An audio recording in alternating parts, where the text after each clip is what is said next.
Hello there, this is Reece Russell. You're watching the Just Free Guys podcast live on the weekly Steelchair.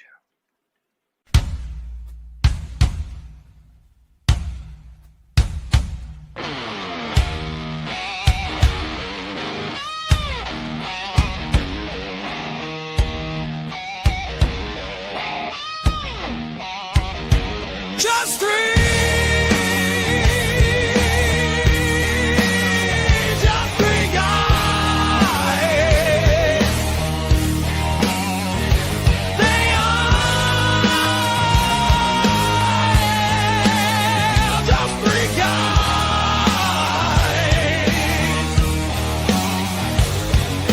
Reece and Josiah and Temple's podcast, and there is no more guys, just three.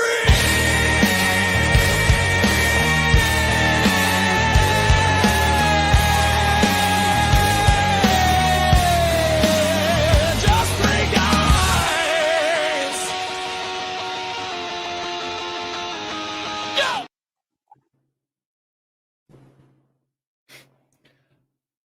Hello, everybody. Welcome to the Just Free Guys podcast. Of course, I will be joined by my co-hosts when they're ready, when they're good and ready. What do you think of the new intro? Let me hear you.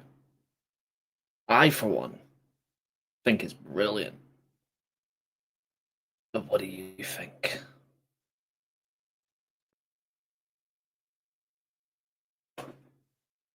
I certainly think it's welcoming, and it fits. It fits the three of us, because, like we say, we are just free guys. Therefore, we should have a theme song of our own. So that is something important. Shall we play it again?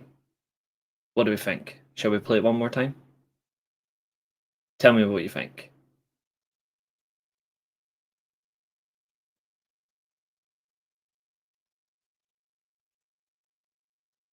Well, I'll look at that, Glenn. I'll look at that. It's not as easy. Bear in mind, I'm extending it. I'll need to extend the video. But shall we play it one more time? Especially because the beard is rocking. One more? Yeah? Go on then. We'll play it one more time.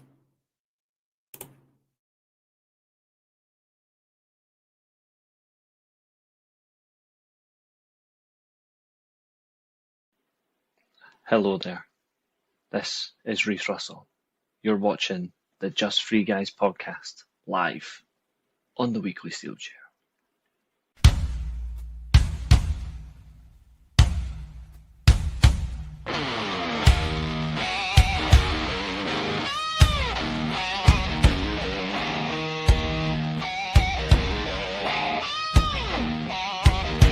Just three. Just three guys. They are just three guys.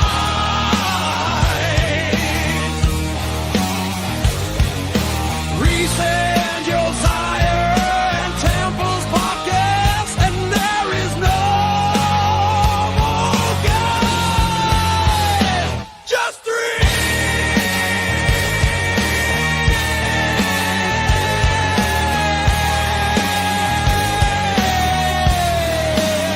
Just three guys. Go. I quite like that. Yo people. What's happening? Josiah's late again. Well, to be fair, you know why he's late tonight. He does have things. He does have things on. Do you not read our group chat? What Twitter group chat? Aye. He's moving, remember? Oh yeah, shit, yeah. So he'll be here when he can. So Josiah will show when he can. But to be fair, Josiah, I know exactly when he'll show up. So don't you worry.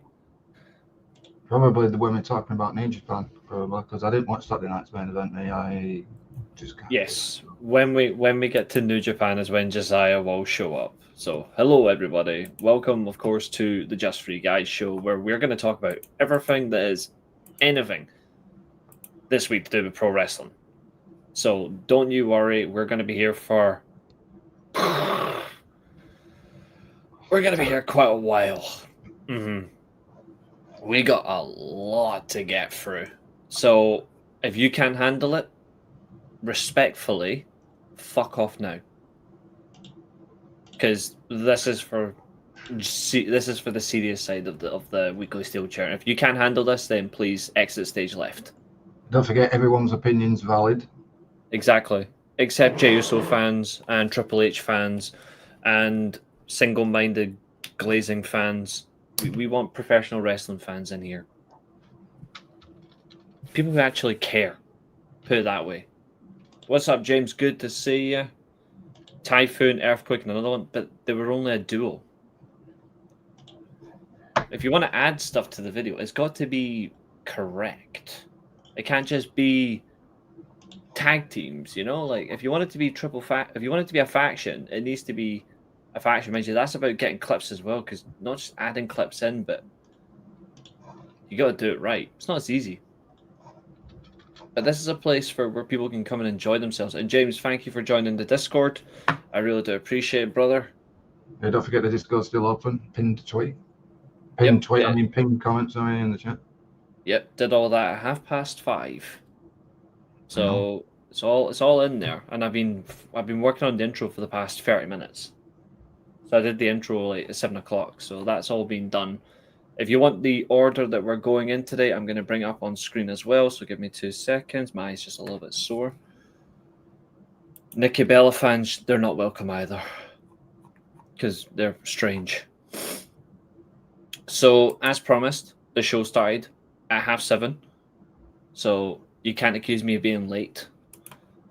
First of all, we are going to start with WWE just to make it easier for everybody. So we're going to start with Raw, SmackDown, and Saturday Night's Main Event.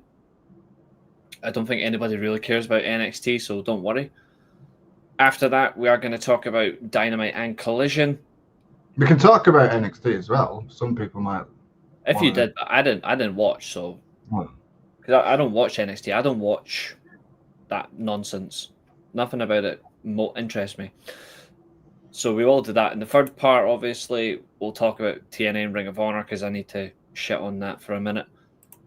Then today we're going to talk towards the very end. We're going to talk about New Japan Homecoming. There's only 3 matches that stand out that mattered, which is the New Japan Super Junior Tag League final, which was awful. And then we're going to talk about the Global Championship match between Tsuji and Tanahashi. And then we're going to talk about the IWGP World Title main event between Takeshita and Hiroki Goto. We're then going to talk about the pre-match comments that happened after the title match, because there was a major shock at the end of that, which has pissed off Josiah. And to be honest, I'm not happy with it either. And then I'm not keen on it either. It happened once. Don't let it happen again, I say. Exactly. And then at the very end, we have a little special thing for everybody as well. A little task. And we're not going to spoil it. Is that the task I put out? Or? Yes, we're not going to discuss that until the very end of the show. Your main event, so to speak. Something for you all. So do stick around. We are going to get through all of this. So do get your questions and get your comments in. Anything you want to ask, we're going to get through. And yes, Fernando, a tournament to decide someone's final opponent is stupid. But we're going to get to that when we get to Saturday night. Depends on who's in the tournament, though, really. The tournament. You named the participants. In it's 16? It's 16, and they're all based on the video package. Yes.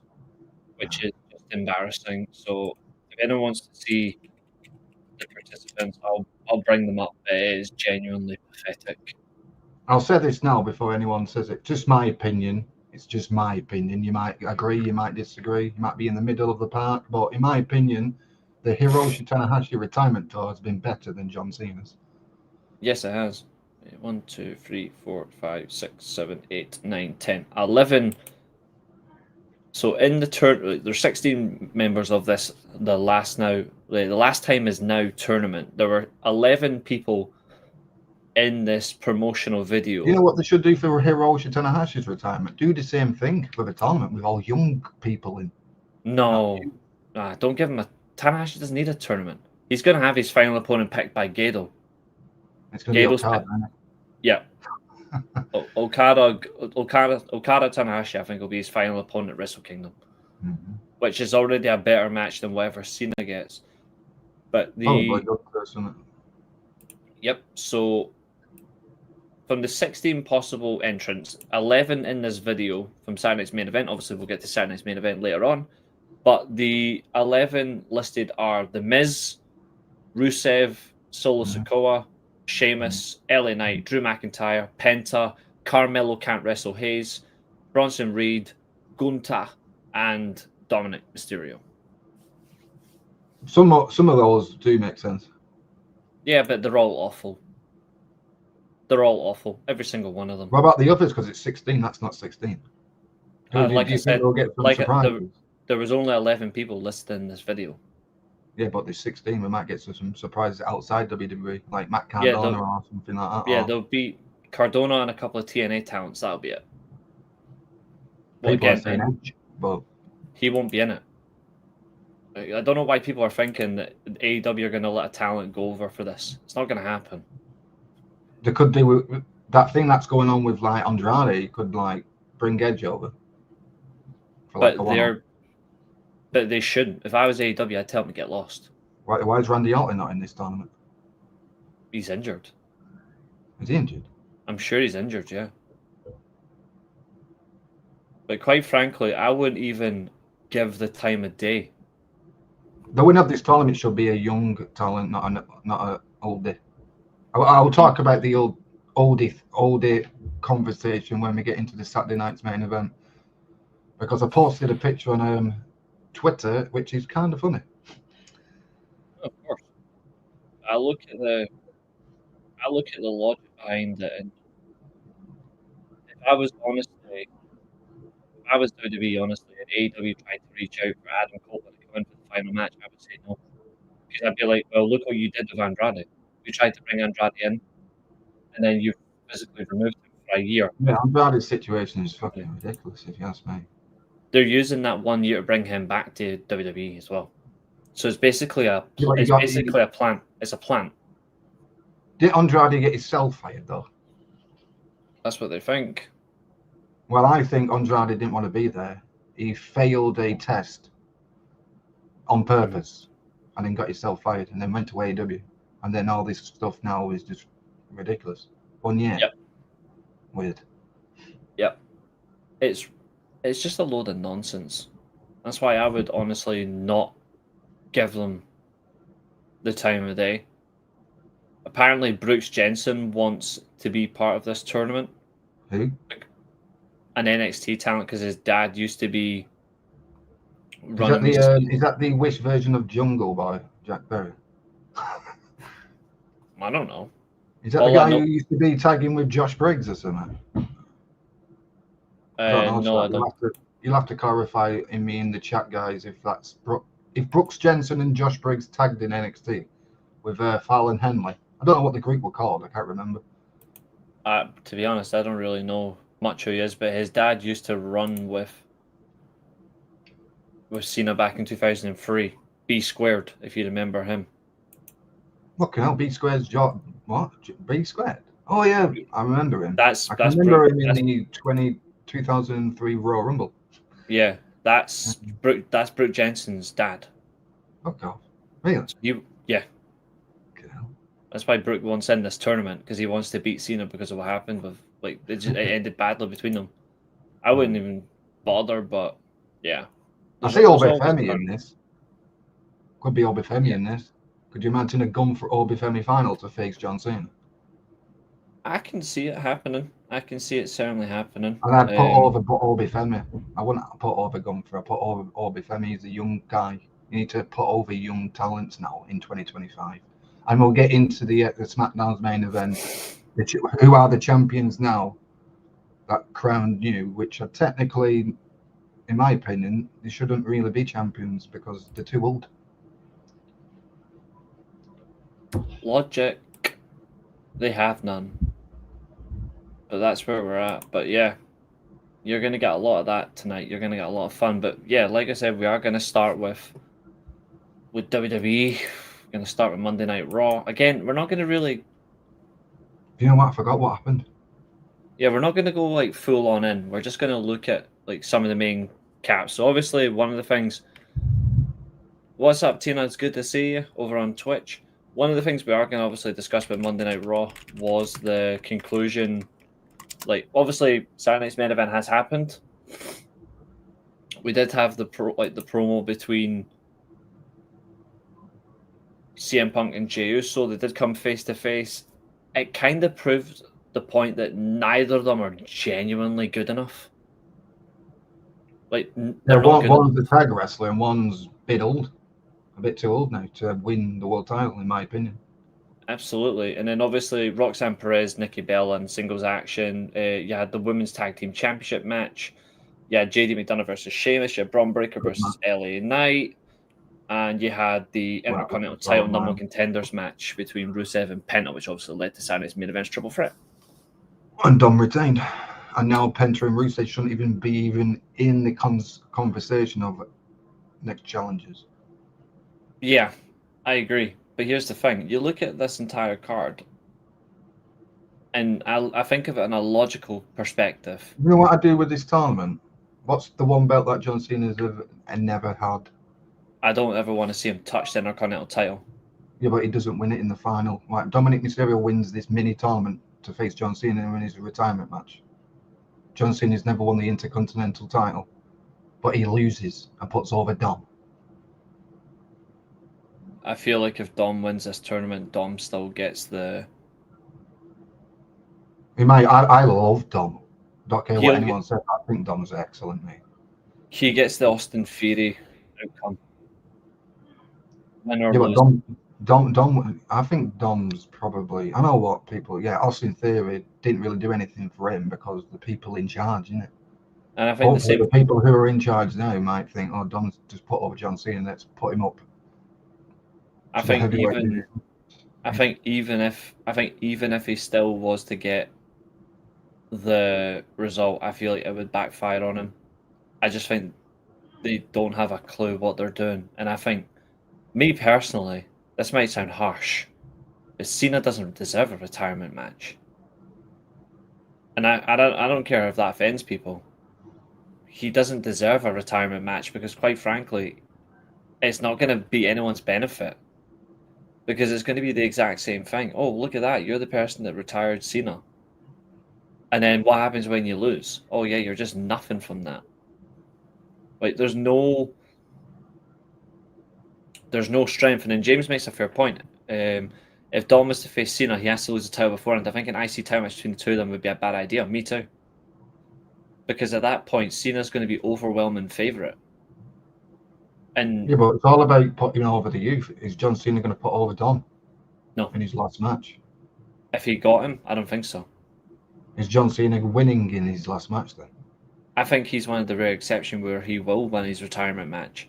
That's the difference between Tanahashi's last match and John Cena's. Hiroshi Tanahashi will go out his way to lose.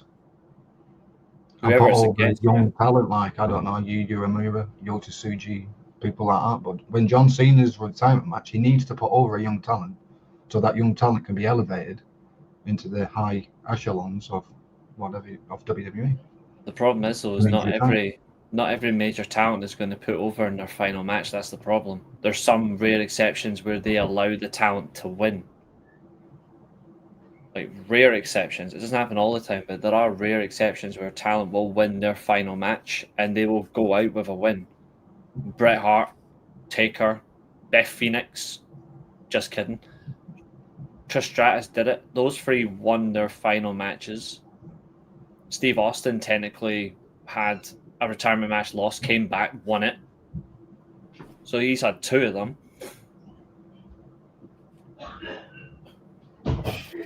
You could say, Hogan didn't, but reality is strong. Sting won his final match. With Braun Breaker in this tournament, huh? He's not listed as a name. But we don't know who the remaining 5 are. Like the only one from them that's been listed is Bronson Reed. I don't think Braun Breaker's going to be anywhere near this. He's probably going to be in the world title picture with Punk in it, isn't it? Probably. But let's Either way. not do Punk and Braun Breaker now. Let's do it somewhere else, like WrestleMania or something. Not right now. I still don't believe Braun Breaker should be going for the world title picture right now. I think next year should be his year.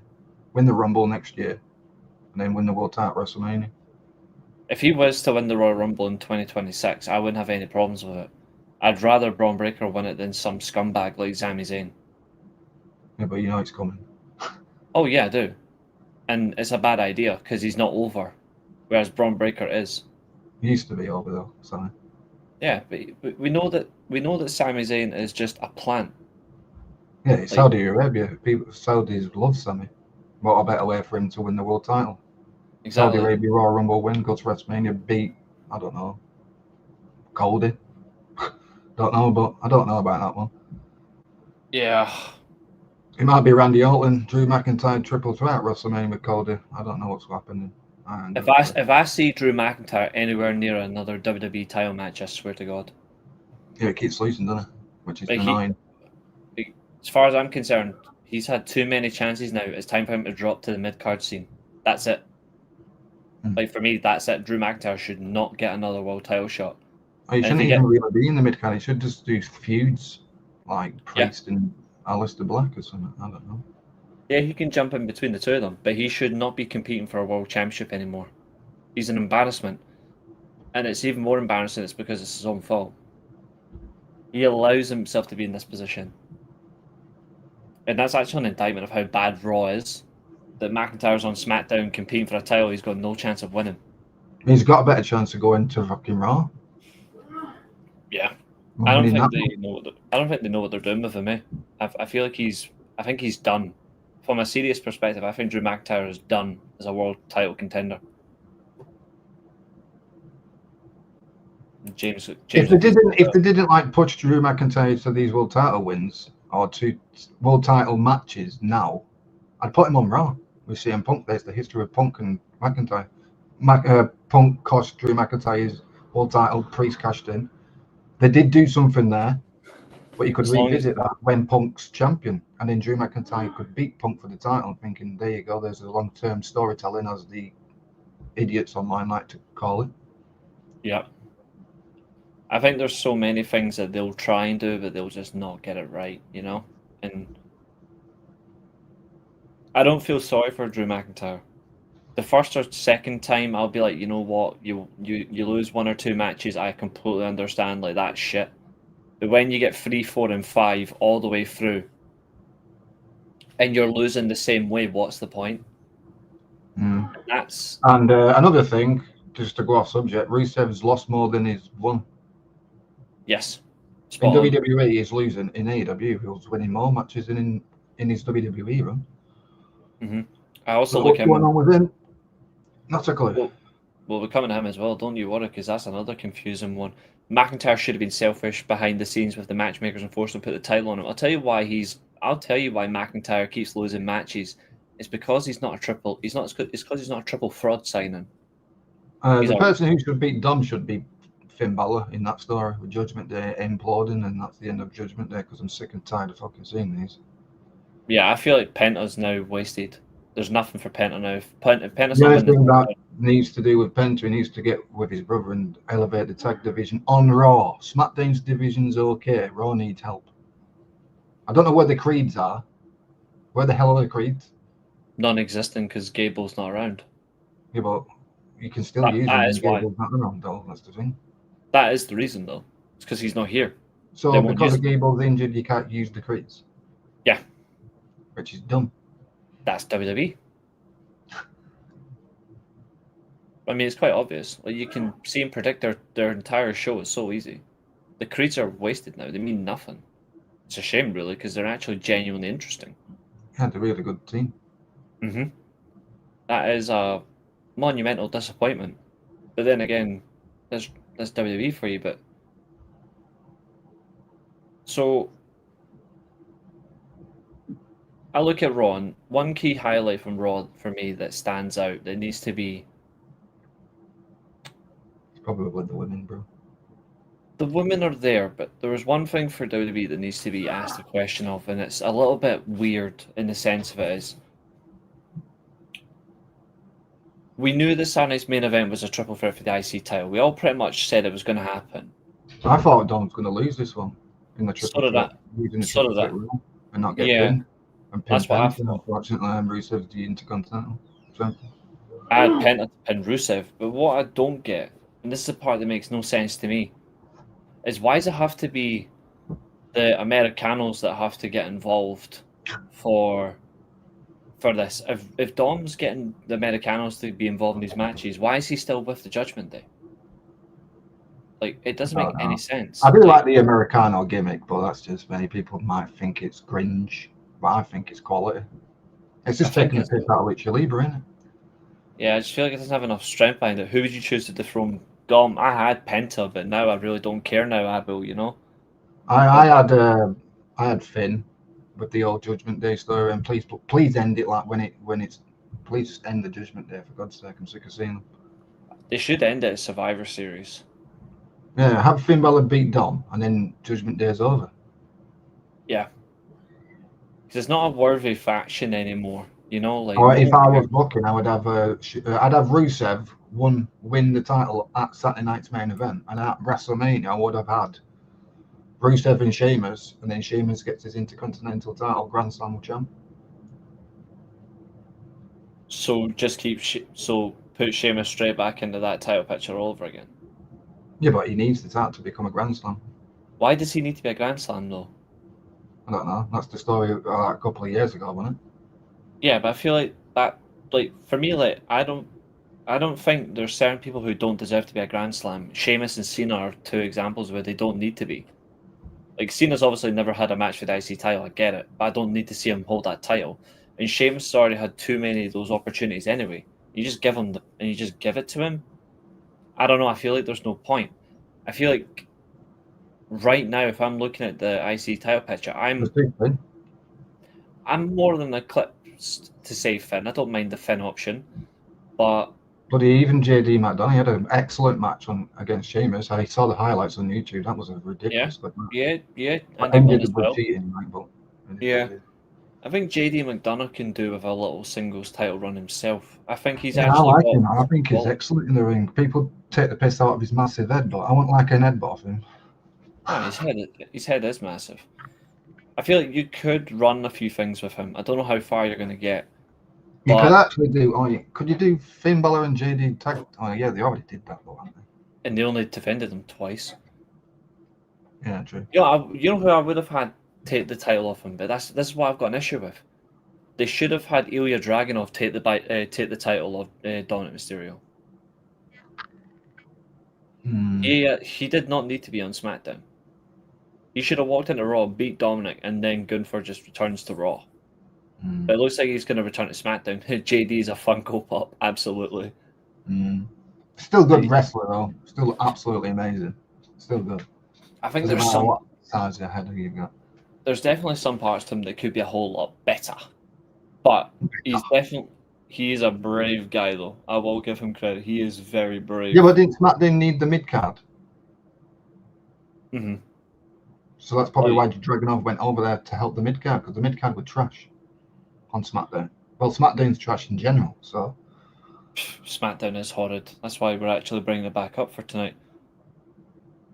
We actually get to slaughter some of this shit. And don't worry, like, if you think I'm going to be biased, folks, I'm not. There's a lot of... Yeah, don't worry. When AEW comes down, I'm going to be biased as hell.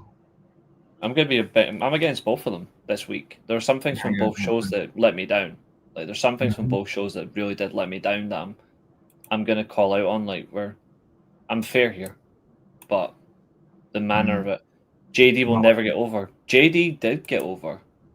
He did get over, yeah, but it just depends. It just depends how he goes on to Yeah, JD McDonough got over after he missed that moonsault and smashed his ribs on the announce desk. Which again, I think those new announce desks are extremely unsafe. What's up, Roisin? I think those announced deaths are extremely unsafe. Because you know for a fact if this had happened before, that failed moonsault, he would have went through it and it would have protected his ribs. But they've reinforced him so bad, like that injury was horrible.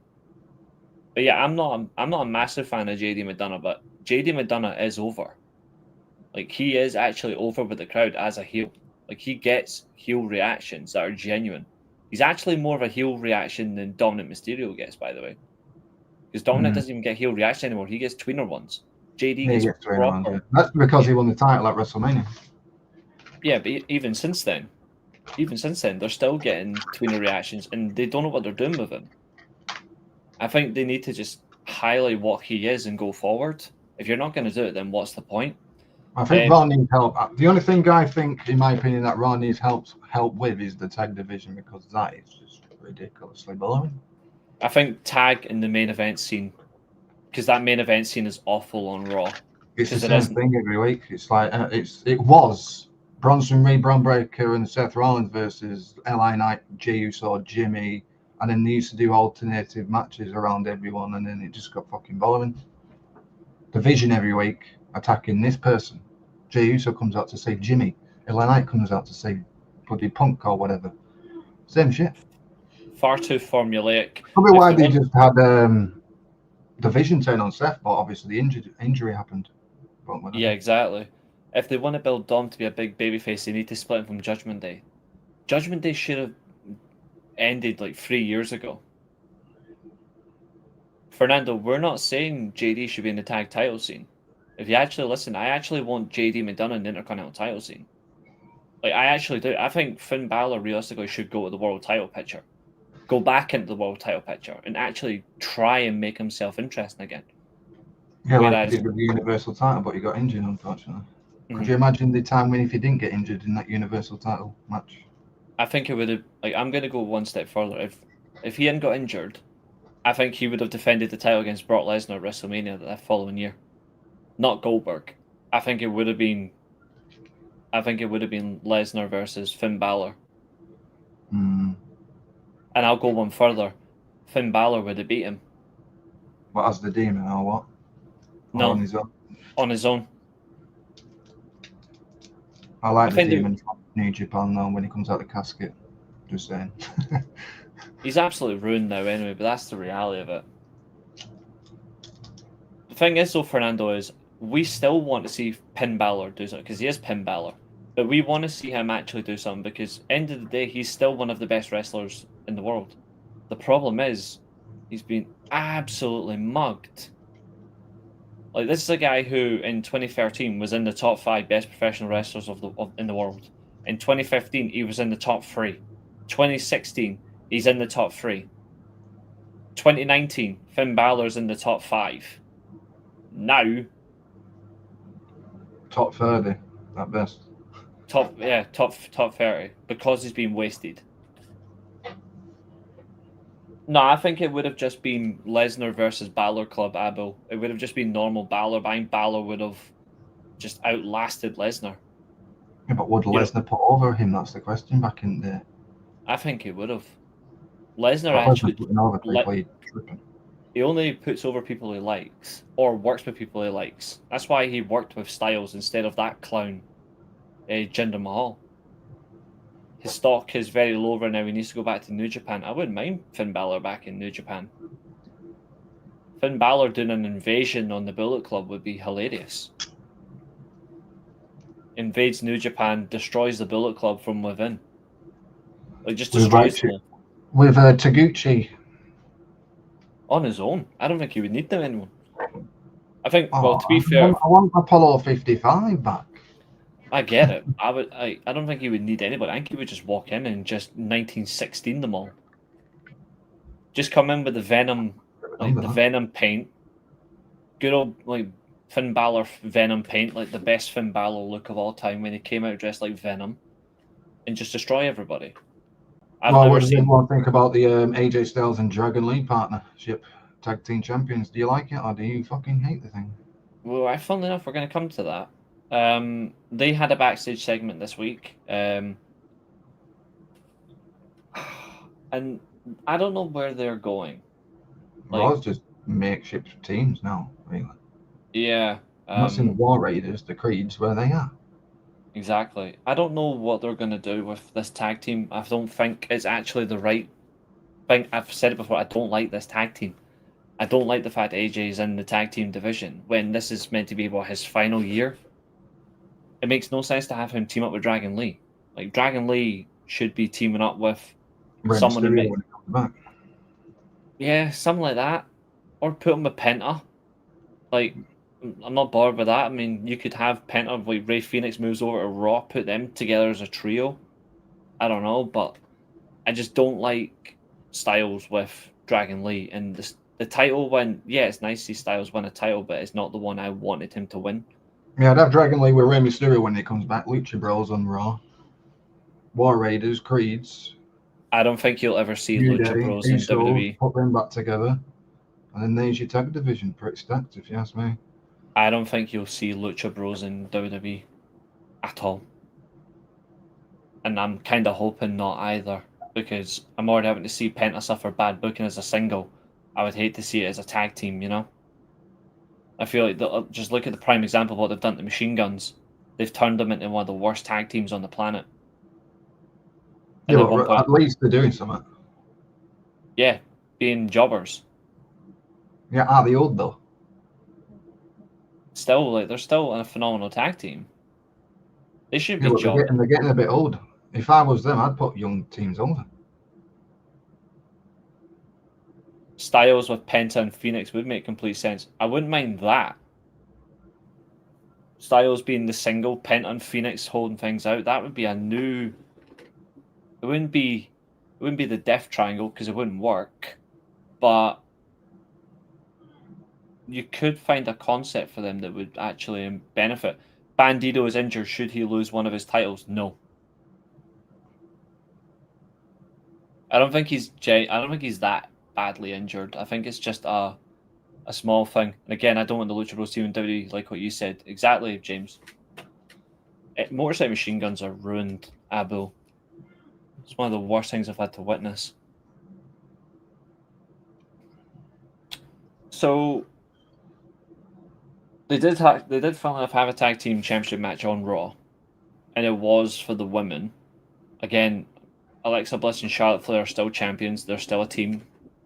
Which I do actually like the partnership and the angle that they're actually doing for once. At least Charlotte's not in the world title picture anymore. For how long? For how long is a genuine question. But that's a serious thing. For how long?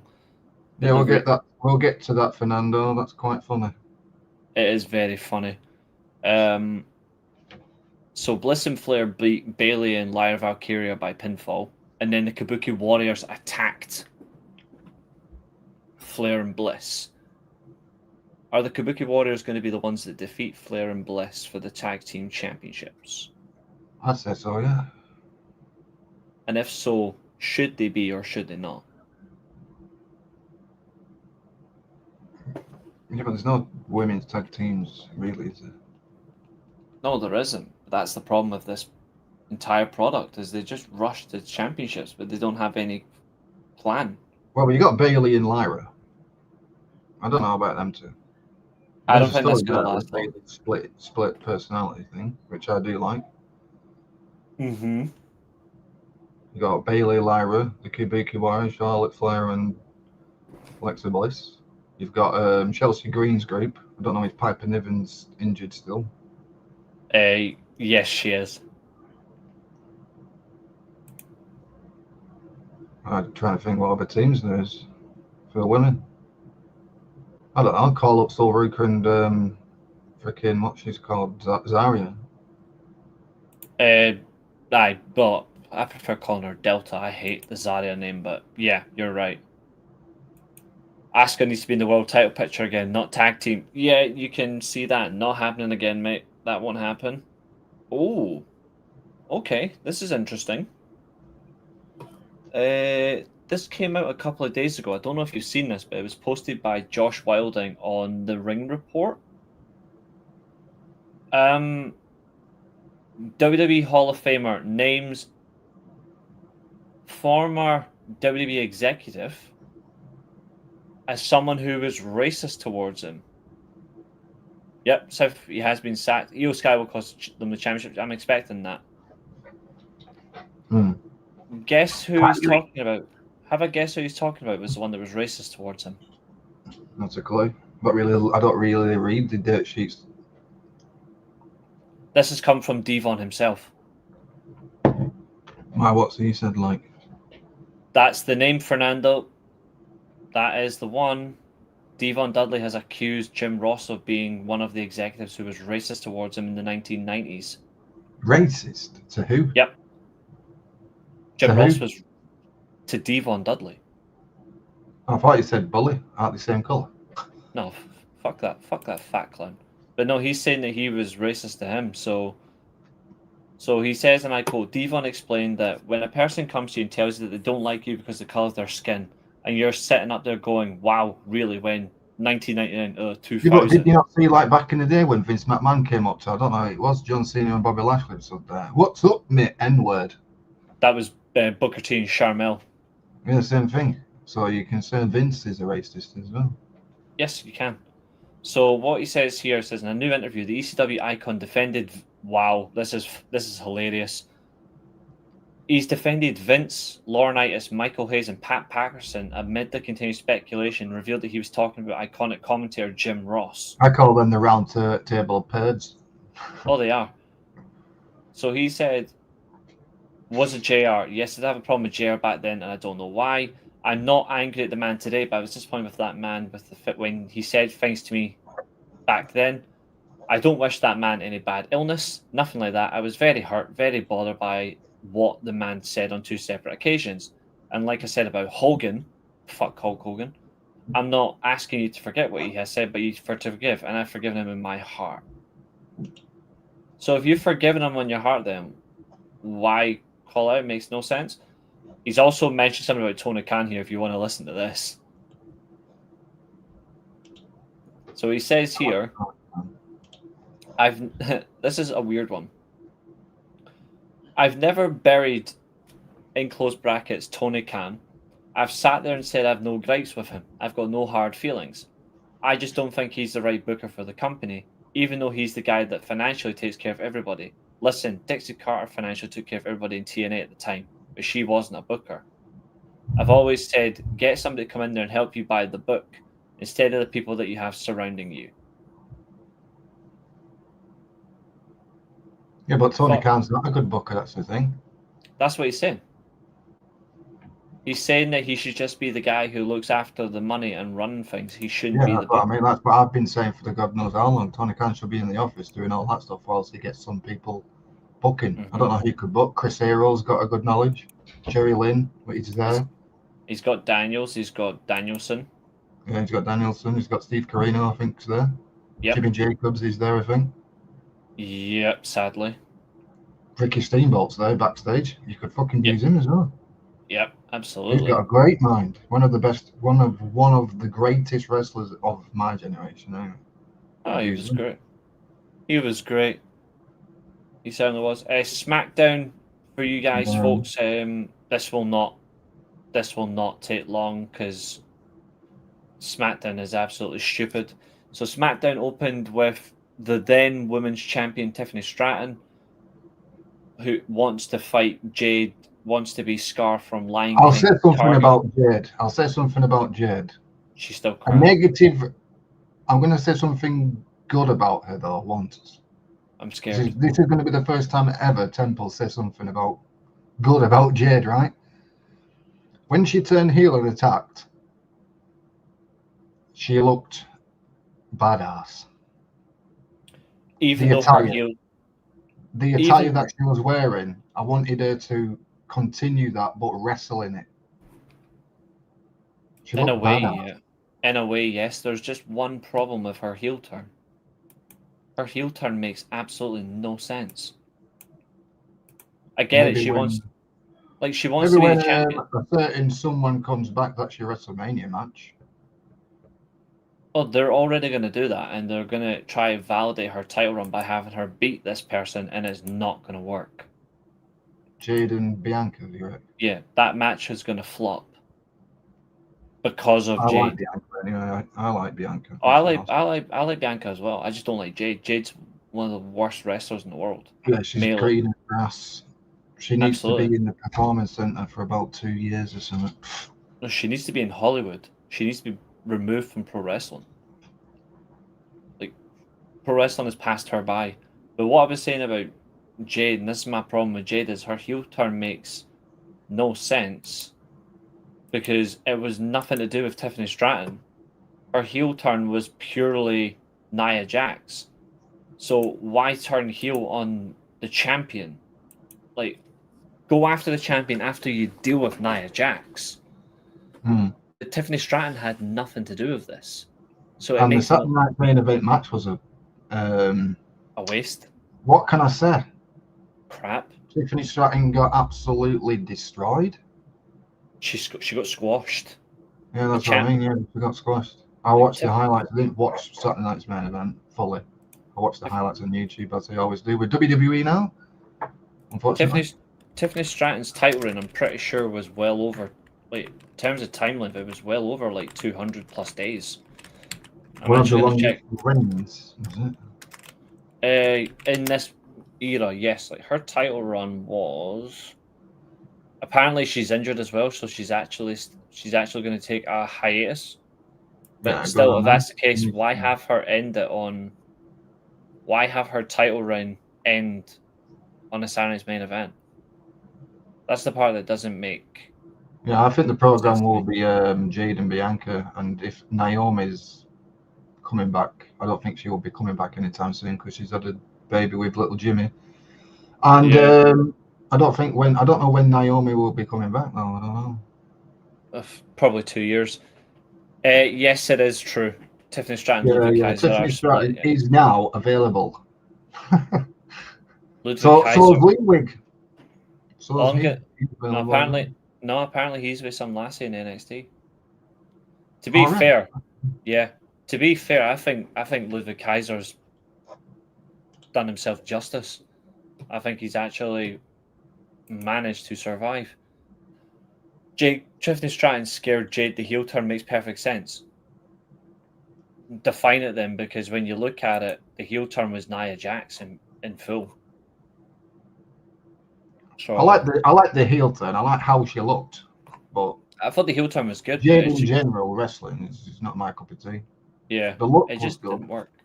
The look was good, but what she was wearing looked badass to me. It looked like she was in Stardom. Yeah, I've just seen how long her title reign was. Jesus Christ! Was it a long one? Tiffany Stratton won the title on the 3rd of January this year. It's not bad. 302 days. It's not bad of a title reign, that really. And it ends on just a YouTube special. Sorry, but that's in terms of the current. Was it on YouTube Saturday night's main event or something?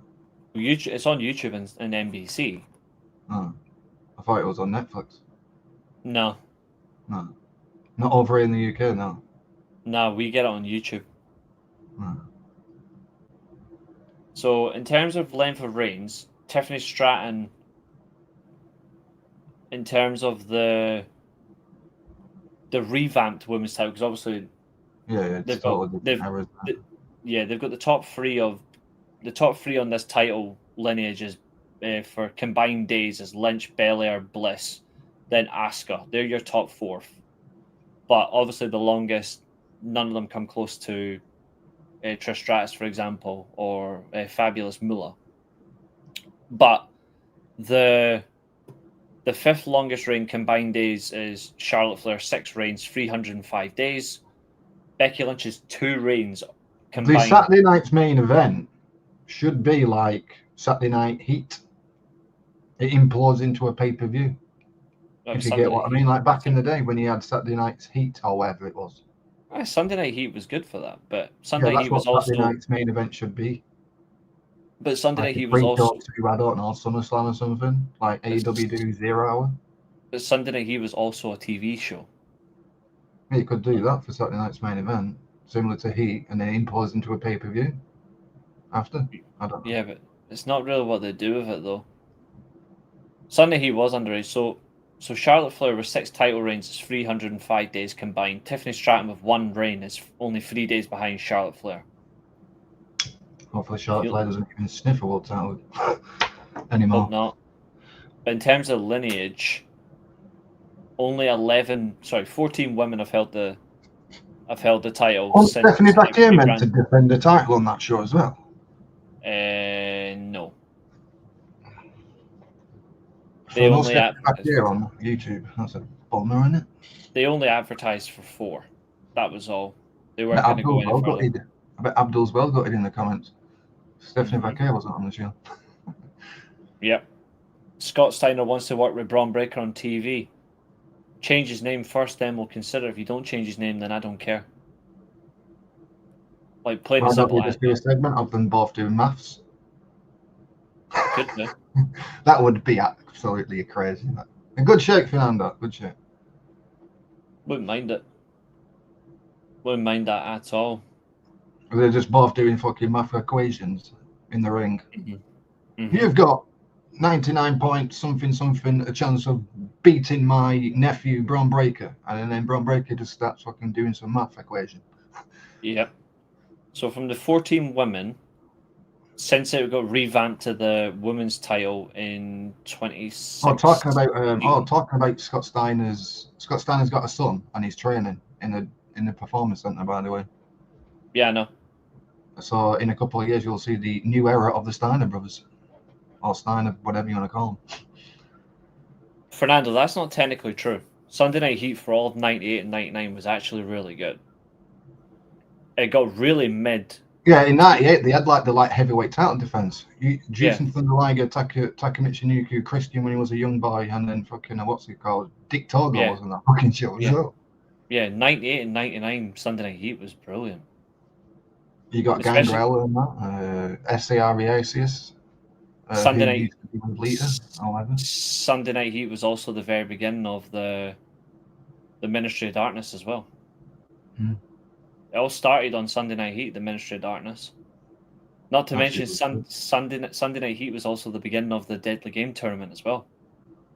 That's the greatest tournament in WWF history. It all stemmed on there and then moved. They should have done the Deadly Games tournament this year instead of a stupid Battle Royal. Yeah. Sunday Night Heat became a jobber show. What are you talking about? It didn't become a jobber show until 2001. Like mid to late 2000 into 2001 is when it became a jobber show. But 98 and 99, Sunday Night Heat was genuinely brilliant. The only show that was pretty much, I won't say it was a jobber show, was Velocity. SmackDown. Yeah, Velocity was. You know that SmackDown didn't become SmackDown until they moved Sunday Night Heat. Sunday Night Heat was actually the very first SmackDown. But that's not a joke, that's a genuine fact. Right, let's get into the SmackDown review. Yep, we can get into that. But yes, Sunday Night Heat was filled with so many of it. You had all your main eventers on that show, and it looked good. They had a casket match on Sunday Night Heat as well. It seems like on the SmackDown, some group or some tag team split because they changed its theme, and he looks weird, and it's pretty fucking deadly, if you know what I mean. Yeah, so pretty dead, more like. So Sunday Night Heat, if only. SmackDown had several weird shit. So you had Tiffany Stratton going after Jade Cargill. She went after her. Then you had a backstage segment with R-Truth, who was dressed as Santa Claus. I love R-Truth. Again, why is this man still employed? Because he's an absolute gem. He is done. It's called wrestling entertainment, Reece. He's not entertaining anymore. He's washed. Needs one more, like, absolutely horrible. Oh, Zach's joined the Discord. Thanks, Zach. I generally can't stand R-Truth in 2025. I really can't. Make him serious. You make him cut his hair, and now he's an absolute fraud. Solo Sikoa approached the Motorcycle Machine Guns to say that the MFTs, the fact they're called MFT is absolutely funny, More worthy of a tag team title shot My than the favourite Guns. Temple. It's just really funny. Do you know what MFT stands for? My Family Tree. No, my favourite temple. No, that's what they're called. My Family Tree. My favourite temple? No? Might be yours, but that's not what they're called. They're called My MFT. Family Tree, which is just the most pathetic tag name I've ever What's the heard. name on? It's MGF. To be fair, MJF's actual real name is MFJ. Yeah, that's right. Like, his middle name isn't Jacob, it's something else. Like, Yeah, I'm not saying my real name. It's technically what his name is, but changed a bit. yeah, he only changed his middle name for wrestling. Like, he changed his middle name, that's it. Which, understandable. Well, some people know my real name anyway, so I'm not getting into that now. Question is, you guys don't know what my real name is. I could just use Reece as a code name. Mm-hmm. The open challenge for the US title continues. Ilya Dragunov defeated Nathan Frazier. It was meant to be Tommaso Ciampa. That guy needs to be a good singles guy. His NXT run was very good. Who? Tommaso Ciampa, or in England, we call him Tomato Ciampa now. To be fair, if you're stuck teaming with Johnny Gargano, who's washed, you're not going to go anywhere. Like, I don't know why he went back to him. Johnny Gargano's crap. Ah, come on. I'm being serious. He hasn't been good since 2022. If that. Maybe 2021 at best. Yeah, DIY's good work is NXT Black and Gold, isn't it? Yeah, but since then, they've done nothing. Tommaso Ciampa's better on his own than he is in a tag team, in my opinion. Yeah, his NXT Black and Gold NXT Championship reign was fucking excellent. Yeah, coming out with no music and getting booed. Excellent. Yeah, it was brilliant. And his obsession with the belt and calling it Goldie was awesome. Mm-hmm. That's what he should do with the main world title one day. I don't think he'll ever be world champion. He's well into his 40s. Like I don't know what. Did they split up Pretty Deadly or the other guy injured? I think they're still injured. I don't know.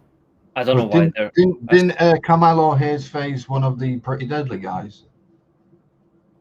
On the show, yeah. Yes, Kit Wilson.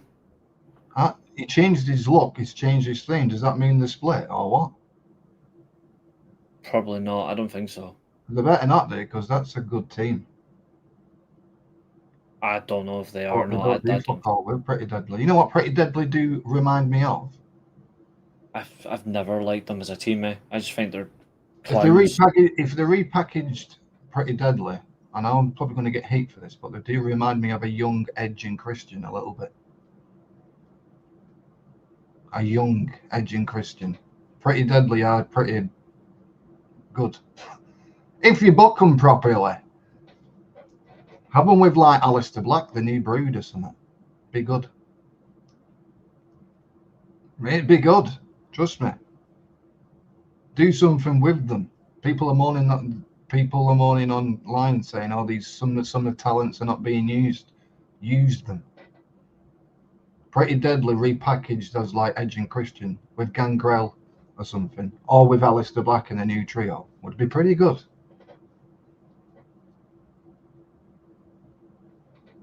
Just picture that in your mind. It would be good. Aleister Black with a repackaged Pretty Deadly as like an Edge and Christian type of tag team. Reminded you of like the Brood type of thing. It would be good. Aleister Black erasing, and then Pretty Deadly erasing. Spitting out blood type of thing. Be good. With Zelina Vega behind them. Boom. There's your new group on SmackDown. Use them. Use Pretty Deadly. Be good.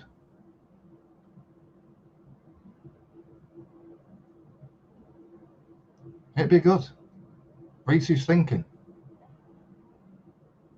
At least I'm trying to think of things for Pretty Deadly instead of WWE are not doing anything with them.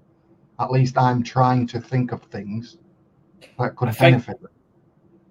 I see where you're coming from. My only issue with this tag team is that they're far too much on the the colourful side, and I feel like it would be very. I don't know how much of a twist you can do to actually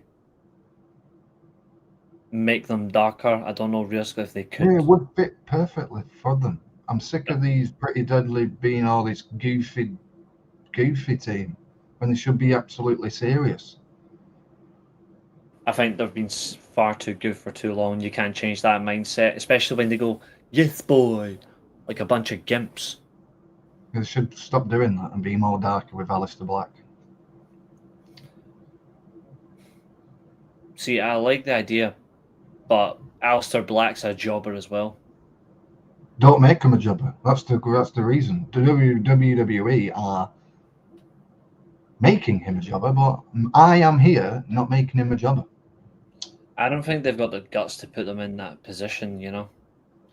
I see some understanding though. Like I see it. I just don't think they'll do it. But I can see some validation. I've wanted Pretty Deadly to be freaking deadly, no puns intended, for quite a while, and that could be a decent thing for them, I think. Aleister Black with the Pretty Deadly repackaged as like the new Brood. Not saying that it's the Brood, but a darker group, if you get what I mean. I'm not saying it has to be the Brood. I'm about like.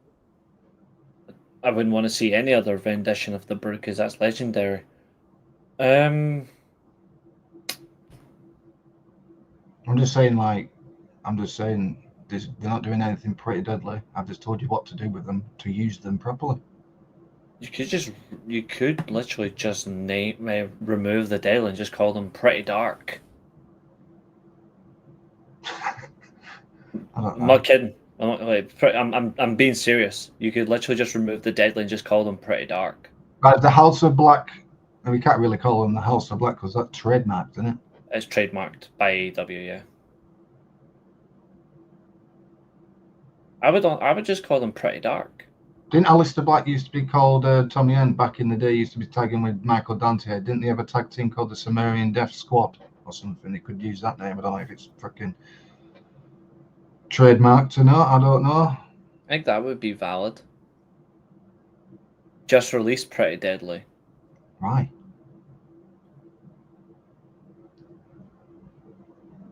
I wouldn't be surprised if they did. But yeah, me neither. There's a lot of talent in WWE that I'm surprised not been released. Like Apollo Crews, where's he been? Is he injured or does they not just use him? I don't know what's happened to him. He's not been good for a long time anyway. He's another one. So I would just there just thinking about things what to do with Pretty Deadly because I like to do that. Thinking things that you could use them for instead of having them as jobbers, quote unquote. See, I like that myself, but I only like it if it's people I like. If it's people I don't like, I just don't care. But for Pretty Deadly,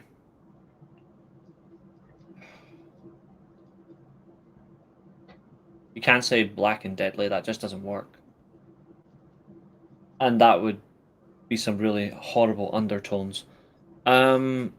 I like the group what I've just said, but it just depends how if WWE can do it. I just like fantasy book as we do, like the probably chat as well. They're probably fantasy book and stuff. It just depends who's your favourites. I'm not saying Pretty Deadly are my favourite tag team, but I'm just saying how to use them instead of being jobbers.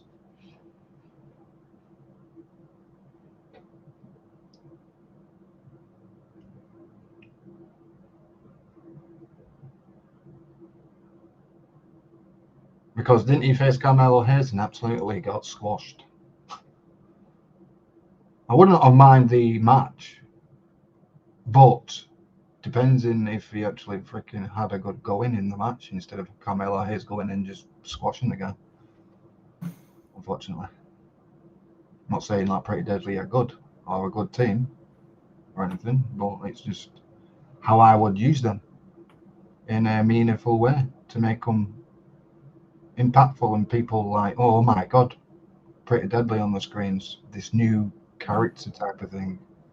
I want to watch next week's show, see what's developing. You know what I mean? And Reece is like silent.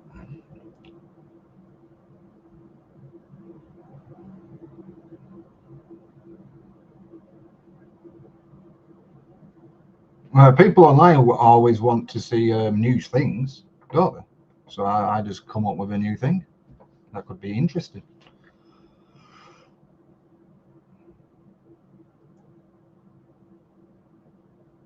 If you have a talent on your roster, use them. Don't just use them for jobber, as in like a jobber, quote unquote. Use them like I just used an example for Pretty Deadly to be in, like with Aleister Black. As a trio type of thing. A bit more darker this time, please. A bit darker-ish. And this guy's thinking, you'll be here all week, Reece.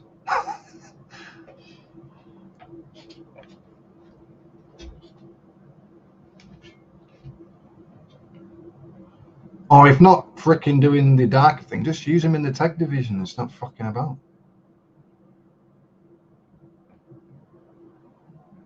You've got them there as a tag team. I know with the other guy's injured, but you can still use the other guy as like a singles guy for a bit. Doesn't mean they have to go in with that match with Carmelo Hayes and just squash the guy. I wouldn't have minded if he still lost. If he would have lost, yes, he lost, but he got squashed.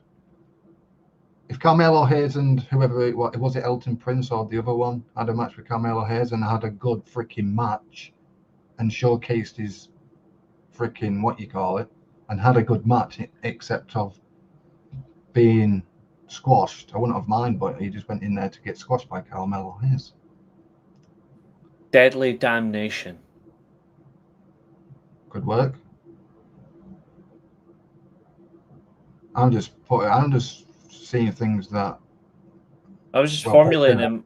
I was just formulating in my head. Deadly Damnation.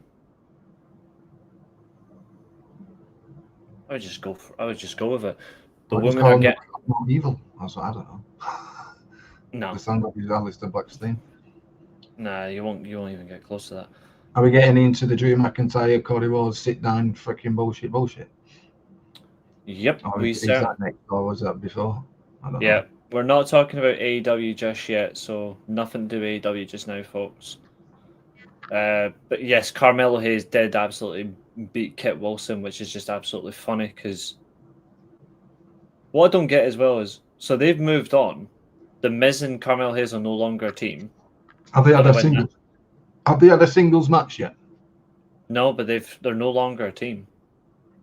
That should have been on Saturday night's main event, and then Mm-hmm. I don't know. When was the last? When did the Miz or Carmelo Hayes turn on each other? How long was it? Recent. All right. Yeah.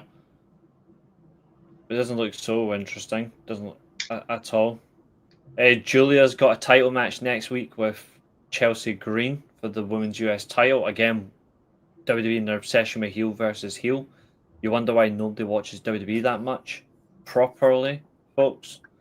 The MFT's obviously Julia, but I don't care for her in WWE. It's just the title reigns is bollocks.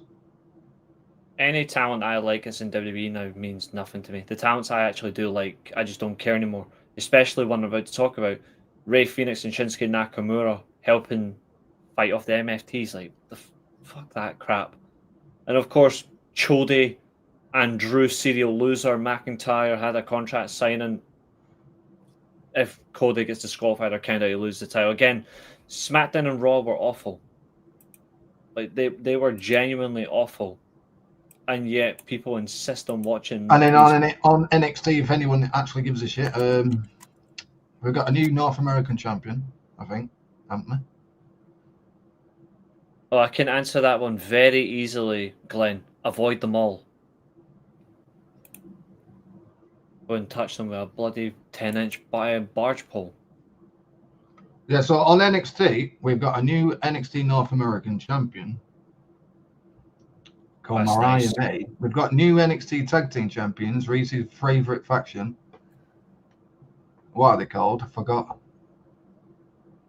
Anything to do with NXT, I don't care. NXT for me is the new Tag Team Champions beat the Hardys. Marion Monroe, whatever she's fucking called, beat Zarya because Sol Ruka couldn't defend her North American title due to injury.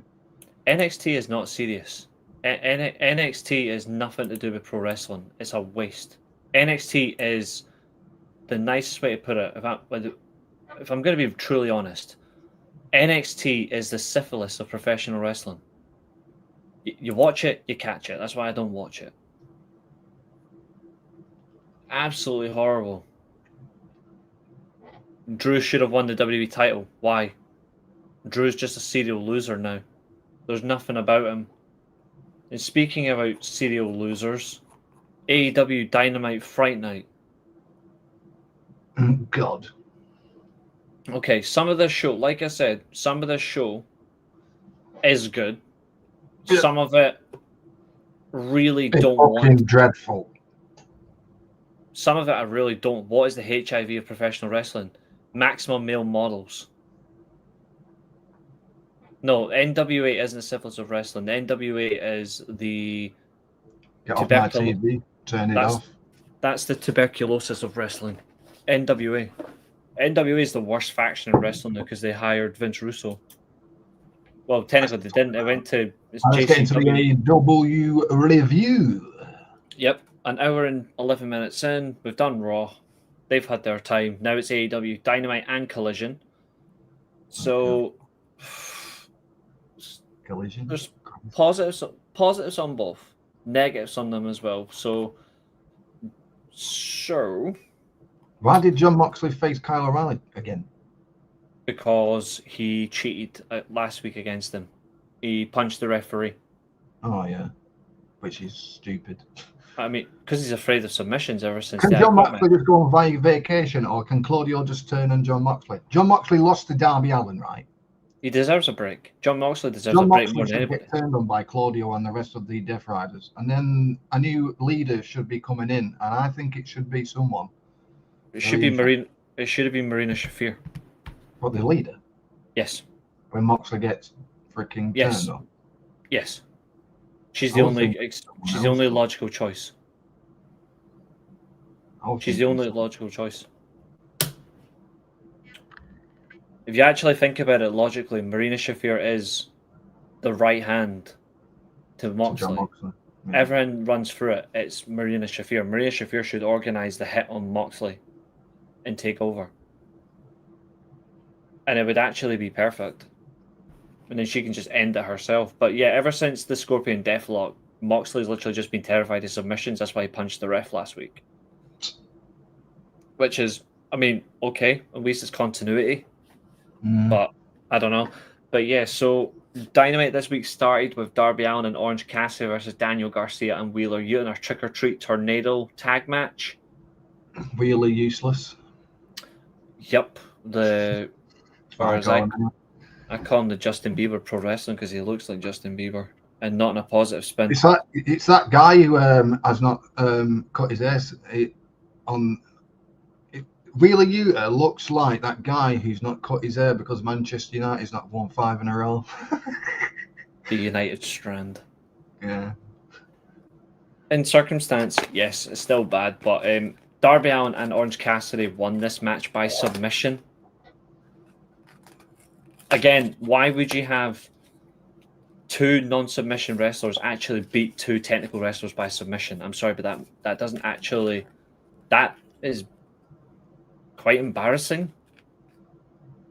Like if I was Wheeler Yuta and Daniel Garcia, I would actually be embarrassed that I've lost a submission against 2 guys who aren't renowned for submissions.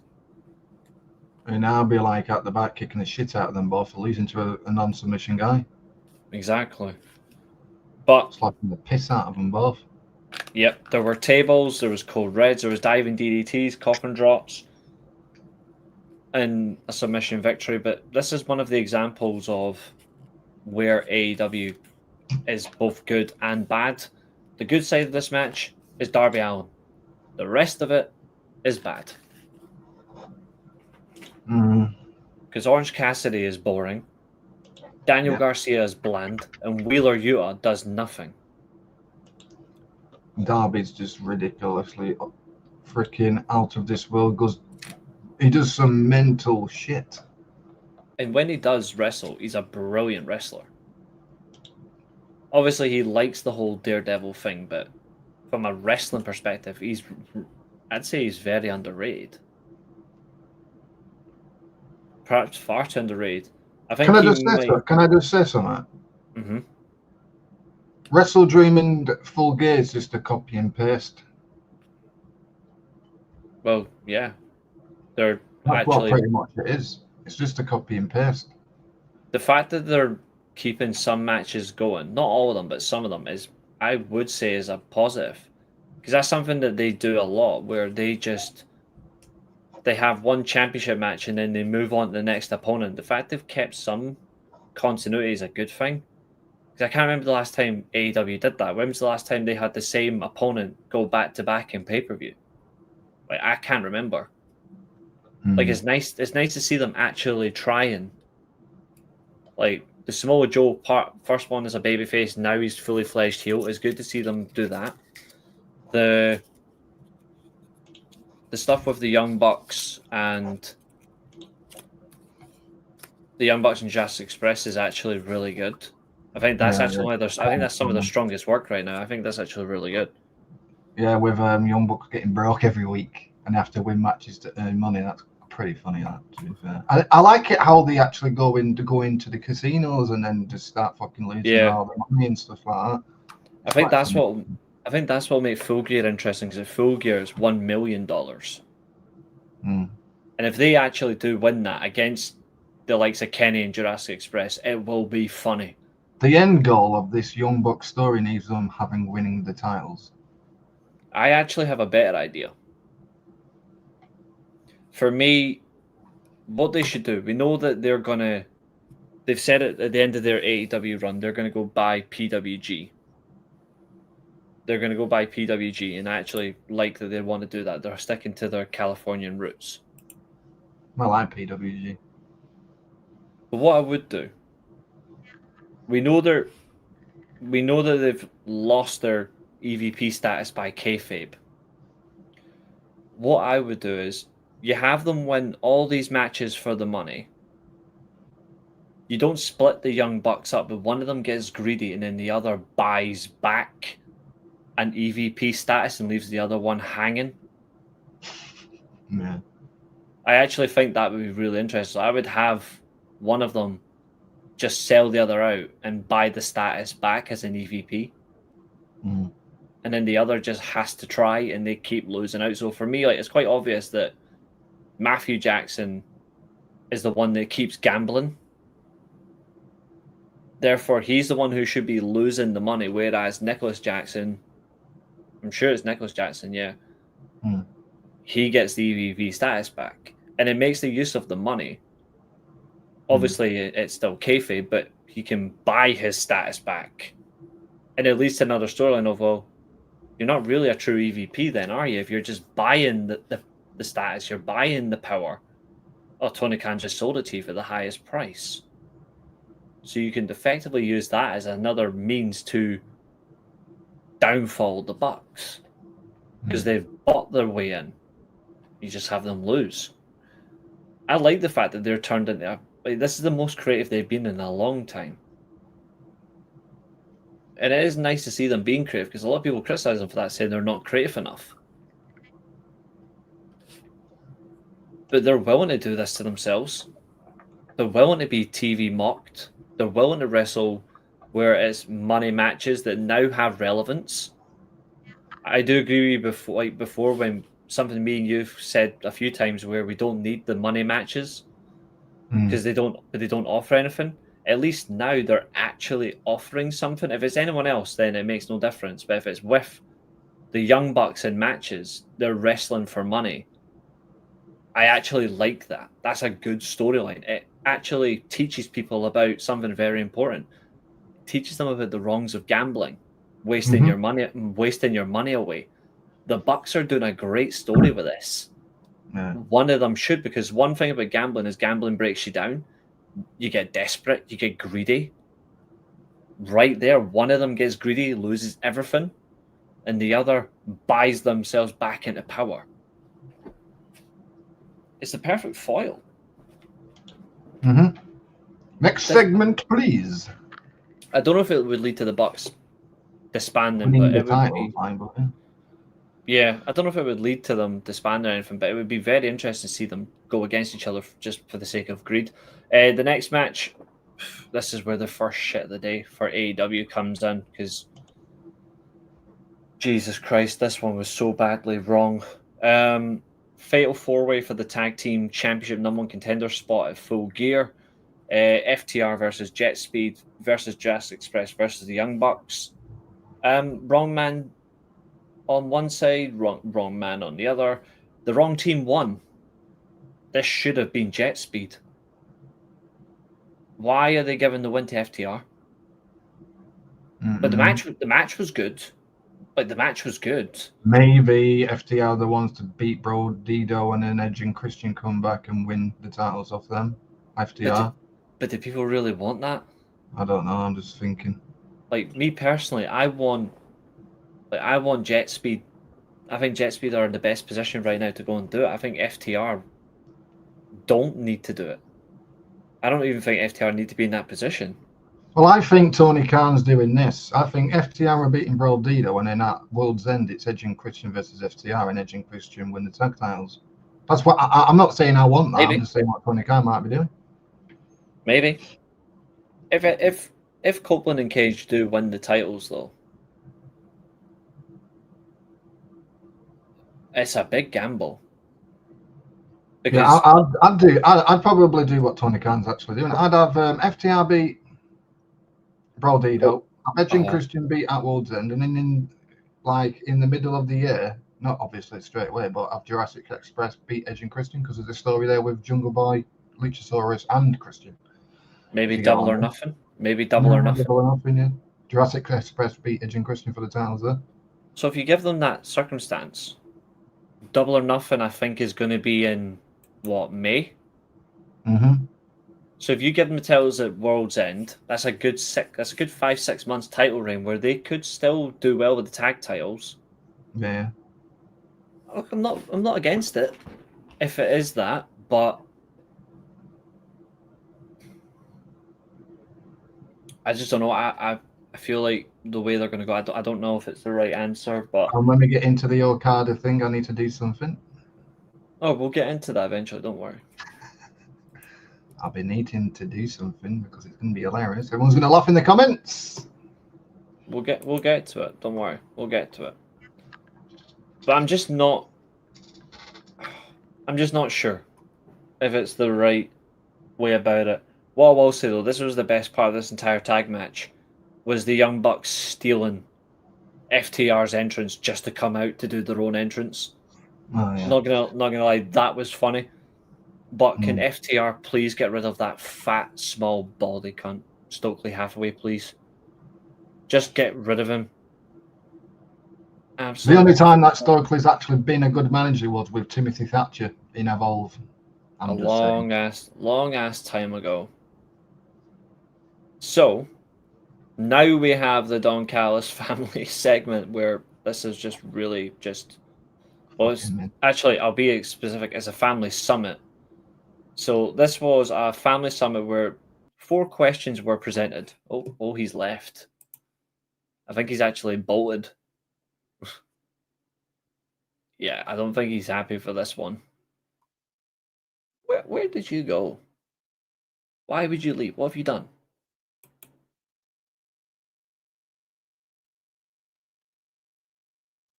It's the biggest split I've ever seen.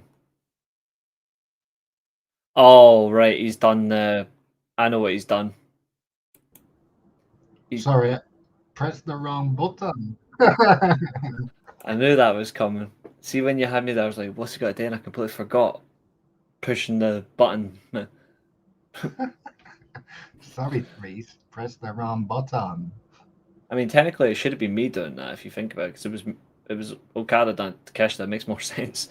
But that was funny. So 4 questions were presented in this. He got me a little bit, Glenn. I should have saw it coming. It's not often someone does that to me, though. Like, it's very rare. So 4 questions were presented, which is just absolutely hilarious. So the first one is, who is the family? And then Rocky Romero presented a fucking painting of the whole group. What is the family? Josh Alexander presented a video package. highlighting their dominance, which is just funny. Why is the family Kyle Fletcher with a he made an oath. He made an oath about this. Can I just say, why did they always fucking create all these funny ass pictures with them half naked and shit? I secretly think Don Callis has a fetish, or maybe he's not what he thinks he's been saying all these years. And how does the family work? Well, Don Callis explained it all. Takeshita obviously arrives late. He gets cut off. We're definitely getting Okada and Takeshita, aren't we? Come on. In 20, for the title. I think it's 2026. I think it will be after World's End. After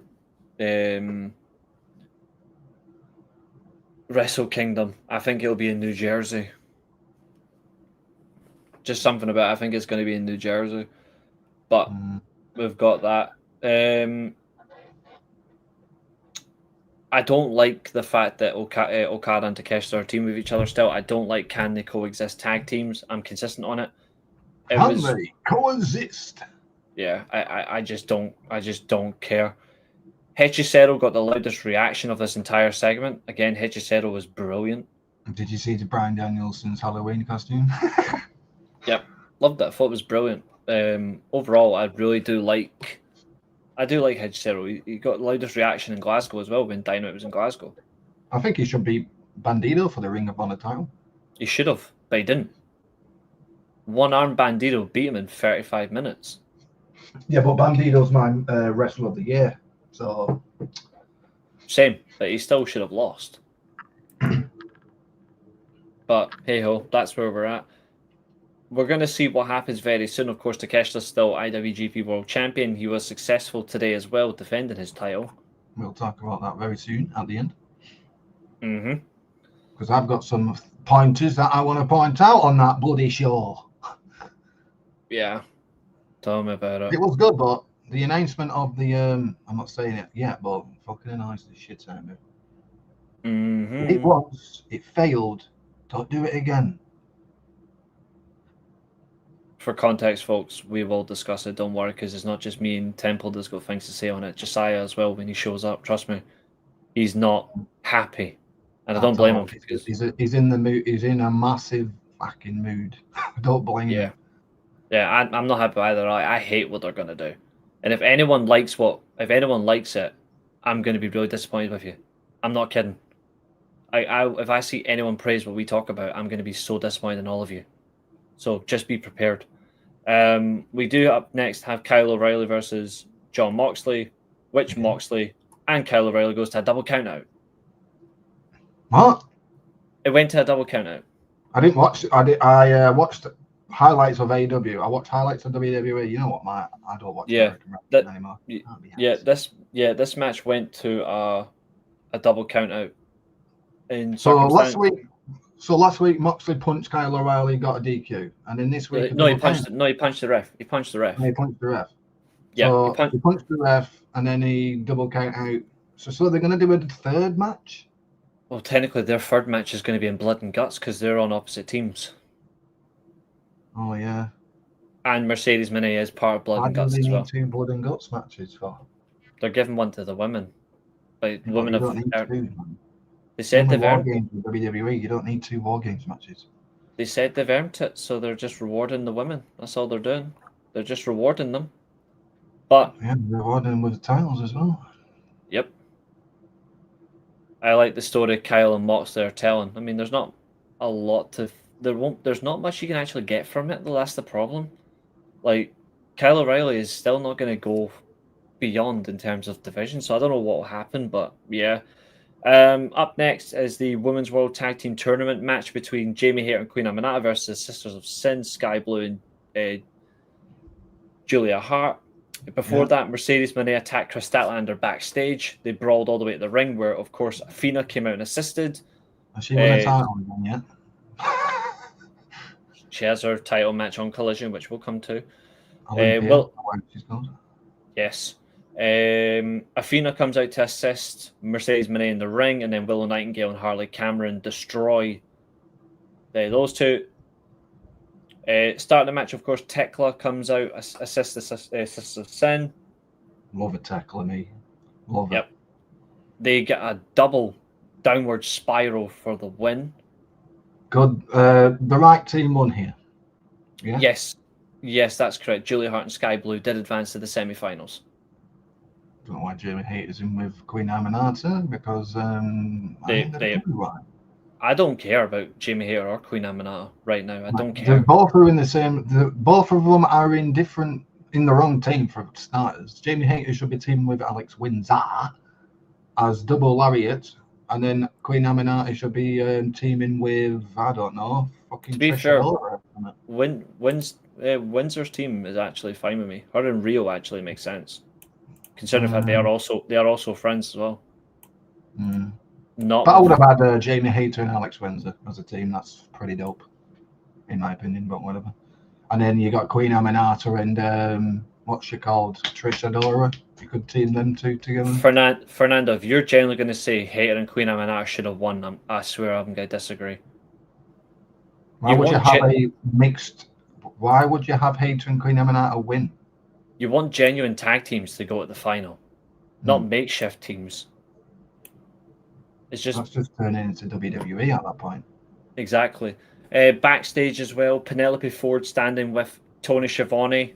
Again, this is genius. Tony Schiavone wearing a sling. She's been ruled out of the tournament. Therefore, replacing Penelope Jugs is Marina Shafir, and I'm all for it. This should, in my opinion, should be the team that wins the tournament. Not Mercedes Moné Fina, not Tony Storm and Mina Shirakawa. I like the Sisters of Sin. I like Taiji. They're not going to win it. Give the win to Bane and Shafir because that's dominance. It's the right choice. Like Bane altogether, mate. I think she's phenomenal. She's brilliant. Phenomenal as well, to be fair. I agree. Is it Joe? Is she still with Joey? Yeah, he's punching. Main event. I like Joey Janela, but he's just got he's got a mouth. Yep. Main event, another fatal four-way number contenders match for the World Championship. Obviously, Bobby Lashley, Hook, Samoa Joe. Wrong winner. No, I in a way I kind of agree, but I also like the fact they're doing a little bit of continuity. I think it should have gone to Bobby Lashley. I think you can have Bobby Lashley on the next one. I think the fact that they're giving Samoa Joe, who's just freshly turned heel as well, it actually does work for him to go into that position again. And it'll do Hangman Page well. I was thinking in this four-way when I'm watching it on YouTube highlights. He needs to Bobby be Lashley win here, face Hangman, MJF costs Bobby, and then MJF cashes in on Hangman, and then you do MJF versus Bobby Lashley at World's End. But in order for him to cash in, MJF needs to return and declare when he's cashing the title. Yeah, which is this contract, in my opinion, has fucking no fucking meaning, and it just fucking changes every week. It hasn't changed since that stipulation when it just says you've just got to declare your title shot. Because MJF is not back yet, and we don't know when he's going to be back. Do you know what's funny with these contracts? No one has ever won it, as in like won a world title. So, what's the point? Well, they've only done it once. Well, for the men anyway. Christian. Yeah, he's the only one. Women have done it unsuccessfully, but Christian's the only one that's won it, and he was unsuccessful. What if MJF unsuccessfully does it though? What's the point in the concept? You don't always have to win it though. Yeah, that's like having the women lose twice and then the men twice, it just fucks the concept up, in my opinion. The concept shouldn't always be about winning though. The concept should be about the strongest performances you can get. Yes, I agree with that. Jay White, but he'll be back soon. Jay White should be the one that's win the world title anyway. What, straight away after he just come back? Yeah. What, straight after? Like, Jay White's back, world title match. Yeah. He actually has a story with Hangman. Like a story that when did Jay White? Who injured Jay White? Hangman. Well, it does make sense.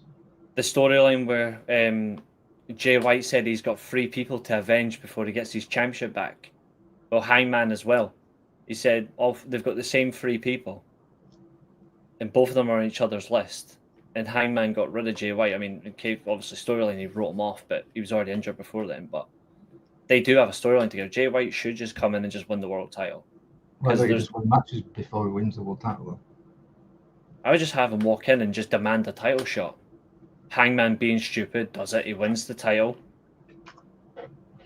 And then Hangman's, I wouldn't say next road to redemption, but you can do some I can't matches. be asked with any more fucking Hangman redemption stories. We've done it twice.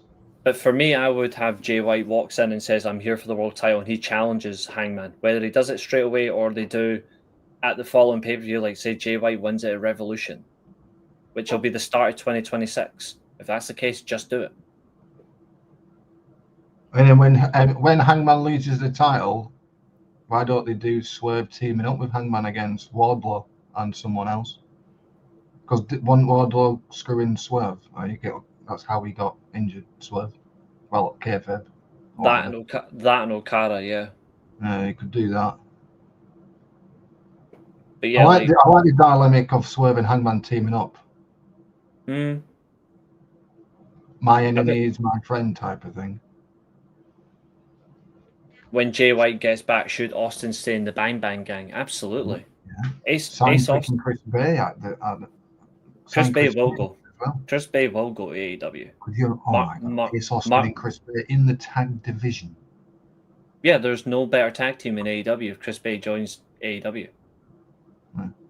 Like, ABC. Straight up. There's nobody better than ABC when they're together. For me, if they hadn't been for injury, that's still the best tag team in the world. There's nobody on their level. You put them in AEW, they win the tag titles so quickly. They don't need it, and that's not a problem for me either. I don't care. The Bang Bang Gang should be winning titles. All of them. You can still have the Guns there, or maybe the Guns could move on. Or the Guns win the trios with Juice Robinson. Jay White wins the world title. Yeah, win the trios with Juice. The Juice is loose. Yeah, Juice and the Guns win the trios tags. Jay White wins the world championship. Ace Austin and Chris Bay, when he joins AEW, they win the tag titles. Bang Bang domination. And then after that, Jay White's New Japan ban gets lifted. Then Forbidden Door, you do Jay White versus David Finlay for the world title.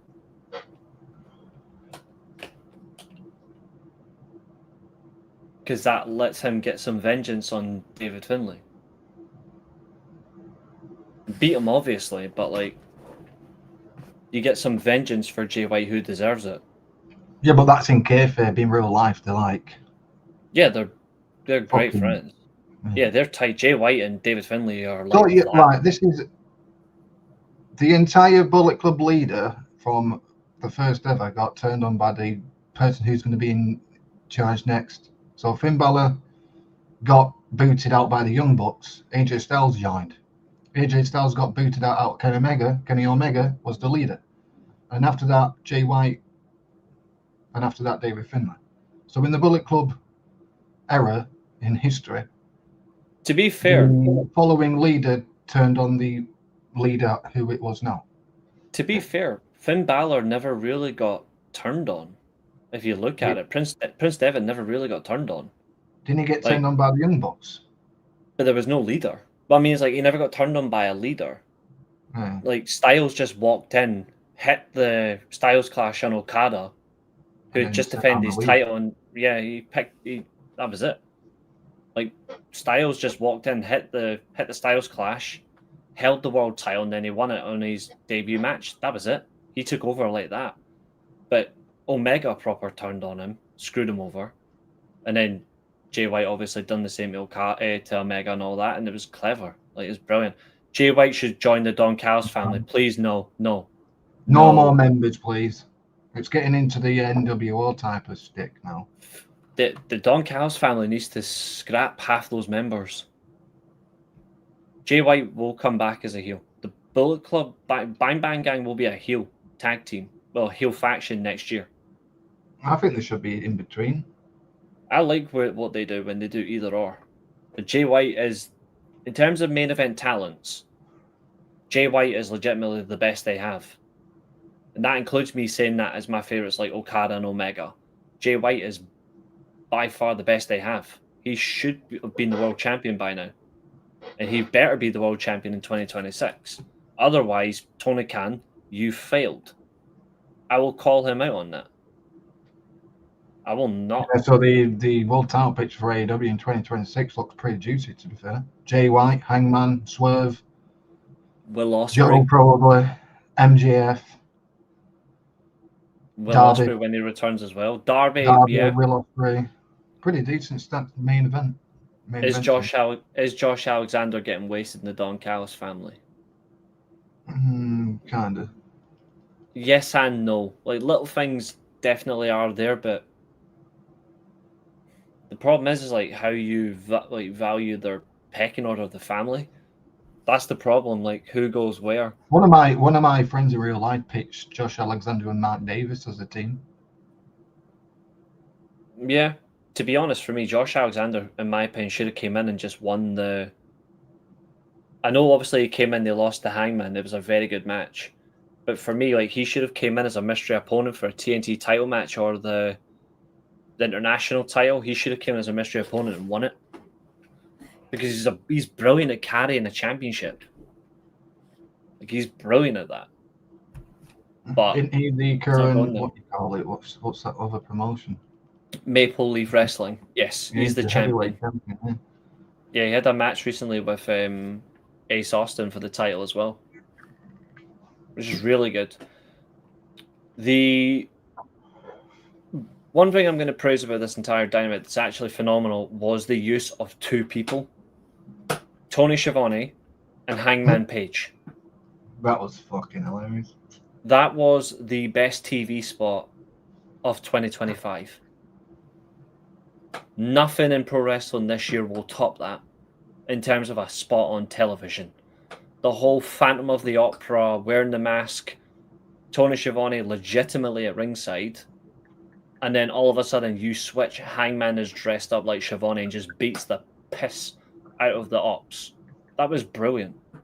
Like, that for me is a 10 out of 10 segment. And that includes post-match. The ending was great. Muscle Buster from Hook. Yeah, it was a phenomenal swerve, Maria. Yeah, Joe lifting Hook in a Muscle Buster. Lashley spears him. You then get the 450 splash.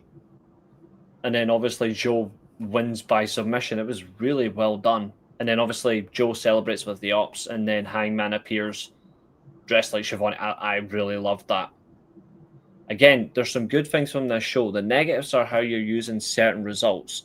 The positives are that picture is getting stronger. Bear in mind, AEW doesn't have Will Ospreay, Kenny Omega in the main event scene at the minute. They don't have Swerve Strickland, and they don't have Jay White. The shows may not always be consistently great, but AEW are actively trying something different with their main scene. What is happening on the other side is actually, I'm going to say it nicely. WWE should actually take a little bit of initiative from AEW. Not a little bit, don't copy them, but take a little bit of initiative. Try a risk on someone new who fans would like to see in the main event scene. Not someone like Jey Uso who nobody wants to watch.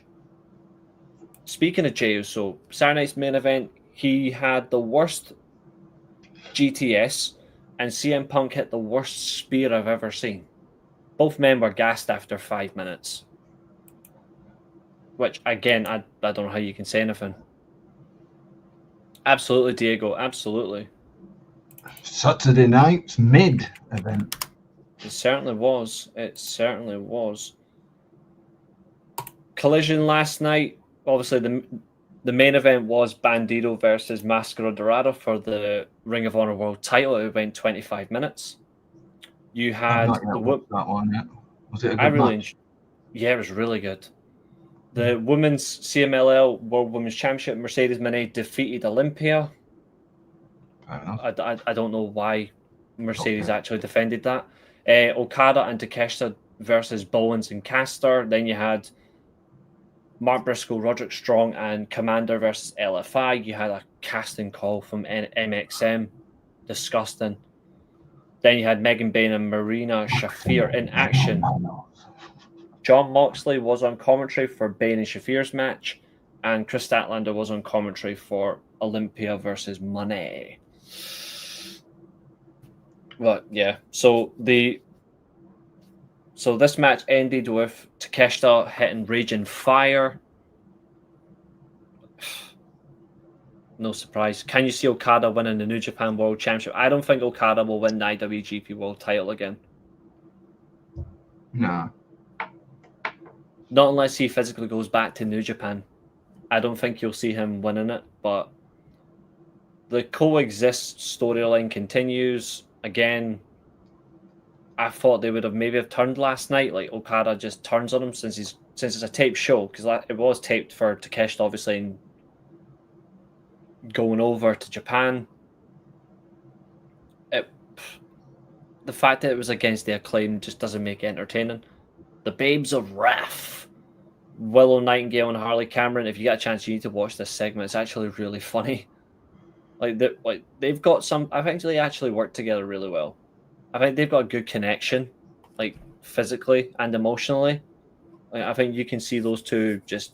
I don't know if they'll ever be tag team champions, but they've got a nice little. She's still got that Mercedes Moné puppet.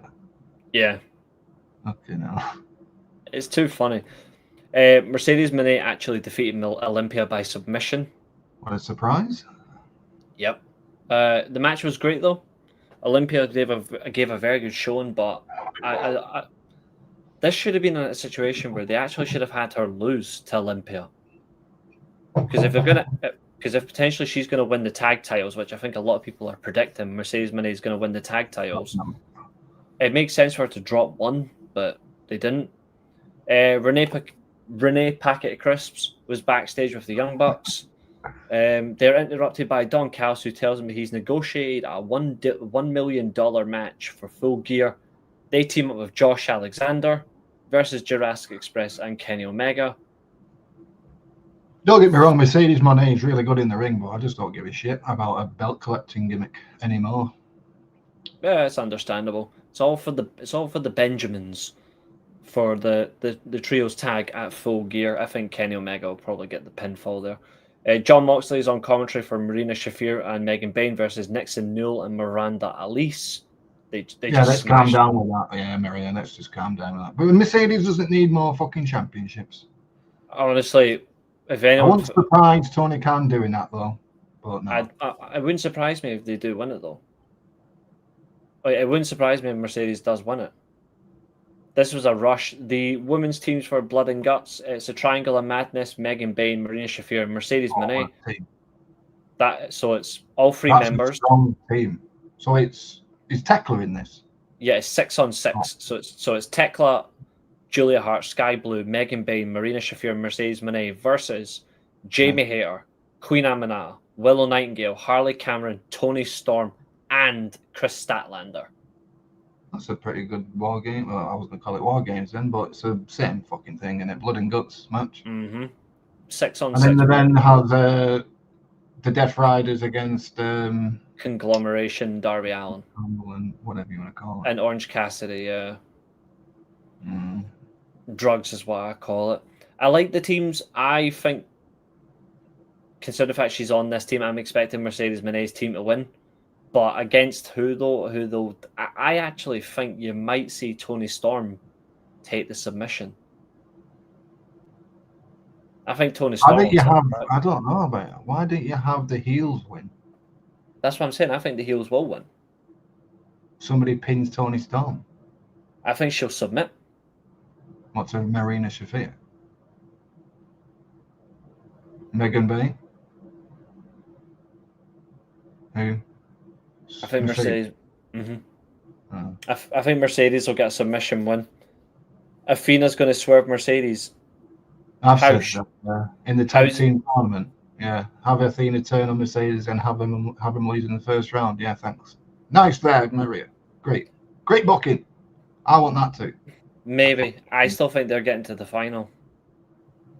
Do you know what I think? You know what the final will be, and I don't want it to be. Tony It's going to be Storm. Athena and Mercedes against freaking Tony Storm and Mina, isn't it? Yeah. When it That's should the be. finals, isn't it? Yeah, when it should be the Sisters of Sin or. Quite frankly, for me, the final should be the Sisters of Sin versus Taiji. That would be my final. Although I think Megan Bain and Marina Shafir wouldn't be a bad first champion. But Athena, Swerve, and Mercedes, maybe, but I don't know why you need 2 blood and guts matches. the women have earned it. Same with WWE. The women have earned their war games as well. I think it should be the strongest, the strongest active stories should be in. Yeah, like WWE, Io and Asuka's team versus Rhea Ripley's team for war games for WWE, and then you go on the AEW side, Tony Storm versus Mercedes Moné's team. In my opinion, the women have been carrying both shows, both companies, but it is what it is, isn't it? Yeah. The promotion of it. Blood Guts and War Games match, but they will have them because you have to have 2 War Games and Blood and Guts matches. Yep. And how long are these matches going to go on for? About an hour? Both.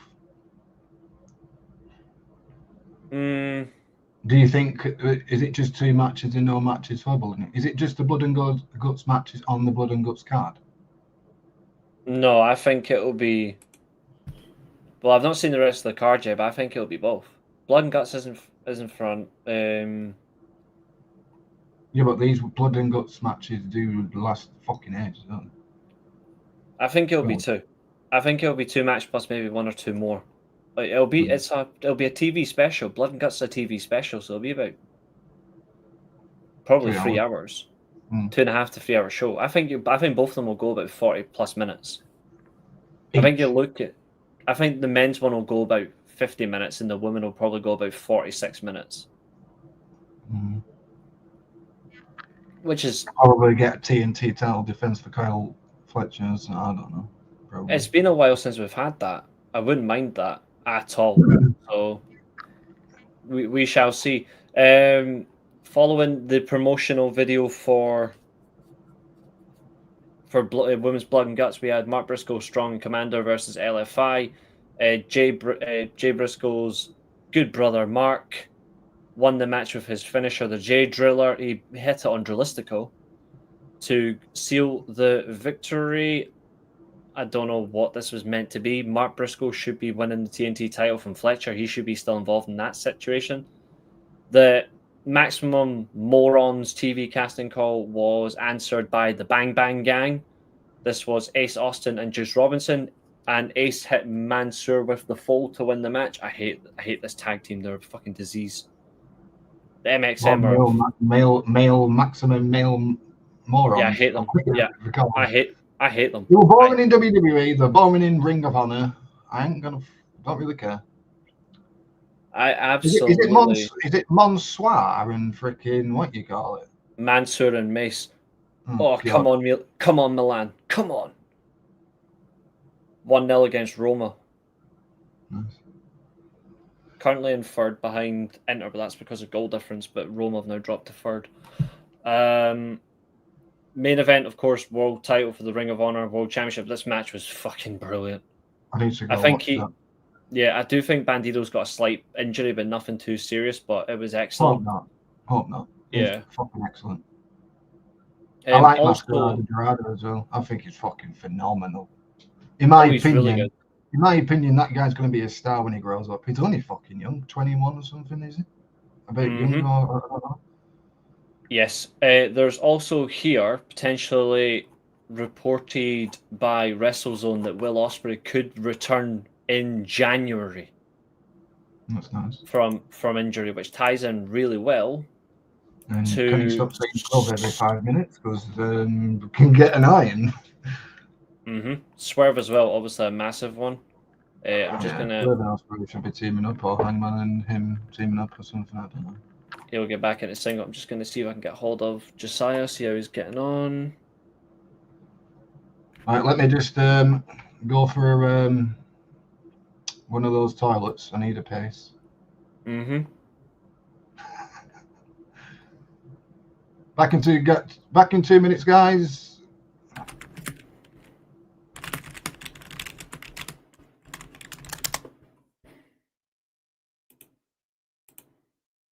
We've been live for 1 hour 55. It's not too bad.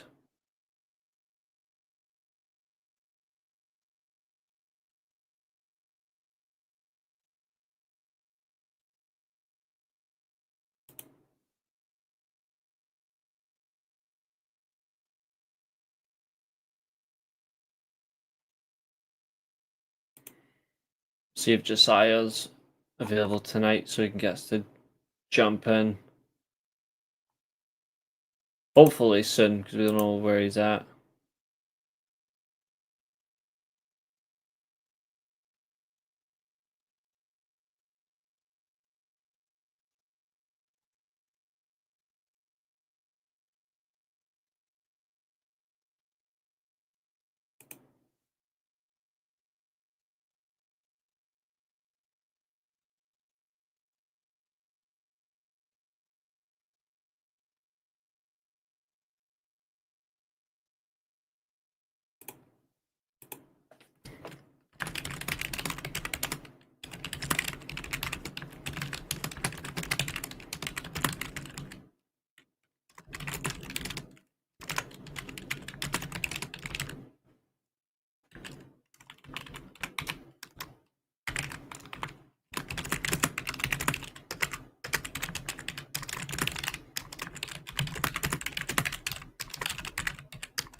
Let's see, Yankees just responded. What's the wee man saying?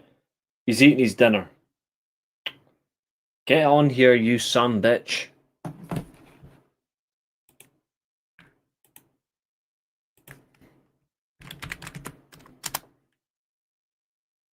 Yeah, it's been a good show tonight.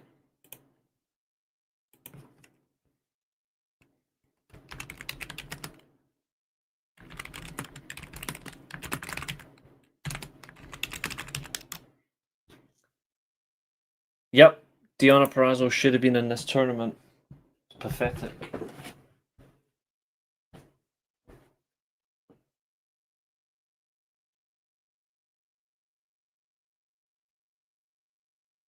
I don't care about Taya Valkyrie not being in this tournament, but Deonna should have been in this tournament.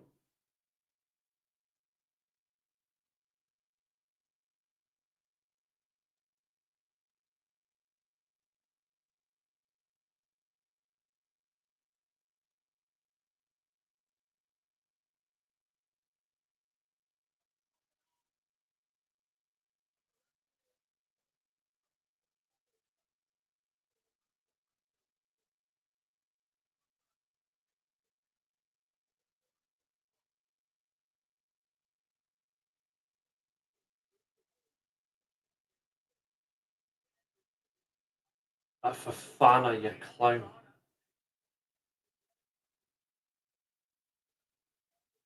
Ugh.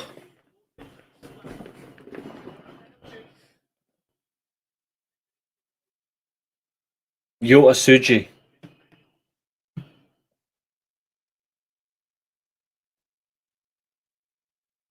Just, and is it the answer isn't obvious?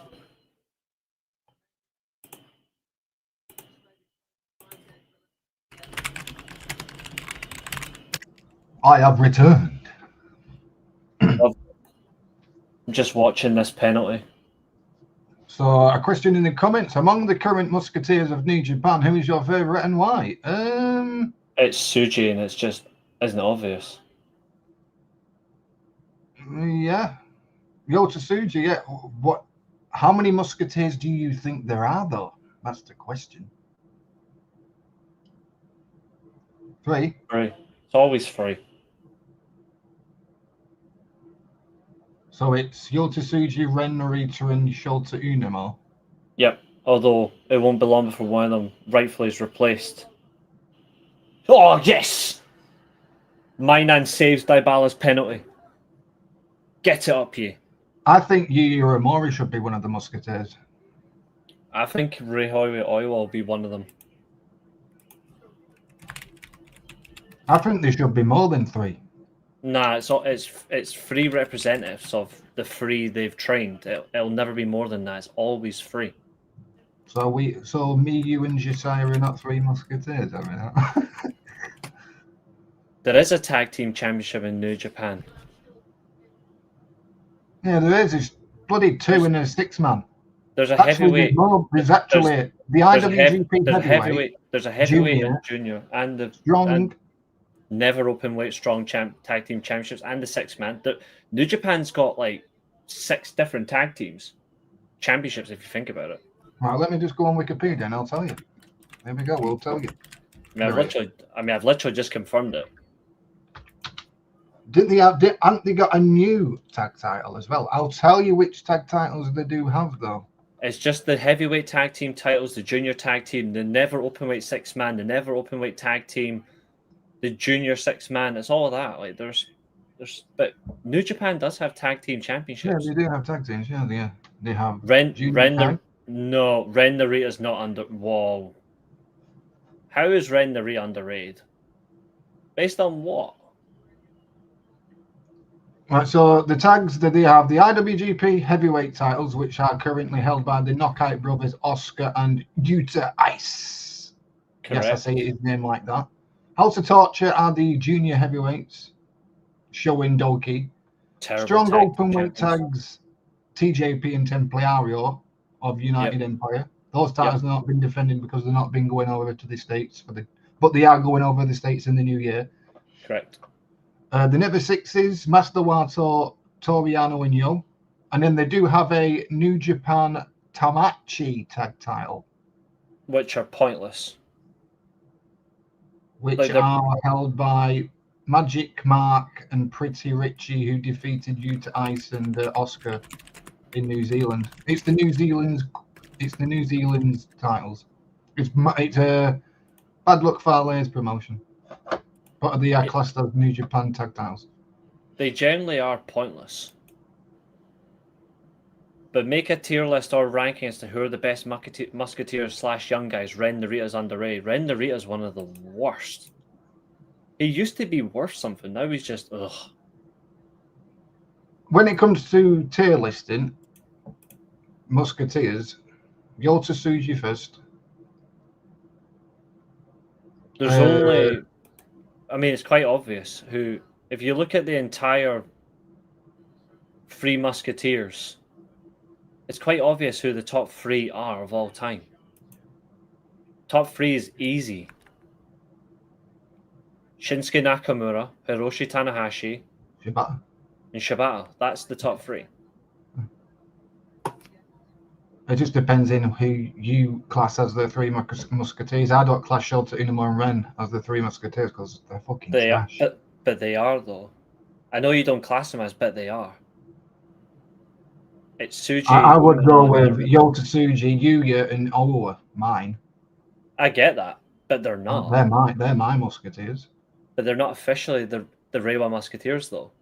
Yeah, which is weird. Like the official Musketeers are Narita, Shota, and Yota. Like they announced, like that was already established, like what, 2 years ago. It's not good. Now, when we get into the New Japan show, I will be saying something about a tag team that should have been tagging in the Junior Tag League, but they tagged in the 6-man or an 8-man on the day of Tanahashi's farewell thing, and they tagged with each other. How amazing was that? Let's see. Leon says current young guys. I see Tsuji, Yuya, and Narita as the top 3 young guys. Shota Umino's 4. For me, the current top young guys, it's Tsuji, Yuya, Oiwa.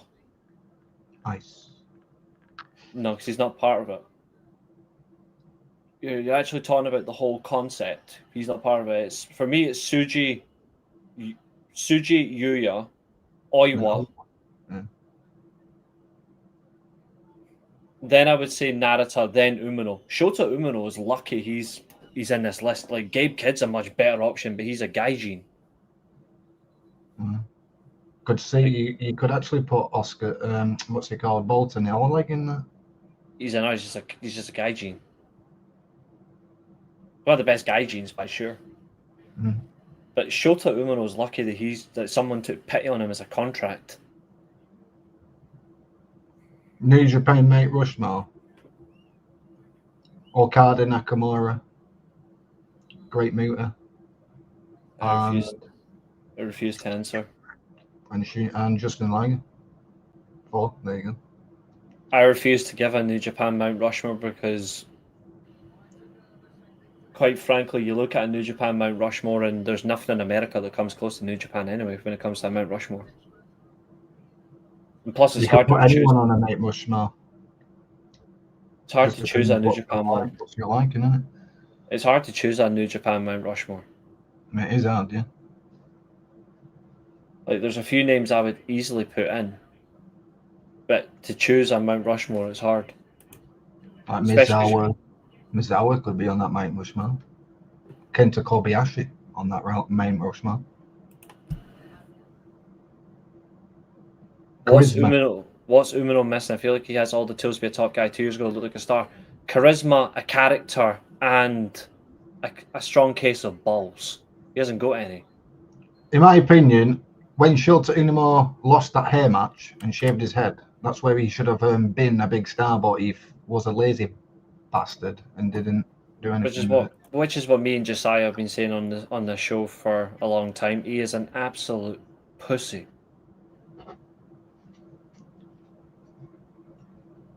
The best thing that needs to happen to Shota Umino is full on heel turn. Full on. Yeah. I'm really interested to see what happens in Anjo next week with Tanahashi. We're not saying that we don't like Shota Umino as a person. I don't. We're on about his character. I'm on about his character, mate. He hasn't got one. Person, but his character just doesn't do anything for me. He hasn't got one at all. Still, I'm interested to see what happens with Tanahashi and Yuto Ice and Anjo, because Anjo is the birthplace of Okada and the match is on his birthday. And I can't wait for that. I just fucking love Yuta Ice. Tanahashi is going to. That's the guy. That's the guy who he should. That's the guy who's got charisma coming out of his ass. Yuta Ice has probably got the most charisma in that bloody roster. I'm saying Yuta Ice has got probably the best charisma on that roster. It's a bold statement. I mean, I disagree. I think Yuta Ice definitely has a lot of charisma, but I don't think he's got more charisma than Yota Tsuji. And I don't think he's got more charisma than Evil. I think he's in the top 3, though. I won't deny it. But I think Tsuji and Evil have got more charisma than Yuta Ice. Yota Tsuji's got the most charisma then. And then it probably goes Evil and then fucking Yuta Ice then. I just love Yuta Ice. I think it's developed very nice. I'd say David Finlay's 4th, because David Finlay is charismatic. In a different way, like how he presents himself, like that aggressive swagger is definitely charismatic. If I need to be honest, if I'm looking at New Japan, I may as well answer this. A New Japan Mount Rushmore. Let's see. Ice has more charisma than Yu and Tsuji. No. Tsuji's got more charisma than Ice. I think he's got more charisma than Yuya Umaru, though. Alright, let's see. Ice is good, though. Mount Rushmore, New Japan. Okada. Nakamura. I don't do 4. I don't care. I know people do a Mount Rushmore of 4. I do a Mount Rushmore of 5. I refuse to do 4. 4's for pussies. Okada, Nakamura, Tanahashi, Naito, and Jushin Thunder Liger. Yeah, that's I've got Great Muta as my pro wrestling Noah Mount Rushmore. No, you got Mizawa. He's more New Japan. He's more Noah than he is New Japan. Yeah. You got Noah's Mount Rushmore is probably Mizawa, Kenta Kobayashi, Kenta, Marufuji, in Great Muta. Yeah, and Great Mill. There you are. There you go. And if you want to go to Dragon Gate, I'll tell you my Dragon Gate ones. Too soon for a Dragon Gate Mount Rushmore, if I'm thinking, because the lineage of the company is not as old as those two. I think that's the only thing. I think Yamato.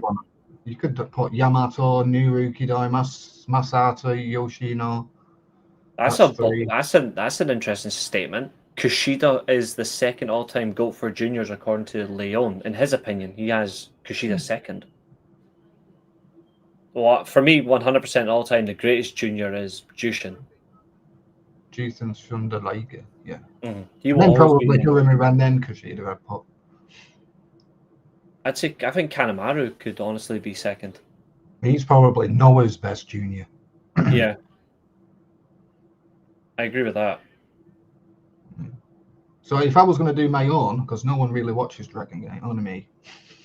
I mean, I do. I just don't have a Mount Rushmore for it. But if I had to include one person, Pac would be in there.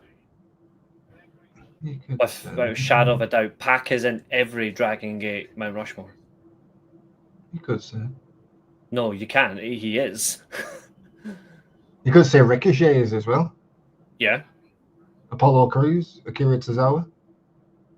Yes, Tozawa needs to be on that main Rushmore and Dragon Gate. The guy fucking built that fucking promotion from the ground up. Yeah, I agree. And look what he's doing now, doing some bullshit. Yep. He's now being ruined with the dross that is Alpha Academy, which is... Yeah, you've got freaking Yamato, Naruki Doi. You've got Dragon Kid. That guy doesn't age. That's right, yeah. You could also... the original Tiger Mask is another one for New Japan as well, depending on if you want to include him or not. So you've got Yamato, Naruki Doi. You've got Masasato Yoshiono. Naruki Doi's tag partner who retired, unfortunately. You've got Dragon Kid. And then you've got Tozawa. There's your four Musketeers of Dragon Gate. But if you wanted to do the four Musketeers now of Dragon Gate, you've got Yuki Yoshioka, Dragon Dyer, Shun Skywalker, and Machine. Tanahashi's not on a Dragon Gate Mount Rushmore, Maria. We do have him in a New Japan. I have got him in my New Japan Mount Rushmore. A friend of mine just got signed to Dragon Gate. He's moving to Japan. What's his name? Dragon Gate's like my first promotion I watch. I'll keep an eye out. Keep an eye out. If you could probably put his name in the chat, I'll see. I do watch Dragon Gate every week. So yeah, the four Musketeers for this era's Dragon Gate is probably Yuka Yoshioka, Dragon Dyer, Shun Skywalker, and Strong Machine J. Yeah, new Tanahashi's in the New Japan. He's 100% in it.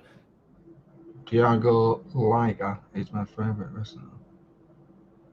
I mean, there's some names on my New Japan Mount Rushmore I have left off because it's hard. Like, I've left off the likes of I've left off Kota Ibushi. Would you class All Japan as a Mount Rushmore? Yeah, absolutely, because Vader's on it. Yeah, fucking Vader's on that one. Fucking Stan Hansen, freaking what's he called? Steve Williams, Dr. Steve, Terry Gordy. If you're looking at All Japan, my Mount Rushmore for All Japan is Vader, Terry Gordy, Dr. Death, Steve Williams, and Tenyu. Is he? Yeah. Come on. Stan Hansen. Well, Tenyu's on there instead of Stan Hansen. That's fair enough. Stan Hansen for me is always an All Japan Mount Rushmore.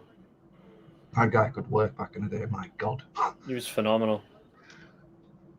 But yeah, Kenta Miyahara, who's the champion now, he should be on a Mount Rushmore All Japan. He will get into it. He'll get into it. Is Okada the GOAT? No.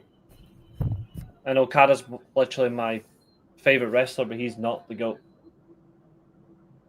He's the greatest tournament wrestler. Japanese wrestling, as in like GOAT status, which I don't like that term. He's still behind Hulk Hogan in New Japan, don't care. Like, he's still behind. Probably his best work. I'm Like- not even lying either. Hulk Hogan Like- in New Japan actually was good. Like, the thing about Okada's the greatest tournament wrestler ever, 100%. But I would still have him behind, like, Nakamura and Tanahashi. I would say they're two just above him. The greatest Japanese wrestler GOAT, probably Kenta Kobayashi. Yeah, he's up there, 100%. What does Okada have to do to be New Japan GOAT? He's done it all. The problem is just because of the careers that Nakamura and Tanahashi had. Like, even Naito is one of my all-time favorites. Naito's in the conversation for the greatest. And Talking about Naito, I've got a Los Ingobernables t-shirt on right now. mine's in my drawer. Greatest faction of all time. I love that fucking group, man. Like, it's not that Okada can't make himself the GOAT. Like, Tanahashi's an 8-time world champion. But it's still the reality of the circumstance. Like, it's just how you define yourself in your career. Okada, for me, is just behind Tanahashi and Shinsuke Nakamura. Did you say there was an announcement today? Yes. Is the announcement that Cuesta was pitching news to do? Is that No. the announcement? That's different. Was Muta better than Okada? Yes. Yeah. Yes. Great Muta is 100% better than Okada. Like, fundamentally, everything Okada did do, Muta did that and more. Okada's phenomenal. Like, he is. But it's just like what Great Muta was doing, no one's been able to replicate. No one's been able to match. The only person who comes close to Muta in terms of style for style, working themselves to the mat, is Tajiri. Like, if you want to look at exact mirror to mirror, you put them against a mirror. Tajiri is Muta. Muta is Tajiri. Tajiri's still going. Yeah. And I And will not change. Like he's And I freaking... stand on that. Yeah, I agree with that. Muta from the 80s, you slot in 2025, you still be pound for pound best, right? Absolutely.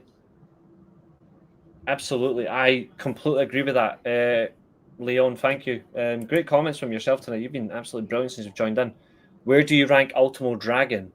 In the top 10 for Japanese wrestlers, yes. He's in the top 10. Well, I'm going to be biased there. That is my ace.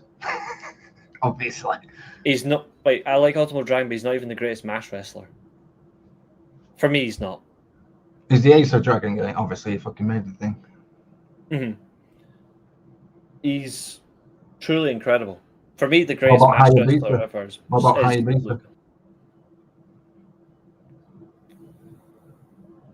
just below The him. Great Sasuke, Hayabusa, Ultimo Dragon. Not... If I'm looking at them...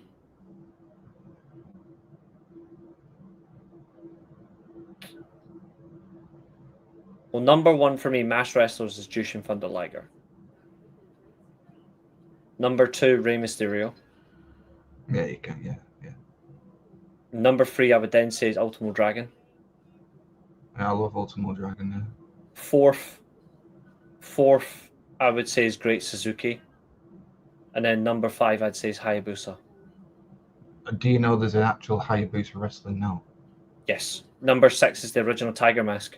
Hot take, Ultimo Dragon is more influential to junior wrestling than Liger. No, I still think Liger's more influential than Ultimo Dragon. Ultimo Dragon literally followed Liger. If you look at it, like, Dragon was inspired by Liger. Therefore, Dragon isn't as influential as Jushin. But both of them collectively are more influential than most. Psychosis is in my top 10 mass wrestlers, then it's Juventud Guerrero. Yeah, I like Evie. The guy still wrestles as well, doesn't he? I think. There he is. He's late, but he is here. Yep. Hello, mate. All right. I like the take, though, Arn. I do like the take, but for me, Liger's more influential than Ultimo and Maria. Who was better, Ultimo Dragon or Jushin Liger? Jushin Liger. I'm biased. I like Ultimo Dragon. I like them both. Here's the thing: I like both of them, but I know which one's more influential, and that's Liger. Like, switch places because it's doing me tits in. You've already been put down the bottom. That's where you belong. Yeah, no, I'm on a bit used to you. You're in the wrong place. No, I'm staying here. I'm on time. Oh, I'm showing you Josiah. Flexing. I've got OCD. It just seems odd. Sorry, I've got OCD. To be fair, so do I, but I do things different. Just because luchadors try to be more like Ultimo than Liger is what I've heard. I think if you look at it, luchadors don't try to be like either. It's not called luchadors, though. For me, if you're looking at a masked wrestler, they're always trying to be like Mysterio or Eddie Guerrero, and that's why Eddie Guerrero's legacy is being tarnished by all these Muppets. Here's a question: what's Lucha Libre within the Japanese pro wrestling actually called? The style? There's a question for you. That's a great one. Oh, Josiah's here. We know you've been busy, mate. We know. We're all good. Yeah. How did all the moving go? A lot of work. Do me a favour. Message your pal Diblexa and tell her that Dybala's penalty was absolutely exquisite. Tough. That's a tough one, Fernando. I'm getting that. Eddie Guerrero or Rey Mysterio? Eddie Guerrero for me. Tough one that for me, to be fair. The only reason why is because it's just because Eddie Guerrero influenced Rey Mysterio. But I do like both, but Eddie Guerrero was just something else for me. Yeah, bless him. Mm-hmm. Rest in peace. 20 years next week, I think. 20 years next week's the anniversary of Eddie Guerrero's death. And he's the I might do a It's been stream 20 years already. Yeah, 20 years, aye. I was in my first year of secondary school when he died, unfortunately. I was 8.5 years old. It was hilarious. Not hilarious that he died at 8.5. That it's hilarious that I was that old, and I still remember it. I remember the day really well. 13, 14 years old when he died. I remember the day. 2005, I think it was. Was it 2005? Yeah, it was before Survivor Series. I think Eddie is more influential than Ray. Everyone wrestles the hybrid style nowadays. Pure high flyers are rare. Yep, you don't get the last pure high flyer that I watched in recent periods was AJ until AJ morphed into a hybrid. Dom or Hook? Dom, come on. Does it matter? Either or? Can I choose neither? Because I don't care about either of them. I said Dom, mate. Hook needs to go into the performance center and get a character. I don't even see what Hook brings to wrestling. Like, I don't see it's anything. Just his brother, not brother, fucking son. Sorry, brother. Yeah. True. Josiah, have you seen the intro yet? No, actually, I haven't. Interesting. Hook looks like Spider-Man. Huh? I'm saying nothing. Yeah, 20 years. So, since Josiah's not seen this yet, I might do a Eddie Guerrero tribute show for Underground on the channel soon. I've done a lot of tributes, but there we go. Should AEW release Hook? AEW doesn't need Hook anymore. I'm saying that's all I'm going to say. But Josiah, this is just for you since you've not seen it yet.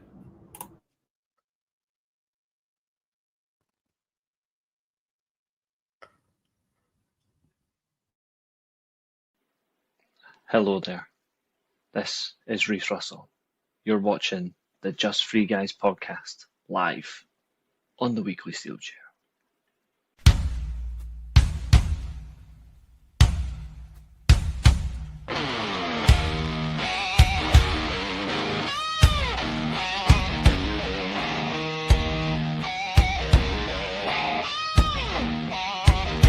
Just three. Just three guys.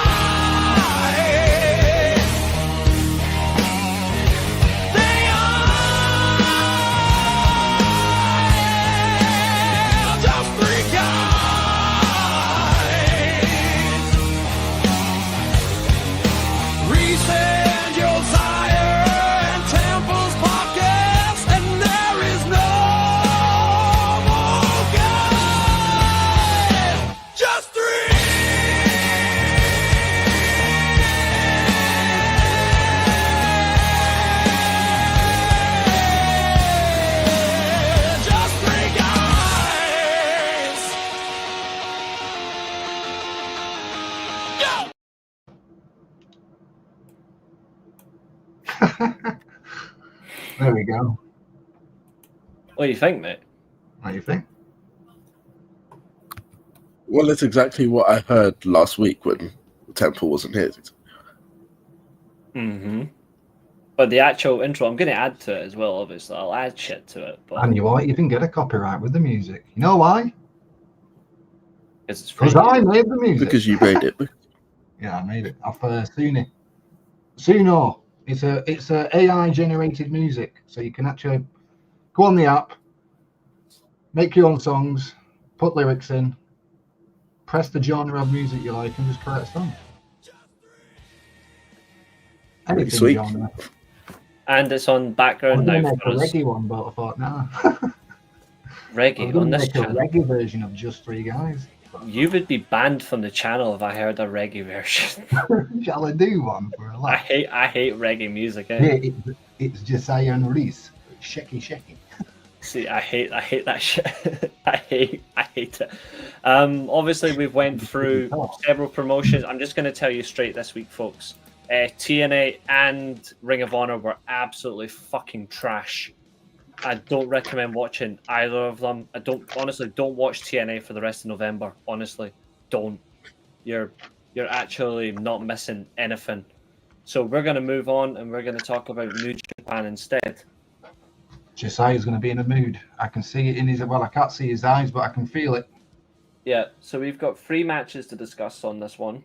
We've got the IWGP World Heavyweight Championship match, which we're going to come to at the very end. We've got... that's for damn sure. Identity Crisis is spot on. We have the IWGP Global Heavyweight Championship match between Tsuji and Tanahashi, and then we've got the Super Junior Tag League final, which, fuck me, I can't get that back. But we are going to go straight into Can I just just say something? We had a 6-man tag or an 8-man tag before all these matches, right? yeah, And it fucking annoyed the shit out of me, right? Because Yuki Yoshioka and Dragon Dia was on the same fucking team tagging. and it wasn't even that good a match. Yeah, but Like they it had wasn't. some pretty good spots and that high-risk fucking move. That was fucking amazing. Oh Why yeah, wasn't these two in the tag league together as a team, which is annoying the shit out of me? check with the booker. It's their decision. I'll just ring him up. Just give me a second, right? I haven't got. All I can tell you is I haven't got a bloody clue. Anyway, the Super Junior Tag League final was between, of all fucking teams, the House of Torture and Kanemaru and Robbie fucking X. You kidding me? Kanemaru? Ishimori, is it? Ishimori, sorry, I was thinking Kanemaru in a different way, but still, Wanker and Baldy. I'm sorry, but what are they playing at? Why not put Robbie Eagles and Vegeta in this final? You've basically just ruined the path to Wrestle Kingdom, which is fun enough. They might be added to the title match. What title match though? There isn't going to be one now. Come on, there's going to be Yeah, a there is. four-way. It'll be Kanemaru and Dick Togo. Oh, fuck's sake! No, the match in come on, the match is going to be a 4-way. It's going to be Sho and Doki versus Fujita Robbie Eagles against Yo and Wato and Ishimori and Robbie X. There's your 4-way for the junior tag titles at Wrestle Kingdom. There you I'm No, not- go. but it won't be because it's their choice now. Yeah, it's they get to choose who they face, so it won't be a They're fatal gonna- 4-way. they're And they gonna can face- pick Whiskey Dick. They're going to face Whiskey Dick. Yeah, and it'll be crap. It'll be Yeah. crap. Like I'm going to Whiskey say Dick. right now, well done New Japan for fucking ruining the New Japan Junior Tag Team division. Thank you. Gado, go and find a cricket bat and someone do your head in. Like I'm begging Gado's been some. absolutely excellent in this tournament. What are you on about? Come on. His booking was crap. And so was his wrestlings. Exactly. They've slotted in non-winners to Wrestle Kingdom Junior Tag Team. Yeah, they have, but they'll make it worse this time. It was right there for Fujita and Eagles to win this tournament and then challenge Dookie and Sho at Wrestle Kingdom for the tag titles. I'll just make it a 4-way like I suggested. But what's the point now doing a fatal 4-way when you're not going to get a fatal 4-way? The champions are not going to pick 3 opponents. If I was the champions, I'd be like, yeah, we're going to beat every single one of yous. There you go. There's your confident boost. And then they lose their titles. No, they win the titles. They would lose them. They retain the titles. They wouldn't retain the titles in a fatal 4-way. They'd lose them. They're not going to balance this out well. They've actually made it worse. And catch you later, James.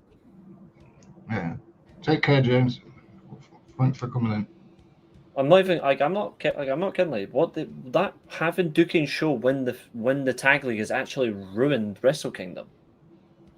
It's ruined it. And that's not the only thing they've done to ruin Wrestle Kingdom. Yeah, that's not Are we going to get into it? And Josiah's probably fucking going out of mad or something. I'm ready to execute someone. People. We're going to get to love that, don't worry. Absolutely, people love Dookie. I see him defending and winning the Wrestle Kingdom. Winning which part? You can't double book Doki because he's the junior heavyweight tag and junior heavyweight champion. But then again, I won't put it past him and double booking Doki on the card. I would double book him. I would have him defend the tag titles in the opening match, and then later on the card, I would have him defend the junior heavyweight title. Against who though? Yo. I would just do Yo and Despy. Yeah, that's why I said triple threat, yeah. Yo and Despy. Despy will probably pin Yo anyway and take the title. If Hiromu Takahashi steal the GHC title, Champ Junior, do you think he defends that title at Wrestle Kingdom as well? Probably. And then he would lose it there. And we're pitching something like Hiromu versus Kanemaru. Yes. I don't know about that one. Because Kanemaru is technically the GOAT of the GHC junior heavyweight in Noah. Hiromu faces him for the title at Wrestle Kingdom. For combined Daisy is, yeah. Single like title defense is absolutely, but depending on how much longer, because I think Takahashi will break it. If he breaks that record, then he's the greatest regardless. But we'll see. But I just feel like they made a mistake having shown. It would have, even if they had Ishimori and Robbie X at least win these. I mean, it's not what I wanted, but at least it's something. But no, they had the tag champs win the match. It was a good match. It's just a pointless victory. It's like the G1. It's like the IWGP heavyweight champion win the G1. Really. I don't like when the champion's in the G1. I've never liked it. Even when Okada's been champ competing in the G1, I've never liked it. For me, the champion should not be in it. Unless, if the champion's in the tournament, then the IWGP World title should be the main event of the tournament. It shouldn't be for the G1 trophy. It should be for the World Championship. But that's what I would do. If the champion's in the tournament, then the champion must defend his title in the final. If it's not... that's one thing that AEW do well with their Continental Classicness. Yeah, I agree with that. Like, they do that really well. Which is odd. But they don't screw it up. Like, at least the champion actually defends his title. Whereas the G1, it doesn't happen for the World Champ, which is annoying, really, because you could get a lot of enjoyment out of the World Champ defending his title. Because you might just have a short winner.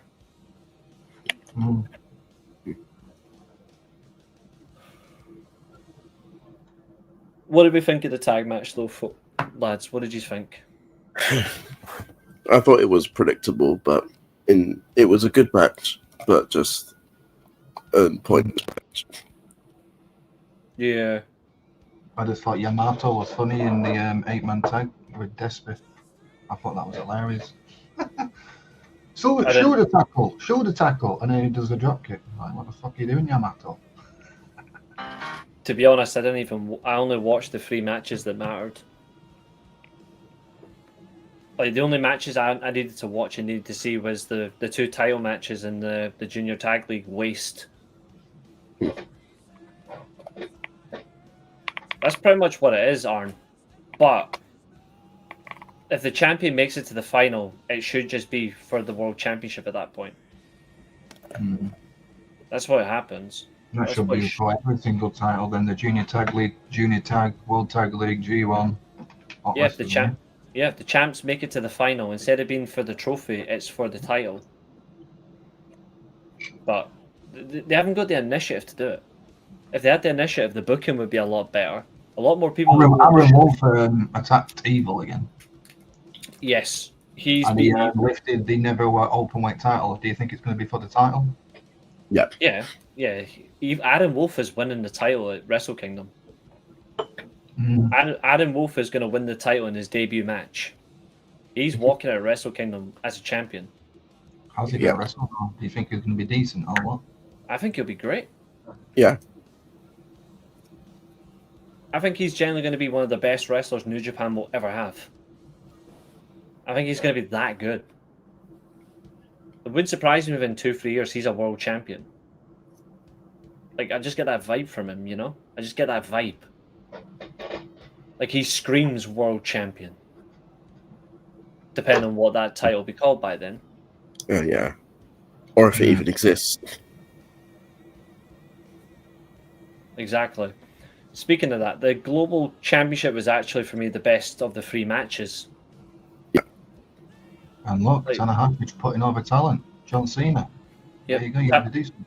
Yeah. I liked Takeshita versus Goto, but Tanahashi versus Tsuji was a far better match.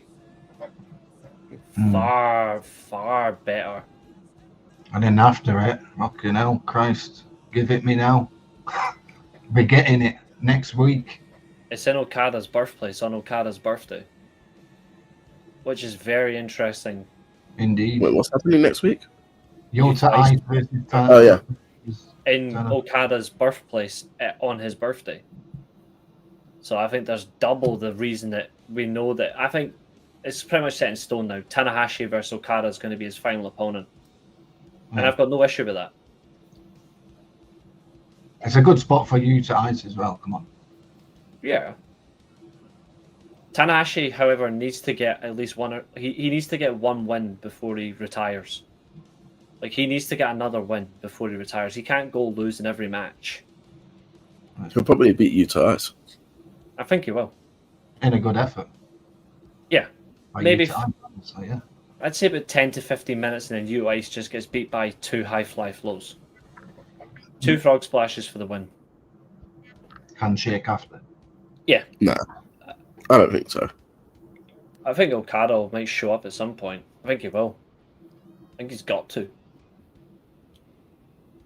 I don't know. I read somewhere that he said that he was never going to come back. If it ends up not being him, then I wonder who does actually. Well, Gedo says he's going to pick Tana's opponent. Why? Why does he get to pick? Booker's rights, I suppose. He's stealing it. I mean, in the rub earlier. So yeah, surely he's just going to pick David Finlay then. If it's him, that's just a disappointment. Yeah. Really. But Tanahashi's final match should be Okada, Nakamura, or Shibata, really. Omega. On Wall Street. To be fair, I was hoping his final opponent would be Shibata or Nakamura, but I had no issue with it being Okada. I'm actually interested to see who Tanahashi's last opponent is. It'll be better than John Cena's final opponent, put it that way. You know, like I said before, Tanahashi's retirement has been better than John Cena's. It's because John Cena can't wrestle. His retirement tour is exactly what I thought it was going to be when it happened. I said it was going to be shit. I've never once been proven wrong.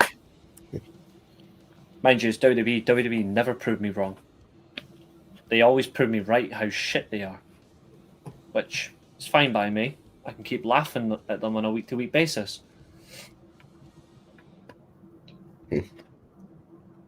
But yeah, Tanahashi, Tsuji, what are we thinking? What do you think of that match? It's the match that they should have had in the G1. Yeah. I agree with that. That spear is just fucking ridiculous. Really good. Yeah, the Gene Blast. I'm gonna say this next. Better than Braun Breaker's spear. Oh, that's what I think in terms of like American talent, Braun Breaker's got the best spear in the world. The Gene Blaster is the best spear. Really, I wouldn't like to take that. It's basically a more aggressive version of the Gore. Yeah. I mean, we've all seen CM Punk hit a spear now. Oh, God, no. And we've seen Jey Uso do the GTS. They were both Well, gassed. They were wow. both gassed after 5 minutes, and I think I know how they were gassed after 5 minutes. The fucking entrances with that long, probably why. CM Punk was on the donuts. CM Punk was on the donuts, and Jey Uso was on the munchies. Now, Jey Uso was gassed for 5 minutes for all the most of the match because his fucking entrances take so long as he wrestles. Yeah. And he was on the munchies. The Let's women's not blood talk and... about these idiots. Let's talk about something that's important, like New Japan. Well, he is. He's a DUI junkie bastard. The women's blood and guts match would have been fine for Minnie or Statlander. Now, having one of them in it is okay. Having both of them, I disagree.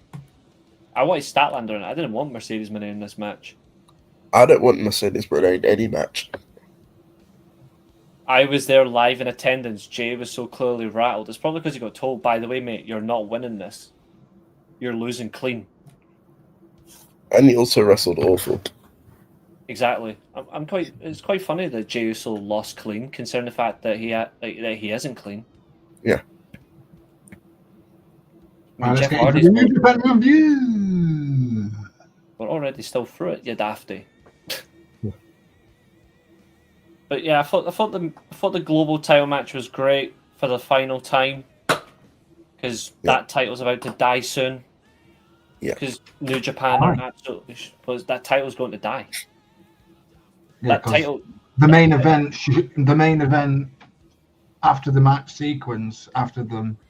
That ruined the main event for me. Why? It should have been. I'm going to say this: did New Japan Pro Wrestling not learn from the first time they did this with the Intercontinental title, or what? No. They learned a lesson. Clearly, they haven't learned because they get gapped.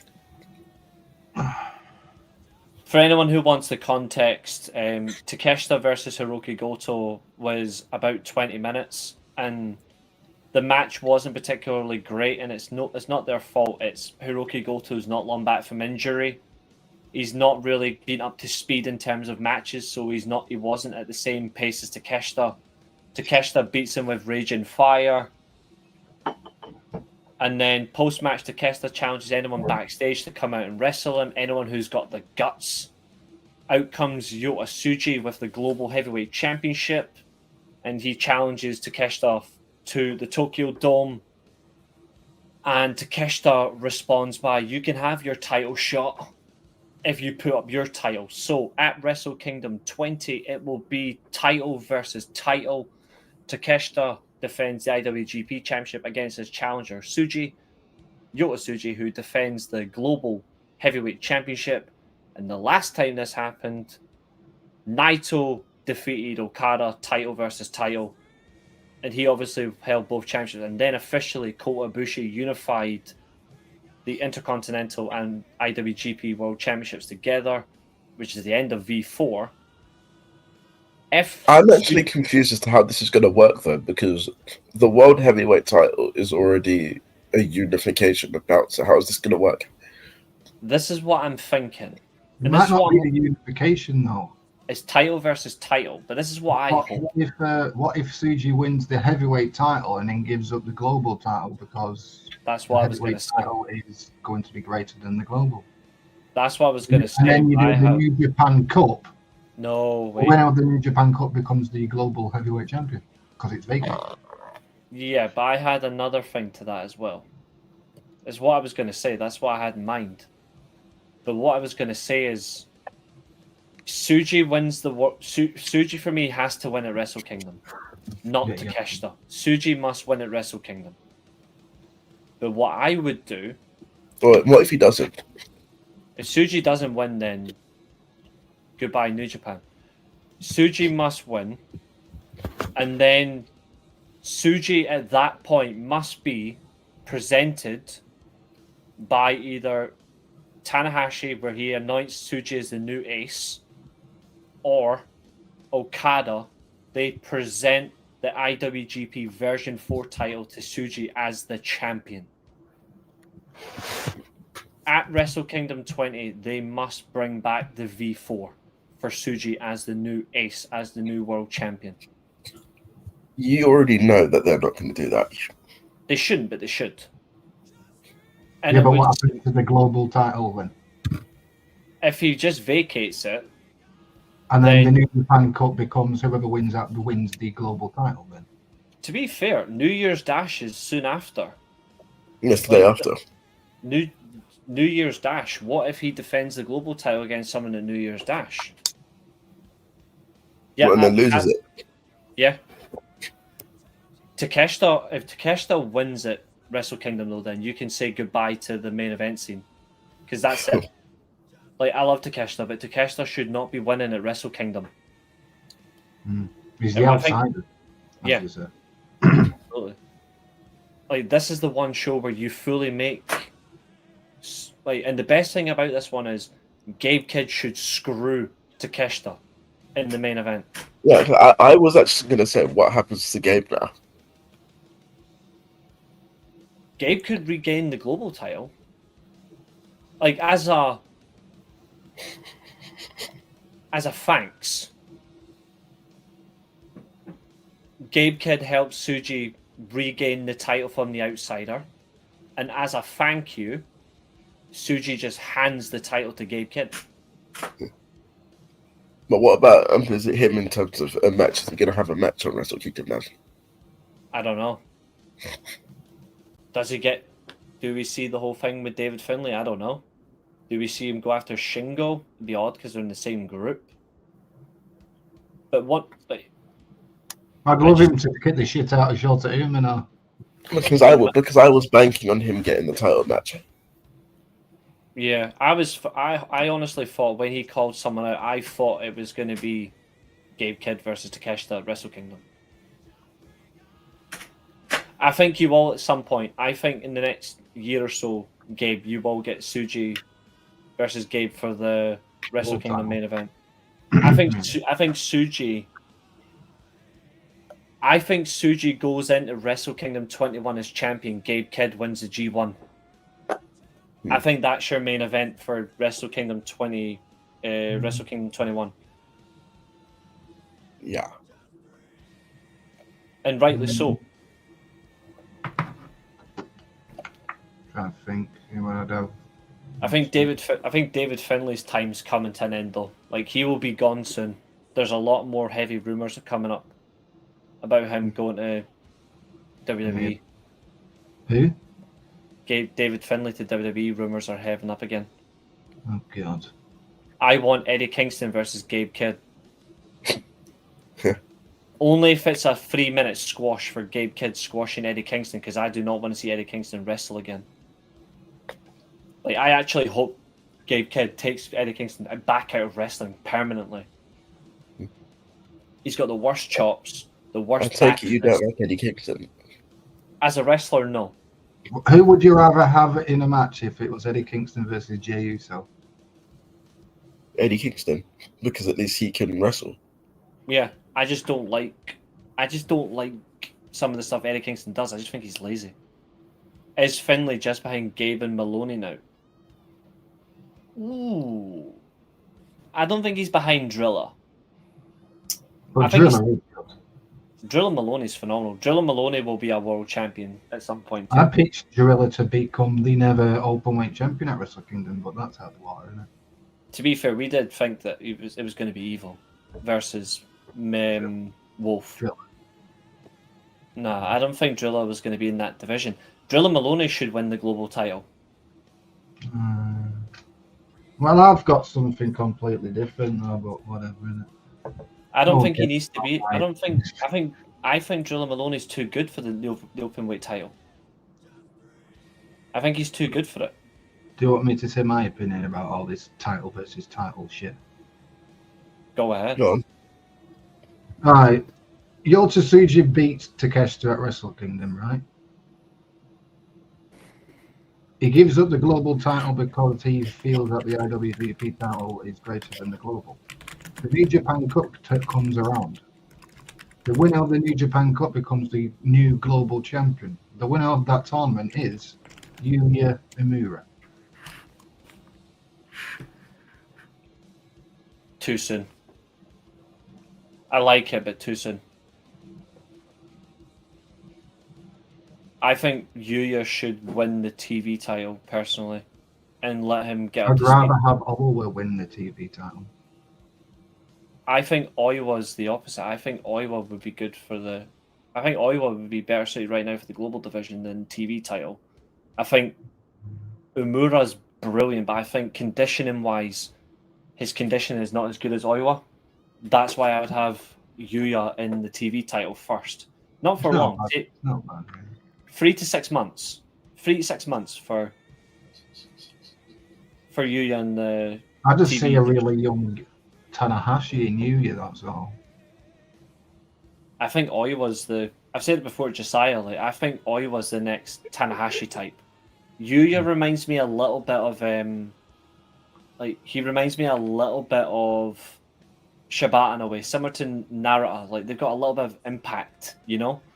But for me, the next Nakamura's Tsuji.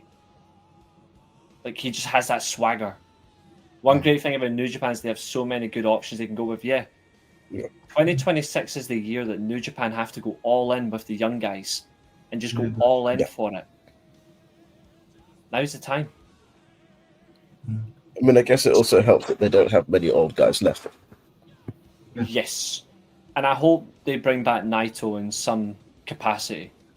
I don't think that'll happen, I don't think so, but they should. Not to wrestle, but come back and do something. Because they miss Naito's presence massively. And it's a big reflection, but we'll see. So what's your opinion about this title versus title? Do you think it's dog shit? Mm-hmm. Absolutely. What about you, Josiah? What do you think about the title versus title match? It's ridiculous. It doesn't need to happen. I think the IWGP title should be defended against, obviously, Yota Tsuji if you're going with that, and then Yota Tsuji just gives up the global title, and then you do a mini title before Wrestle Kingdom. It should be defended against an active champion.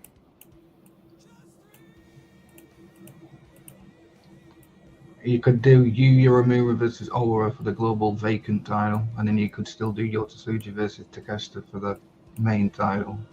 Could do. This only works if Tsuji wins. Agreed. Now, ladies and gentlemen, we've been live for 2 hours, 53 minutes. You guys have been brilliant. We're at nearly 90 views on today's stream. Thank you. And now we're doing our main event, which Fuckwit's was going to talk about. So, in the meantime, for the next 2 minutes, whilst me and Josiah get our shit prepared, Temple, you are going into full screen, Temple, to explain what this next segment's about. Okay, the next segment is going to be... Let me just get my document up.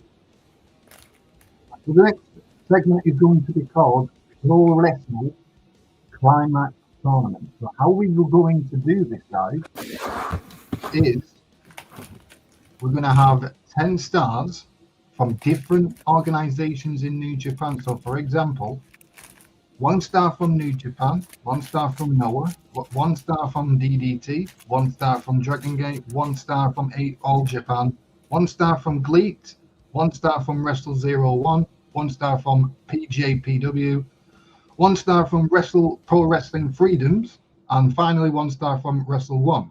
So those are the 10 Japanese promotions. To be fair, you also said to us we can have one from multiple promotions if we don't watch them all. So yeah, that as well, yeah. So how we're going to do this is we're going to do only a Japanese G1 Climax with 10 stars from different organizations in Japanese wrestling. It's going to be called the Pure Wrestle Climax Tournament. That's how we're going to do it. That's your task.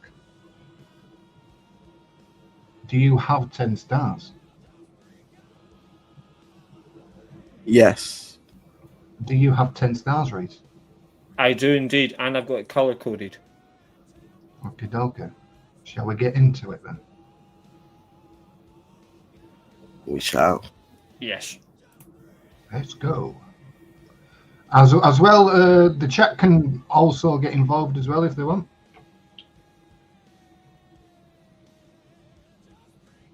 So what we'll do... The rules. You do understand the rules? Mm-hmm. Does the chat understand the rules? Hopefully. Nakajima would be a beast in the G1. Mm-hmm. So, what I've done... I was eating a chocolate Lebanese in the background. I didn't want to be on screen eating a chocolate Lebanese. So, I've colour-coded mine, and I've actually... What I've done is I've actually marked my talents as hidden by the colour coding, so you'll actually see... You have to guess who my talents are. So, I'm going to share screen for mine, and it's colour-coded all the way through. So, you have to guess which promotions I've used and guess the talent. Okay. So can you guess who I've done? Now, I've put a final four, straight to the final four, 2 in the final, then 1 winner. Mm-hmm. And what I've done is the winner for my promotion is they get to challenge their own respective championship. Mm-hmm. So that's what I've done. So if you want to take a guess which promotions, I will go for it.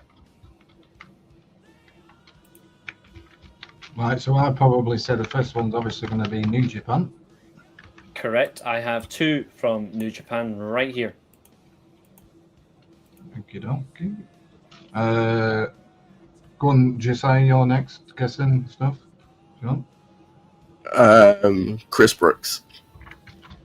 I have not used Chris Brooks. Oh, wow. Yep. Neither have I. Also, I'm just expecting you to guess the promotions I've used at the moment, to be fair. If you want to guess any of my 2 New Japan talents, feel free to guess. All right, let's just guess the promotions first. I'm going to go with probably Noah. I'll go with Noah 2. Oh, Noah 3. I have 3 from Noah, yeah. Right. I did say in our group chat, Noah for me was harder to pick than anybody. Yeah. Right, go on, Josiah, your next promotions from the Japanese promotions. Dragon Gate. Yep. Just the one. Okay. Go on then. And he's made the semi-finals interesting. Yep. Right, go on, Josiah, get another one. All Japan. I like how you've done. I like it how you've done it color coordinated because Dragon Gate is purple, and Noah is green. New Japan is obviously orange, and then All Japan's white. Isn't it? Yeah. Have you got any GLEAT people? Oh, you've got 1. Mm-hmm.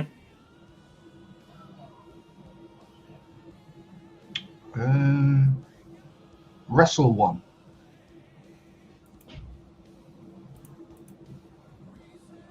Pro Wrestling 01, yep. So what's my final promotion, do you think? And they have made the semi-finals.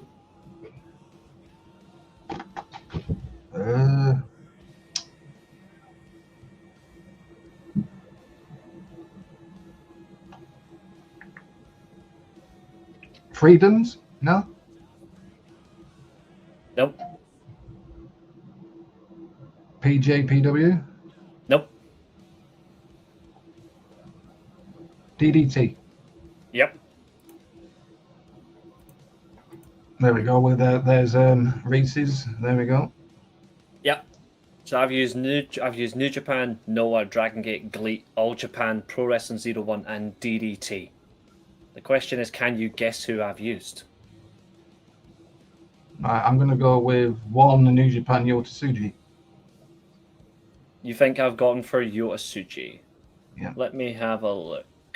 I'll tell you if I've used them or not. So let me go in here for 2 seconds. Let me just drop it down. So if I do that, let me have a look. Yep, that's 1.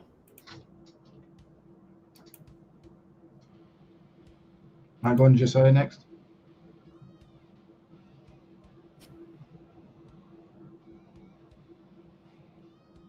gonna take a guess and say that you've gone with Kenta. Say again? Kenta.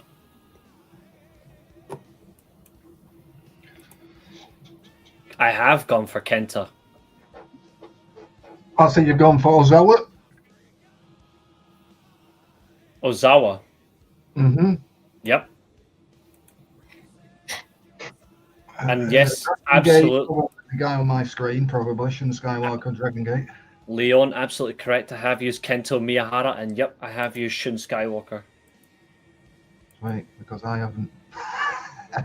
I knew you haven't. I knew I was going to regardless. I'm not saying that I love Shun Skywalker. I've got a reason why Shun Skywalker shouldn't be in G1 Climax matches. I have it just because he's an excellent tournament wrestler. That's why I like watching him in these types of matches. But can you guess my remaining talents? Gleet, I go with Nakajima. Let me just check, and I will confirm for you. Let's see if you were right. Nope, you're wrong. El Lindemann. Nope. Shima. Nope. Fucking hell. Gleet. Yep. T-Hawk. Nope. Go on, Josiah. I'm gonna guess Jack Morris. Nope, I have not got Jack Morris, but I was debating Jack Morris. Good talent, though. But that was my last Noah pick. I'm surprised there's one Noah pick you guys have noticed I've not even, surprised. Kaito Kiyomiya for Noah. Yep. My boy Kaito, yep. Question Right, is... Gleet, Wrestle 1 and DDT. So DDT... Takeshita is DDT, isn't it? Just going to clarify that. He is a DDT wrestler, yes. So we're going to go DDT Konsuke Takeshita. You are incorrect. All I'm gonna say is I'm pretty sure I know who you've got winning this one. Keno's a great one. I was debating Keno as well. Which one are you thinking, Josiah? I'm thinking that you've got Ozawa winning. Okay. Interesting. But who do you think I've got for the rest of the promotion? The rest of the tournament, sorry. Pro Wrestling 01, I'd probably go with Go Shiozaki, probably. Nope. Interesting indeed. The DDT one is actually one of my favorite wrestlers right now. Yuki Uno. Nope. Okay.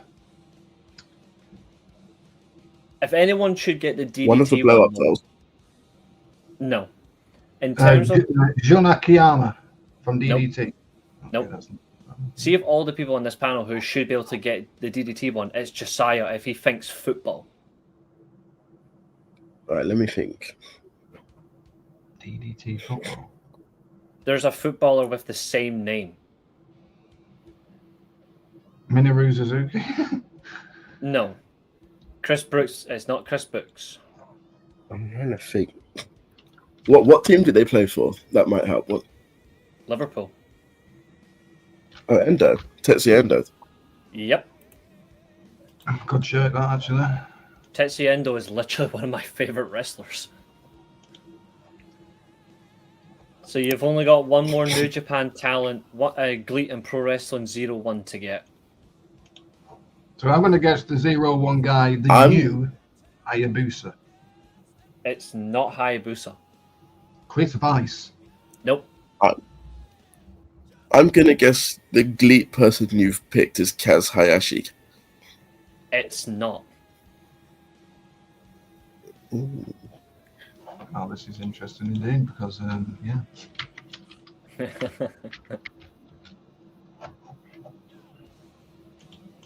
Sound out the New Japan talent first, then maybe you can then figure out the two last.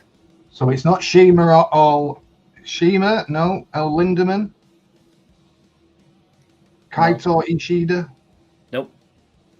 Kazumi Sakamoto. Nope. Minoru Tanaka. Nope.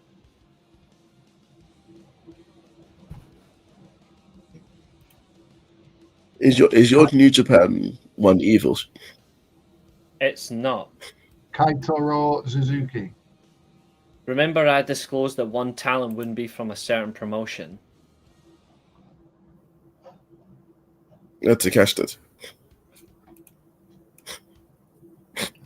Okay. Yeah. I said in our group chat, I said I'm picking Takeshita, but I'm not disclosing him as a DDT talent. He's purely New Japan. 01. Trying to think. So it's not Chris Weiss. It's not the new Hayabusa.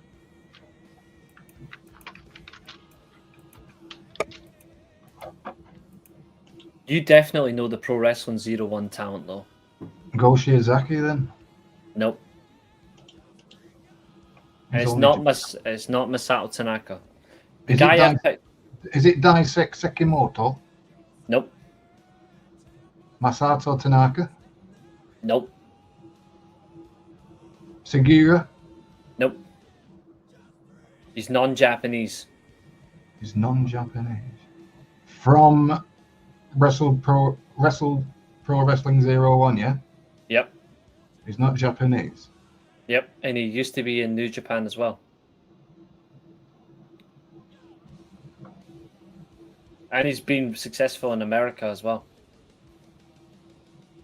Is he on the active roster in Wrestle 1? Mhm. 0. Yes. Is he an ex-WWE guy? He might be.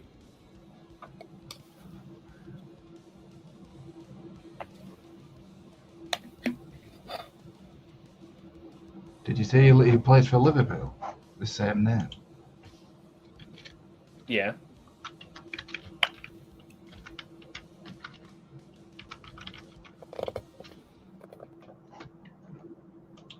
The same name of Liverpool.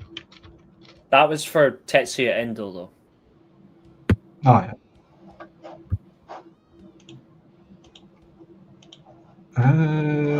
Thinking. I was actually thinking that as well. Just think of the Young Bucks' surname. Harley Jackson. There you go. Harley Jackson's my TMDK. 01. From TMNDK, yeah? Yep, he is my 01 talent. So now you've only got to get my Gleek challenger. You just need to get Gleek and then that's it. If you can't get it, I'm never going to guess this. Right, go and guess the Gleek then. Go on, Josiah. Because I've said all the talents, which are pretty much the only top stars in Gleek, to be fair. I said Shima, no. T-Hawk, El Lindemann, Nakajima. Yeah, you missed one. I only know one Gleek guy. You've got one Gleek guy, who?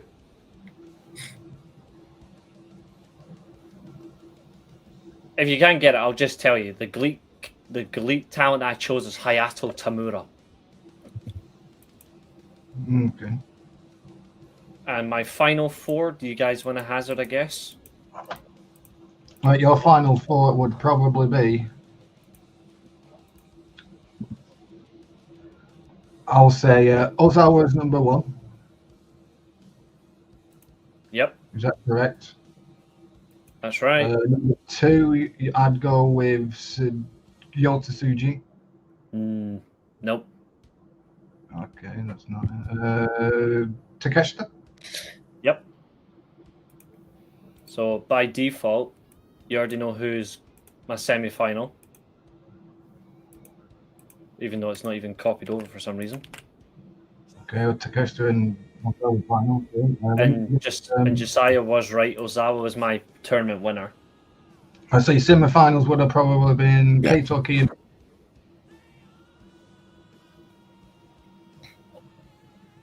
Question is, have I gone by color code to throw you off?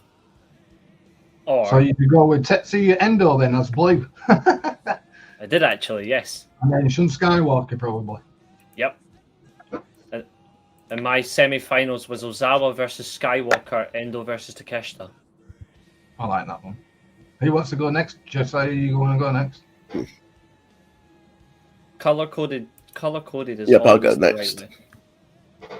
If you want to do the same spreadsheet for Josiah, or just do a little mini one for Josiah, we could do one for all three of us if you want. If you want, Si. Same, just use mine then. What I'll do is I'll duplicate. I think my 10 are very out there. Well, I'm eager to see, so I'm renaming it to. I'll do one for Josiah, and then I'll duplicate it for yourself. Yeah, that was. There we go. So it's 10 talent. Kento Miyahara. Is that the one what Arnold said? Is that Arnell? If I'm pronouncing your name wrong, I do apologise. Yeah, he said Kento, yeah. I've got Kento Miyahara on mine, but it was between him and Tetsuya I had them progressing. Mm-hmm.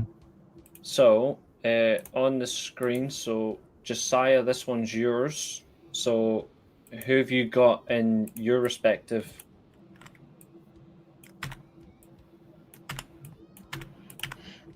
Let me just think that. There we go.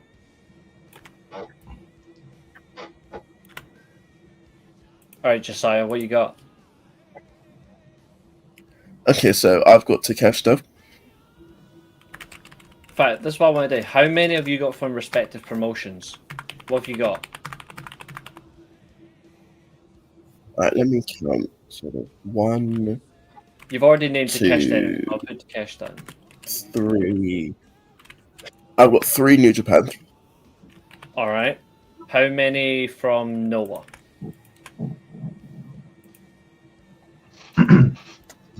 3. 3 from Noah. Yep. Okay. What else you got? Yeah. And then I have 1 Glee. 1 Glee. Yep. Okay. Green, purple. 1 Dragon Gate. Okay. Yep.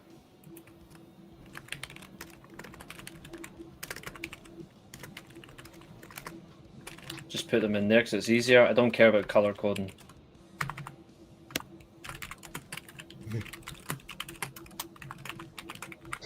One Dragon Gate.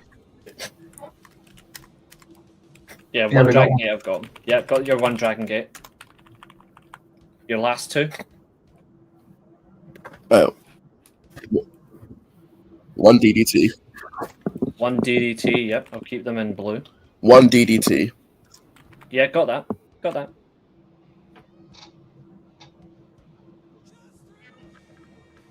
And then what's your last one?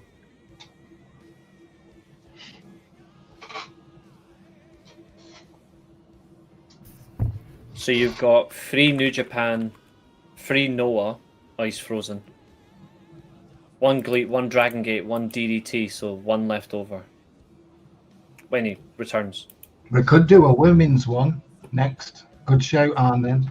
Good shout, that one. We could do. I don't know if we could do a women's one. How many Japanese wrestling promotions is there? You got Stardom, Marigold.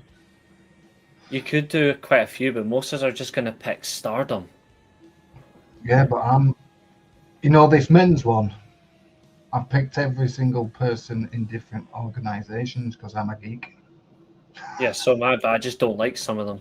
I've only went for the promotions that matter. Welcome back, Josiah. Yeah, Tokyo. Oh, yeah. That's a good shout, that. Yeah.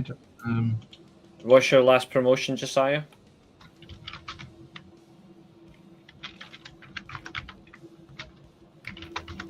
My last one's actually a freelancer. All right, okay. That's fine.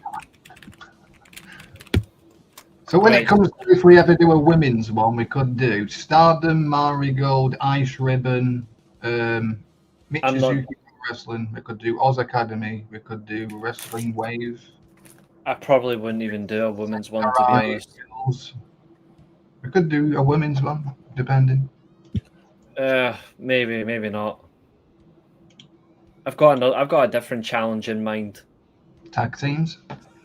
Actually, I was going to say a world championship tournament, where it's just world champions from promotions I pick, and then you've got to do one all the way through. but it's only one champion. If a company's got 2 champions, you only pick one.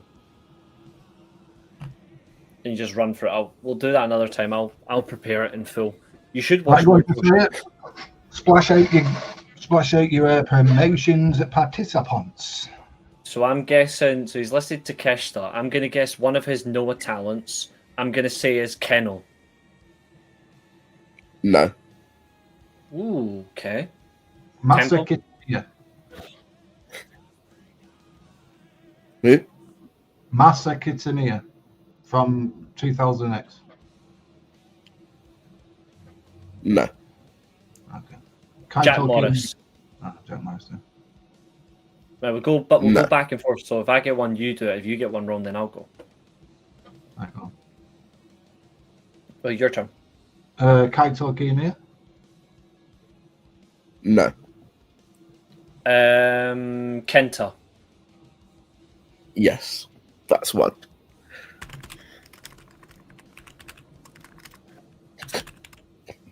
So he's gone for Kenta. I like that, at least. Alright, I'll go again since I got this one right.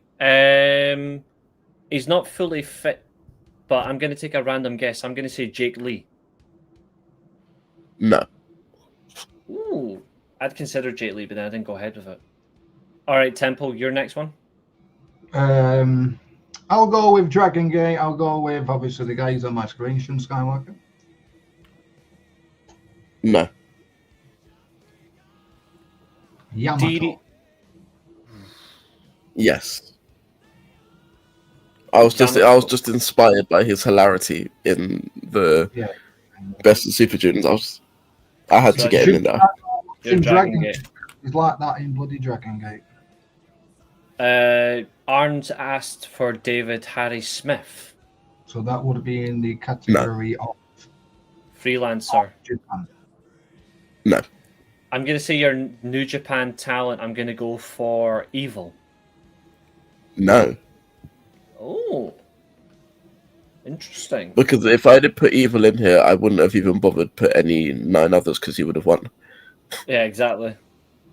Just the chat, obviously, for everybody. A reminder: the pinned chatting is the Discord for everybody, which we're trying to get. We're trying to get Josiah to actually join. You better hurry up. Yeah. I'm only kidding, mate. You know that. So I got it wrong with Evil. So Temple, your next guess for any of his list. DDT. I'll go with Chris Brooks. Yes. Good guess. And that should help you with one of the other ones. Go on then. Your next guess, Temple, because you got it right. Freelancer. Is Minoru Suzuki classed as a freelancer? Yes. Okay. Yes. Minoru Suzuki is correct, yeah? And again, that should help you with another one of mine. Yep. So Galate, I'd go with Nakajima because he's a freelancer as well. Mm-hmm. Am I correct on that as well? No, because there's only one freelancing. Arn saying Toru Yano. Hell no. I'm going to guess your other New Japan talent. I'll go for Gabe Kidd. He's one of them, yes. Yes. Right. Okay. Your next. But surprisingly, that's not the one that I was expecting you to guess. Okay, so your next one, I'm going to say David Finlay. No, but I'll give you a clue. If you look at who else is in the tournament so far, it'll be so obvious who the last New Japan person is. Fair enough. Temple, your next guess. Well,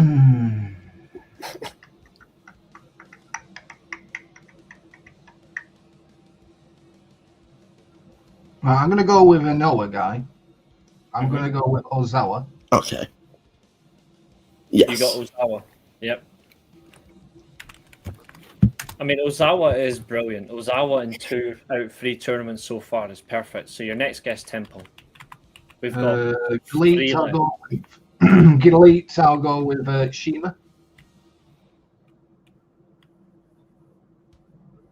Arn saying technically No. New Japan. Arn saying John Moxley. No.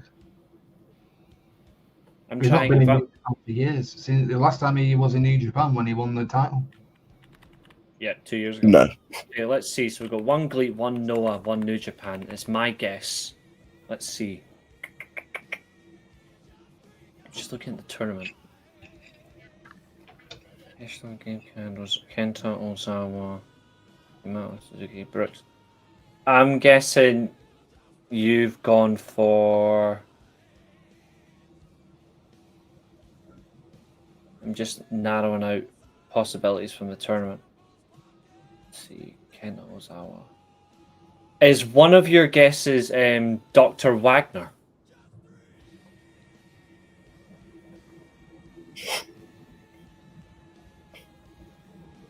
That is one of mine. I'm guessing Dr. Wagner. No. Yeah, Okay. but he's not there anymore, is he? Recently it was, funnily enough. Wow, this is getting really No. good. Okay, your next tempo. GLEAT, T-Hawk.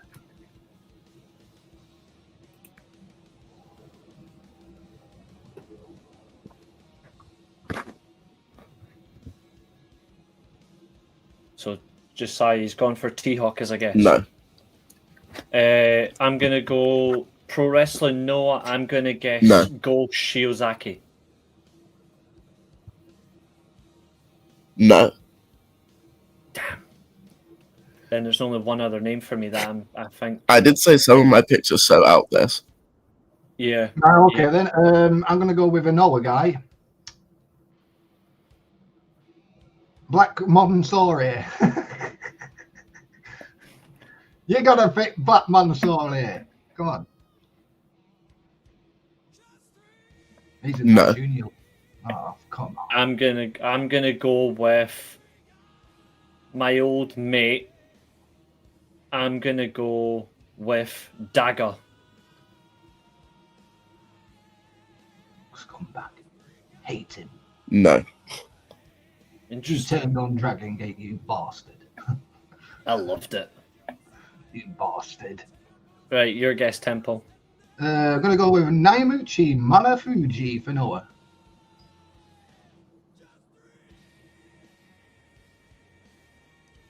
I did consider him, but no.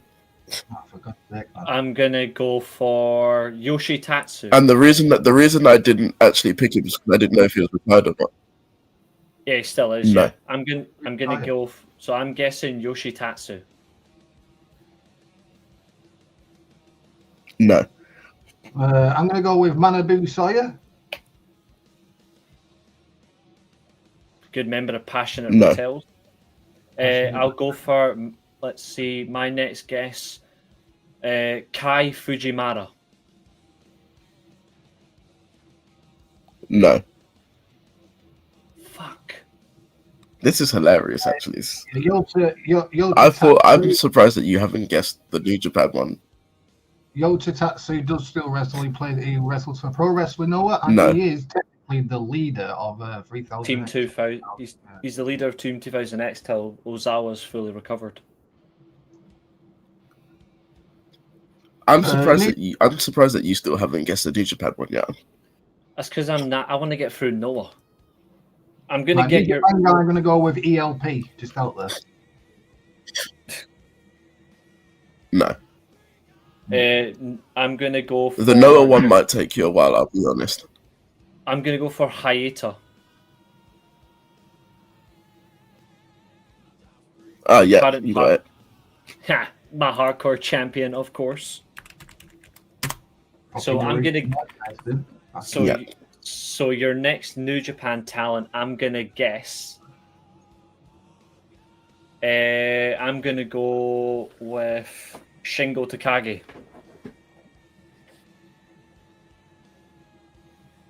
No. Okay. Temple. Bolton Oleg.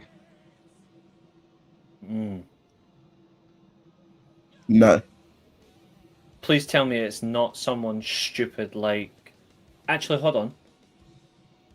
I'll go because you've not listed him, and see the way that it's what you said though that was interesting. You said about where the tournament's going, who's in it. I'm gonna say Zack Sabre Jr.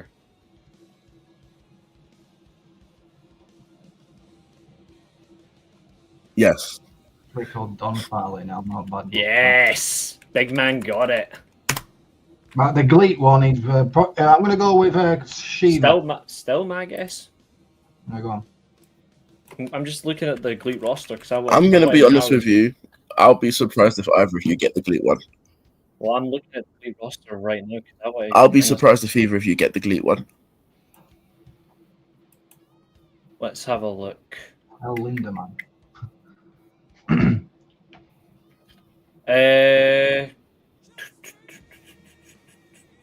Let's have a look. I'm just having a look right now at the roster because I want to give myself a fighting chance. It definitely isn't who I use, which is Haito Tamura. It's not him. It's not T-Hawk because we guessed him. It's not Tetsuya Izuchi, we guessed him. I'm going to go with Chik Shimatani.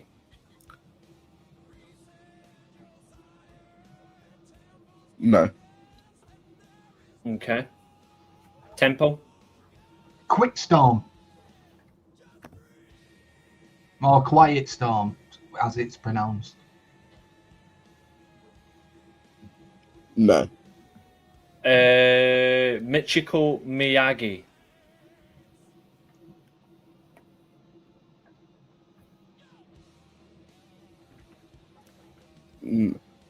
Wait, actually, Go on. what else? Because the person that I've picked actually retired, and I didn't know. Oh, God's sake, man. All right, pick someone new then. Who was it? You had us there. That is. Or was it Masato Yoshino by any chance? It was Kaz Hayashi. Oh, fair enough. I was actually going to guess Kaz next. He's the chief technical officer. But yep, I've got one now. Okay, so I'll go Maya Fukuda.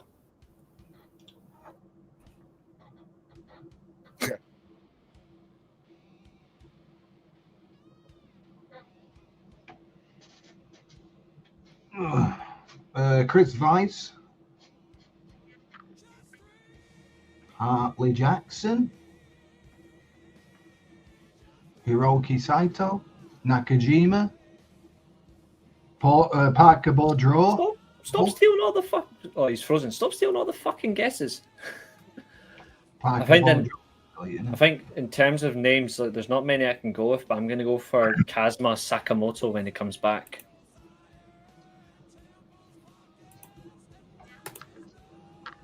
With a lot of guesses there, I'm just going to go for Kazuma Sakamoto. He's another fucking retard who left fucking Dragon Gate for Glee. Fucking bastard. Yeah. I hate you all.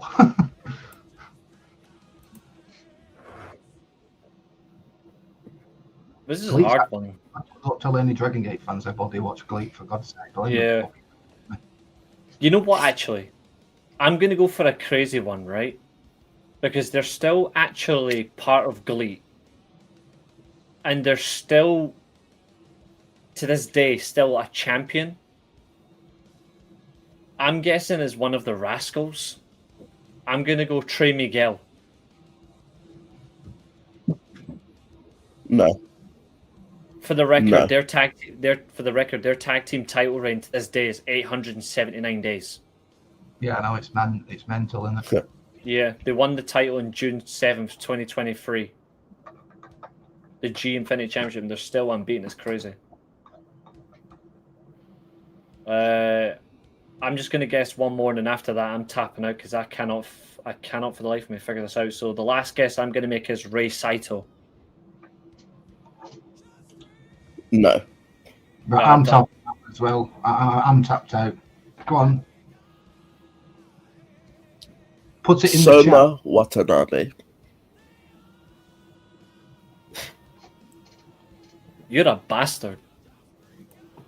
Is that fucking Shun's brother? Yeah. It's fucking Shun's brother, isn't it, you tit?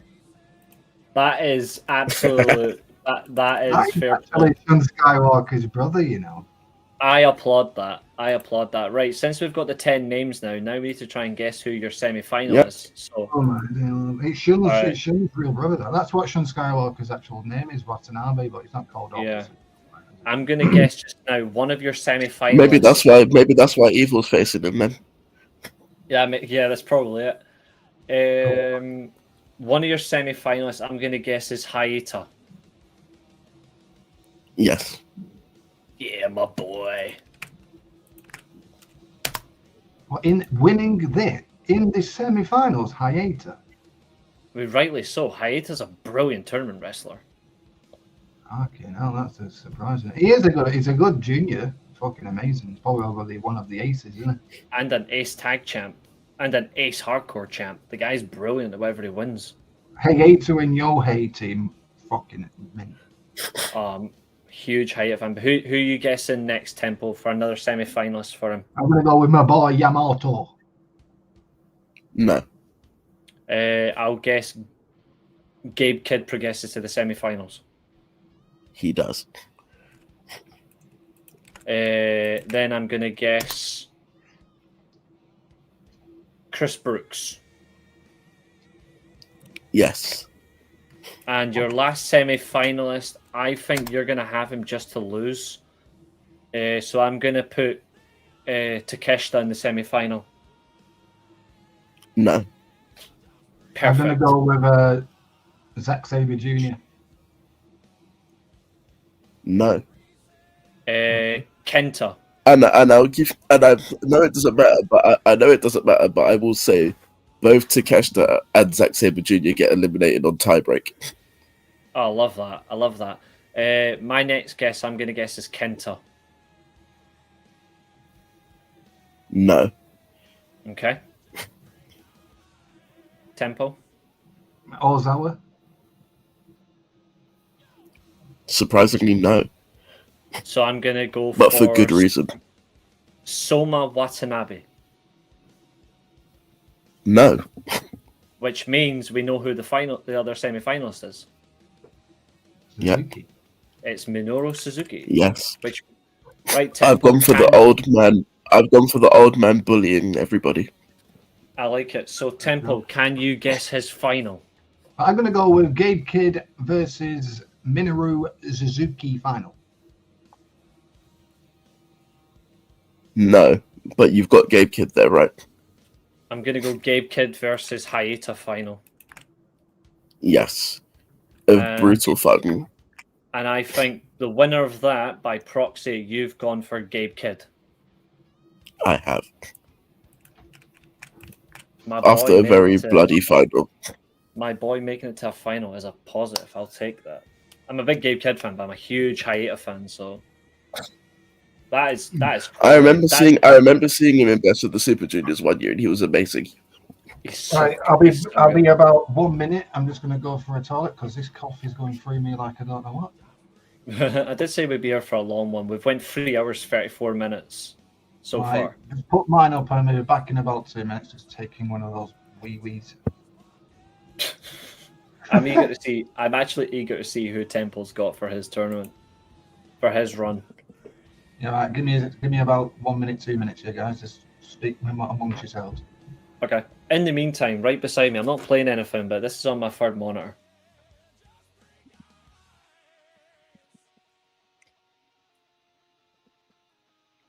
That Vlahovic is getting upgraded, obviously, but I've had that sat beside me all night, just as a motivation of this is what I can do to be better.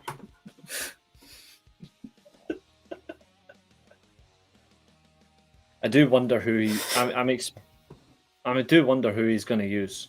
I think he's picked one for 10 promotions. So it's going to be a lot harder to guess.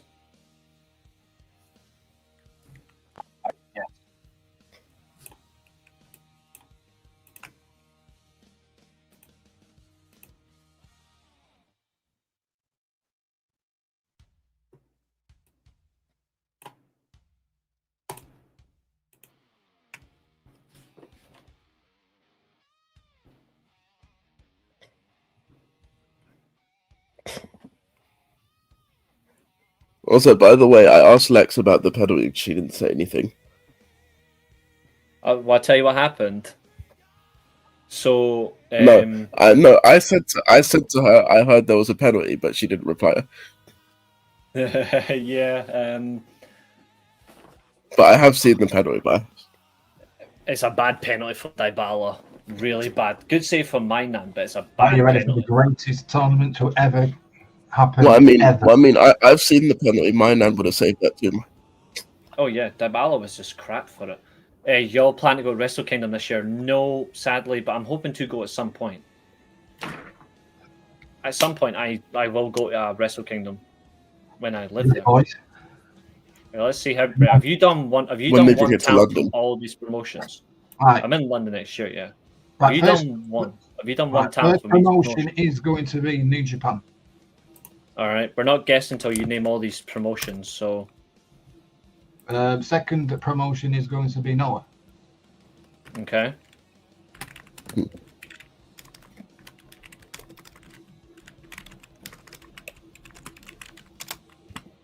Third promotion is DDT. Okay.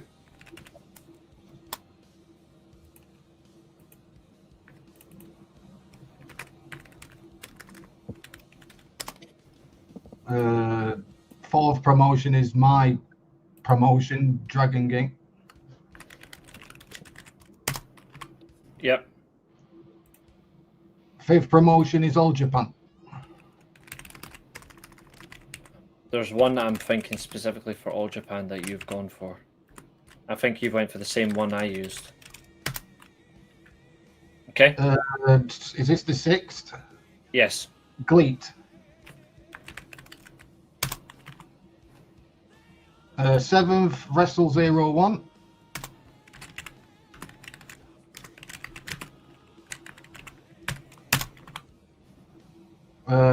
Number 8, PJPW.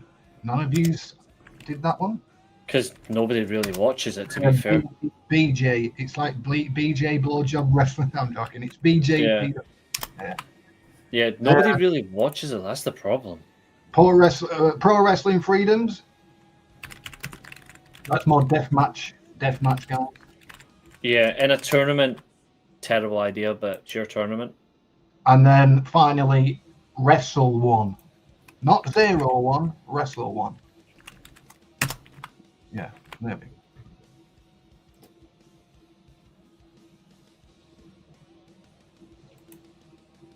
All right.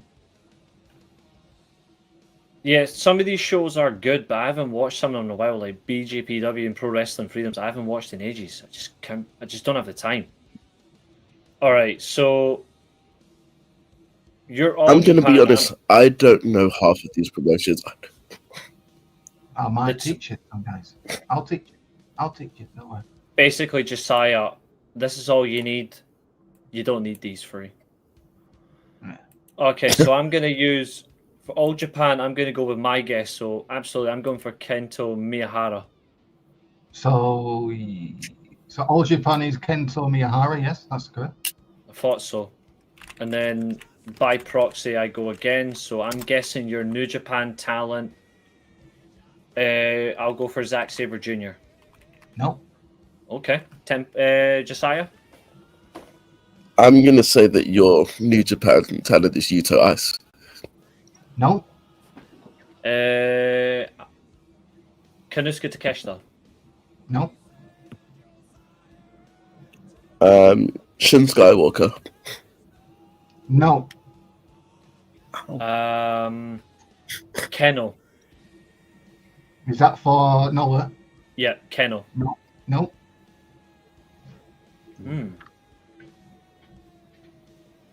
Interesting. In my opinion, this tournament would be probably fucking stacked. In my opinion, anyway. I'm going to say Jack Morris for Noah. Jack Morris for Noah? No. I'll go for the GHC champion. I'll go for Kenta. No.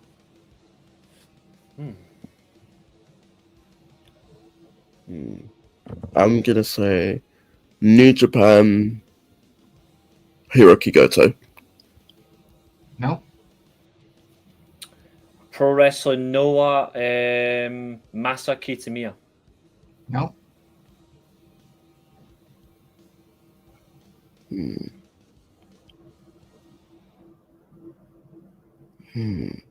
DDT Chris Brooks.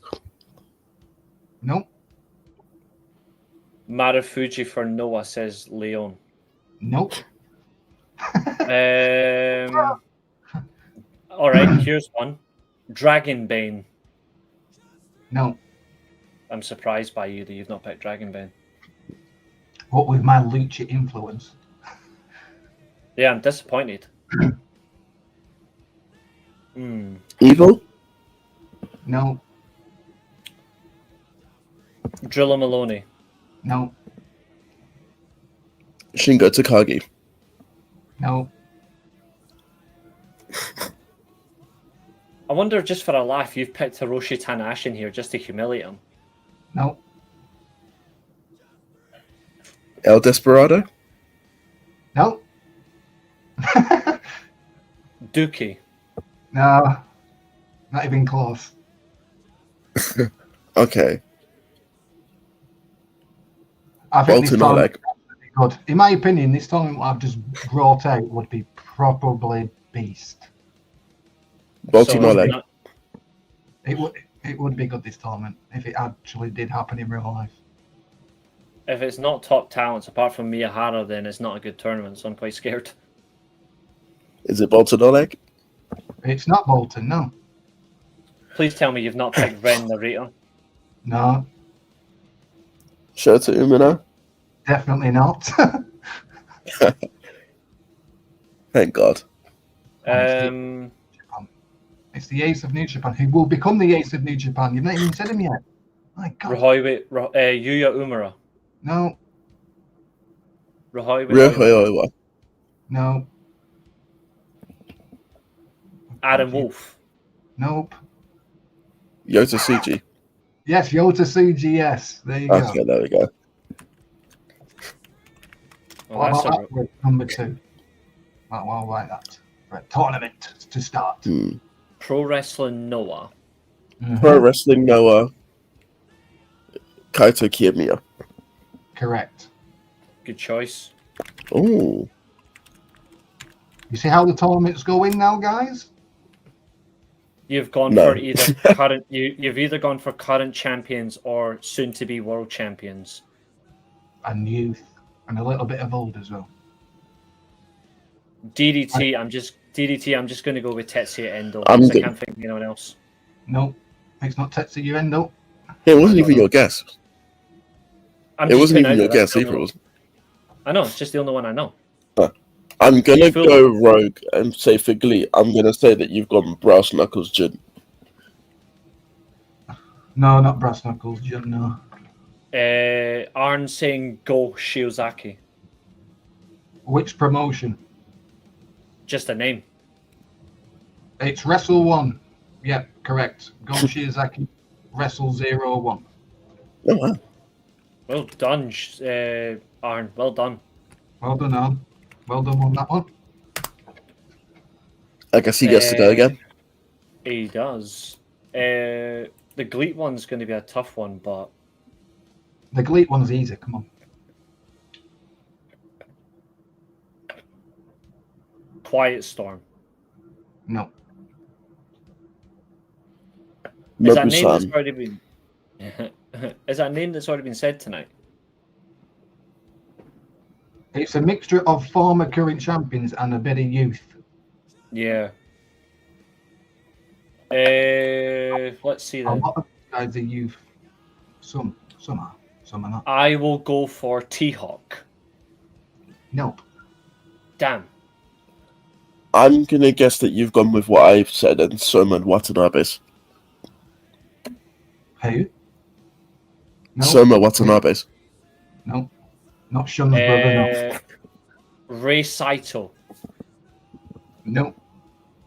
Trayer.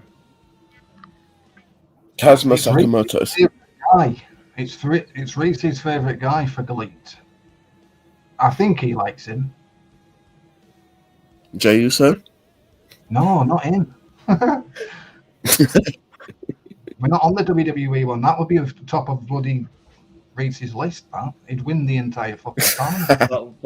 my favorite from GLEAT is Hayato Tamura and Hartley Jackson. They're my two favorites. No, none of them two. I'm surprised in you.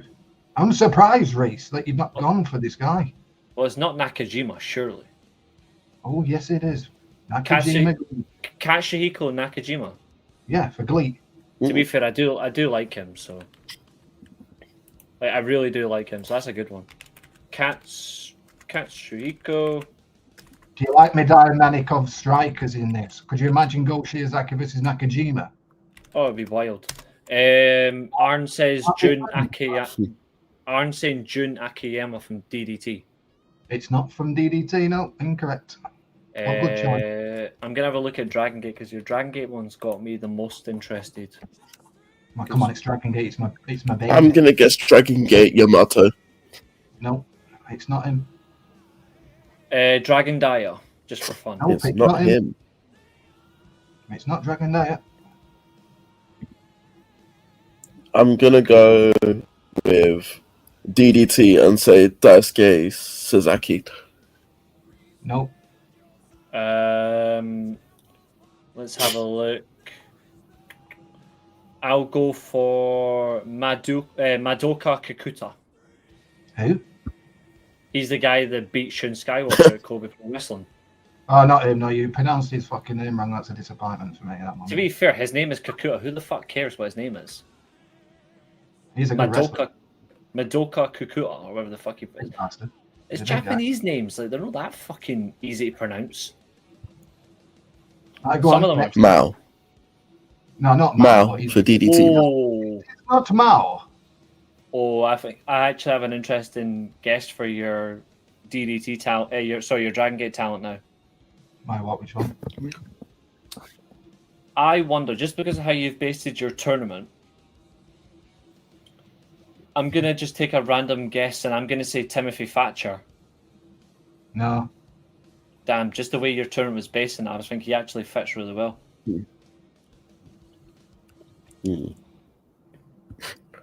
Have you gone to Kestra as a DDT wrestler? No, I've not even gone with Takeshita. No. Okay. Rihoya Tanaka. No. Open the Brave has failed. No surprise, it's a dead. Hideki Okatani.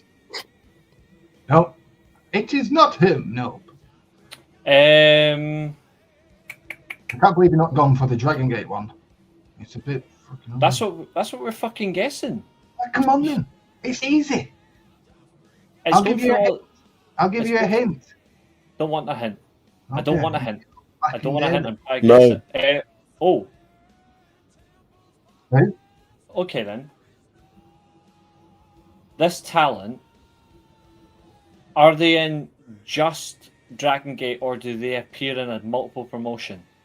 They are just in Dragon Gate, but they have been in New Japan this year. Shingo Takagi. Wait. Shingo Takagi's not in Dragon Gate. He's in New Japan. He is still listed for Dragon Gate. Yeah, well, that's the Hall of Fame. That's the Hall of Fame section. If you go read up, it has Tozawa on it and Apollo Crews and Inter and all that one. True. It's the Hall of Fame. Let's see. Eita. No, he's a scumbag. No, I'm not going to pick Eater, am I? Scumbags are. Is it Dragon Kid? It's not Dragon Kid, no. Minorita. No. Hmm. I'm going to give you two more guesses, think. and I'm going to tell you the one, and you're going to be like, "Oh my god, what I didn't get." Two more guesses each for the Dragon Gate one, yeah? Come on. Oh wait, Strong Machine. Yuki Yoshikawa. Who did you say, Reece? I said Strong Machine J. No. Yuki Yoshikawa. Yuki Yoshioka is correct. Was in this year's Best of Super Juniors. There we go. Yes. Yuki Yoshioka. You mean Super Junior Tag League? Yeah, whatever that is, yeah. Because the final was shit. It was, Yes. And I can't believe that Gedo was allowed to get away with that. I mean, I it is. bet It's you. what he I bet you're does. surprised that Shun Sky. You know why I've not picked Shun Skywalker in this tournament? Because you're an Why? absolute villain. No, because he doesn't give a shit about tournaments. He doesn't give a shit about the King of Gate that's coming up. He's even said, "I don't need this title. I don't need this cup. I don't need this championship." So you went for Yuki Yoshioka, sorry. Yeah. To be fair, I rate that choice. That's a good Ooh. choice.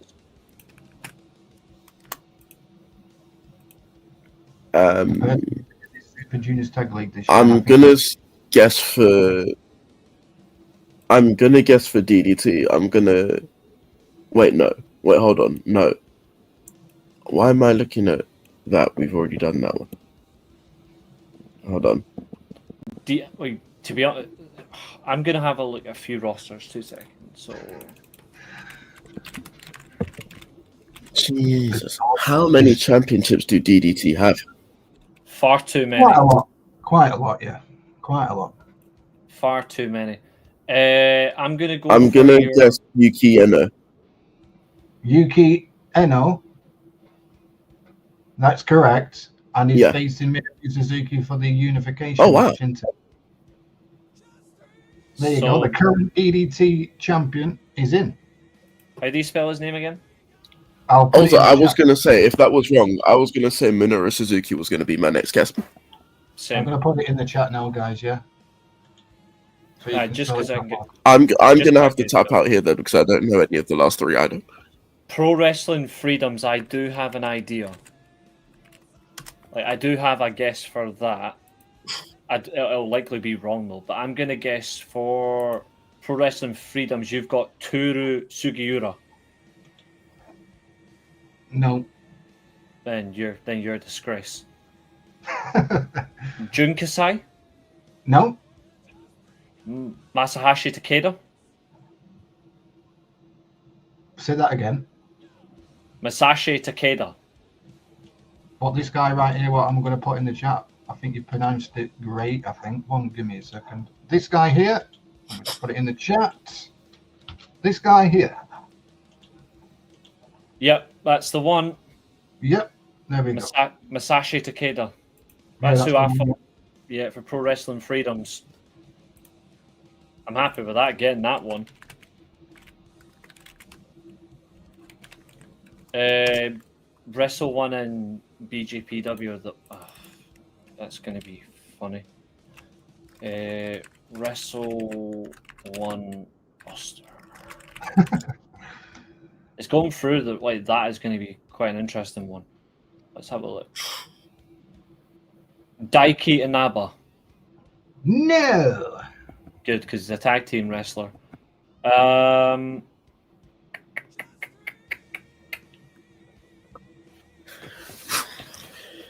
I mean, one person we know for a fact who surely is not going to be on this is KJ Muto because he's retired.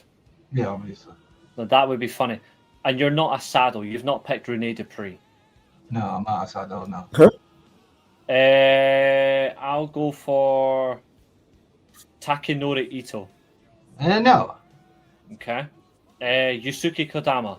You do know this Wrestle 1 roster's behind? It's like a month behind. Yeah, that's why I'm looking at this one. This is the roster at time of closure. And the only guy, he's only been in professional wrestling for a couple of months. The problem is, And he what's faced the- one in this little mini tournament here, 1-on-1. hang on, wait a minute. What is Wrestle 1 now? Because Wrestle 1 is gone. Wrestle 1 now is, shall I just tell you the person? No, tell me what the promotion's called now, because that promotion shut 5 years ago. So Wrestle 1 is now, it got renamed. Yeah, is it Pride Fighting Championship or K1?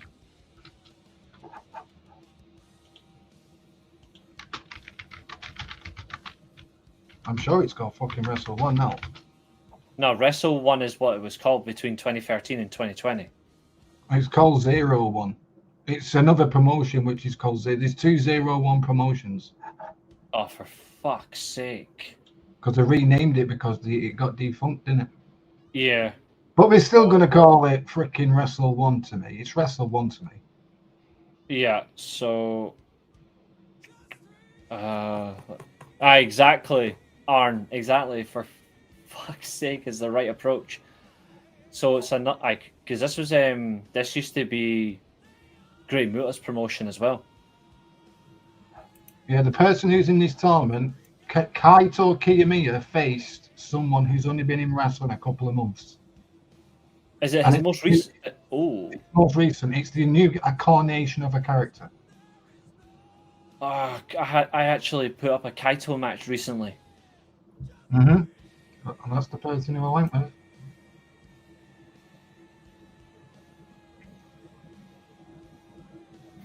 Interesting. We as fans in our childhood used to watch this guy, but unfortunately he died. But the character has come back to life. And he's actually really good. And then I've spoiled it.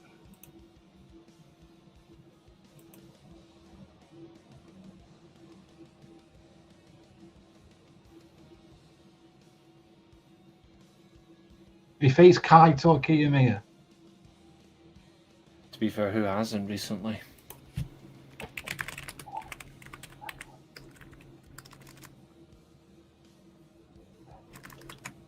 It was a 0-1 versus Noah event. Yeah. I'm chatting with one. He actually hasn't faced him yet, I don't think. It happened on November 10th. Yeah. Has he got it? I did have the thing for it recently, just it's not that one. We just put it in the group chat for a laugh.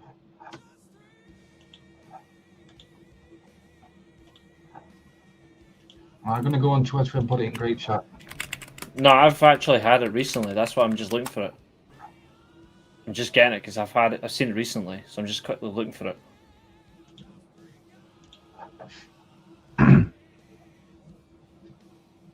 Where is it?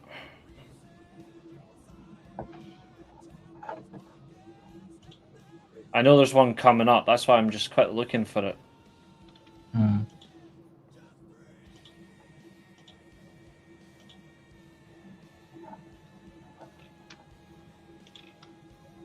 It's not that one, not that one, not that one. Where are you? I know he does have something coming up.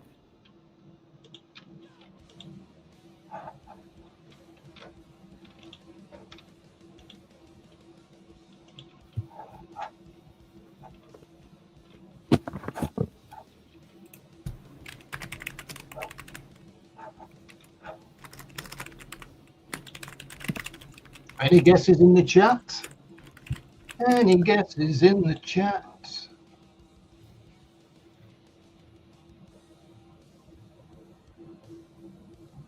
I don't know. It's someone who we used to watch as a kid, but he unfortunately passed away. But there's it's a new character that's come back, and he's given the character back. It's a really legendary character. We was talking about him on this bloody stream. About who's the best Japanese legend.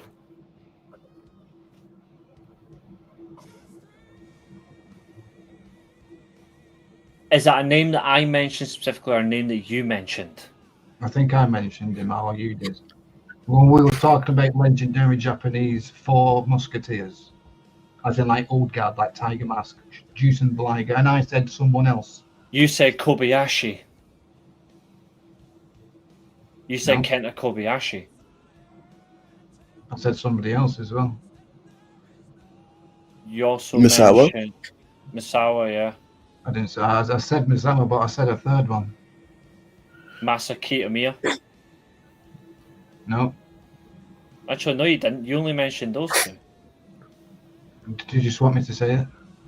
Yeah, because you didn't say anyone else. Hayabusa. Fair enough. Hayabusa 2. And I'm going to send a message to you in the Twitter group Oh, chat. so he does. Aye, he's got it coming up, and yeah, I shared it already. I shared it a while ago. There you go, Reece. Check your Twitter group chat. There you go. I've got it on the.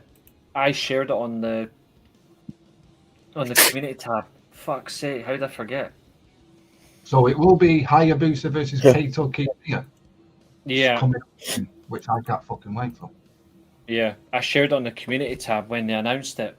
How the Well, everyone in the chat, if you are still here, there's a new Hayabusa around, and he's absolutely fantastic. If you remember him in your childhood, the first ever one, unfortunately, he passed away. And there's a new one coming. He's called Hayabusa 2. He's only had a couple of matches. And he's pretty alright. He's awesome. He is awesome. Mate, this tournament's absolute fire. I'm just putting something in your Discord chat because I'm absolutely disgusted. Right, what? Somebody in your Discord chat says CM Punk is the worst champion. Jey Uso is a better world champion than CM Punk, and I just put in they both suck. I've not even checked my. It literally just got posted. And I was checking a notification that came up. Someone's literally just said that Jey Uso is a better world champion than CM Punk. I want off this planet. I want off this planet. The fact that that's a comparison. CM Punk can't lead any promotion, but still. You may as well tell us the BJPW one, though, by the way, because we're not going to get that. Daisuke Sekimoto.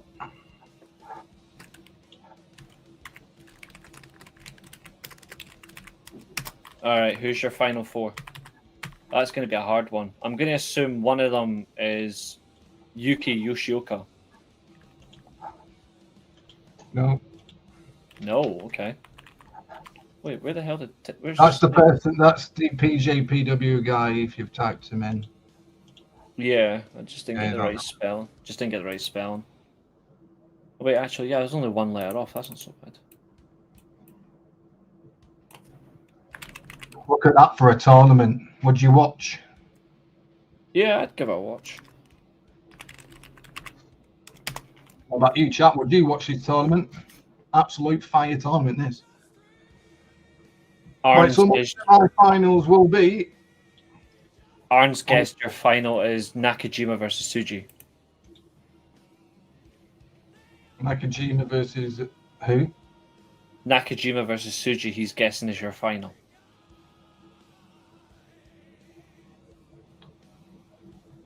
No. Surely Tsuji's made it to your semi-final. If he hasn't, then it's ridiculous. Tsuji has made my semi-final. If he didn't, then I would seriously question you. Yuki Uno. No. Good. Hayabusa 2. No, but he had a really good showing. Kento Miyahara, so he made your semi-final? He has. I'll go for Kaito then. Kaito Kiyomiya did, yes. Last one, Daisuke Sekimoto. No. So it's between Takeda and Shiozaki. Shiozaki. No. So it's Takeda. No. Well, it has to be because you've said no to everyone else. It's Nakajima. We said Nakajima and you said no. Oh, I thought. Oh, I didn't. So I do apologise. You dafty. What's my final? Miyahara versus Kiyomiya. No. Is it either of those two? It is Yota Tsuji versus Kaito. Versus Kaito Kiyomiya. And I'm going to assume you've got Yota to win. No.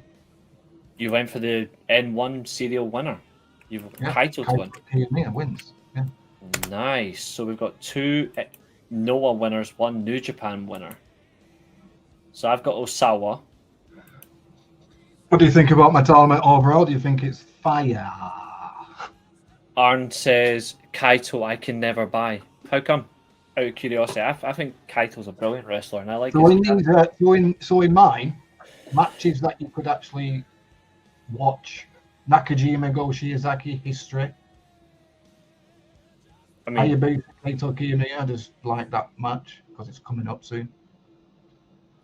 to be fair, I would watch Tsuji versus Kiyomiya because it's the aces of it's the two aces or future aces of the respective promotions. Mhm. What's his best match for Kaito Kiyomiya? Ooh, I would have to say Kaito versus Keno in the summer. The match against Keno when he lost the world title was actually his best match. 3-time GHC champion, but the Keno one was phenomenal.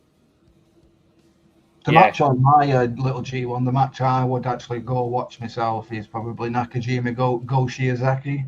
That's the story in this type of G1 tournament. Yeah, absolutely. Right. Nakajima Go Shiozaki. Aye, absolutely. With that though, ladies and gentlemen, we've actually went over 4 hours, which I appreciate. I think Josiah's connection either broke down or he's just went to his bed. I don't know, but I do thank you all for watching. Please, obviously, do check out TemplePlays on YouTube. Do check out the Discord link in the chat for the weekly Steelchair Discord. There's Josiah. That's funny. Josiah's back as Kaito doesn't feel. Kaito is unique. Trust me, you'd like Kaito. So he had Kaito winning the tournament, Josiah. Suji versus Kaito final. Ooh. He had Nakajima, Kiyomiya, Miyahara, and Suji as his semi-finals. Interesting. Yeah, that tournament was fire. It is good. But yeah, 4 hours, 7 minutes, and 32 seconds we've been live. Bloody hell. How many views? 106 currently. Oh, good. Jesus Christ, man. Yep. I've got fucking backache. I'm surprised I haven't, but because I normally do, but this has been really fun. Let's have a look. 422 subscribers. Nice. Please do hit that like, share, and subscribe button. I really would appreciate it. We are going to disappear, but gents, any closing comments before we depart for the evening? Just watch. Like I said, just Tag League's better than this one was.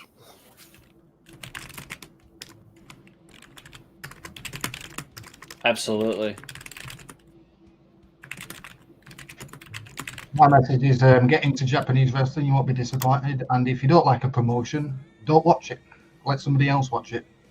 Absolutely. And me, it's thank you for tuning in. Thank you for supporting the Steelchair. We will see you again Tuesday because tomorrow's my day off. Even though I'm on holiday from work, I'm not doing any shows tomorrow.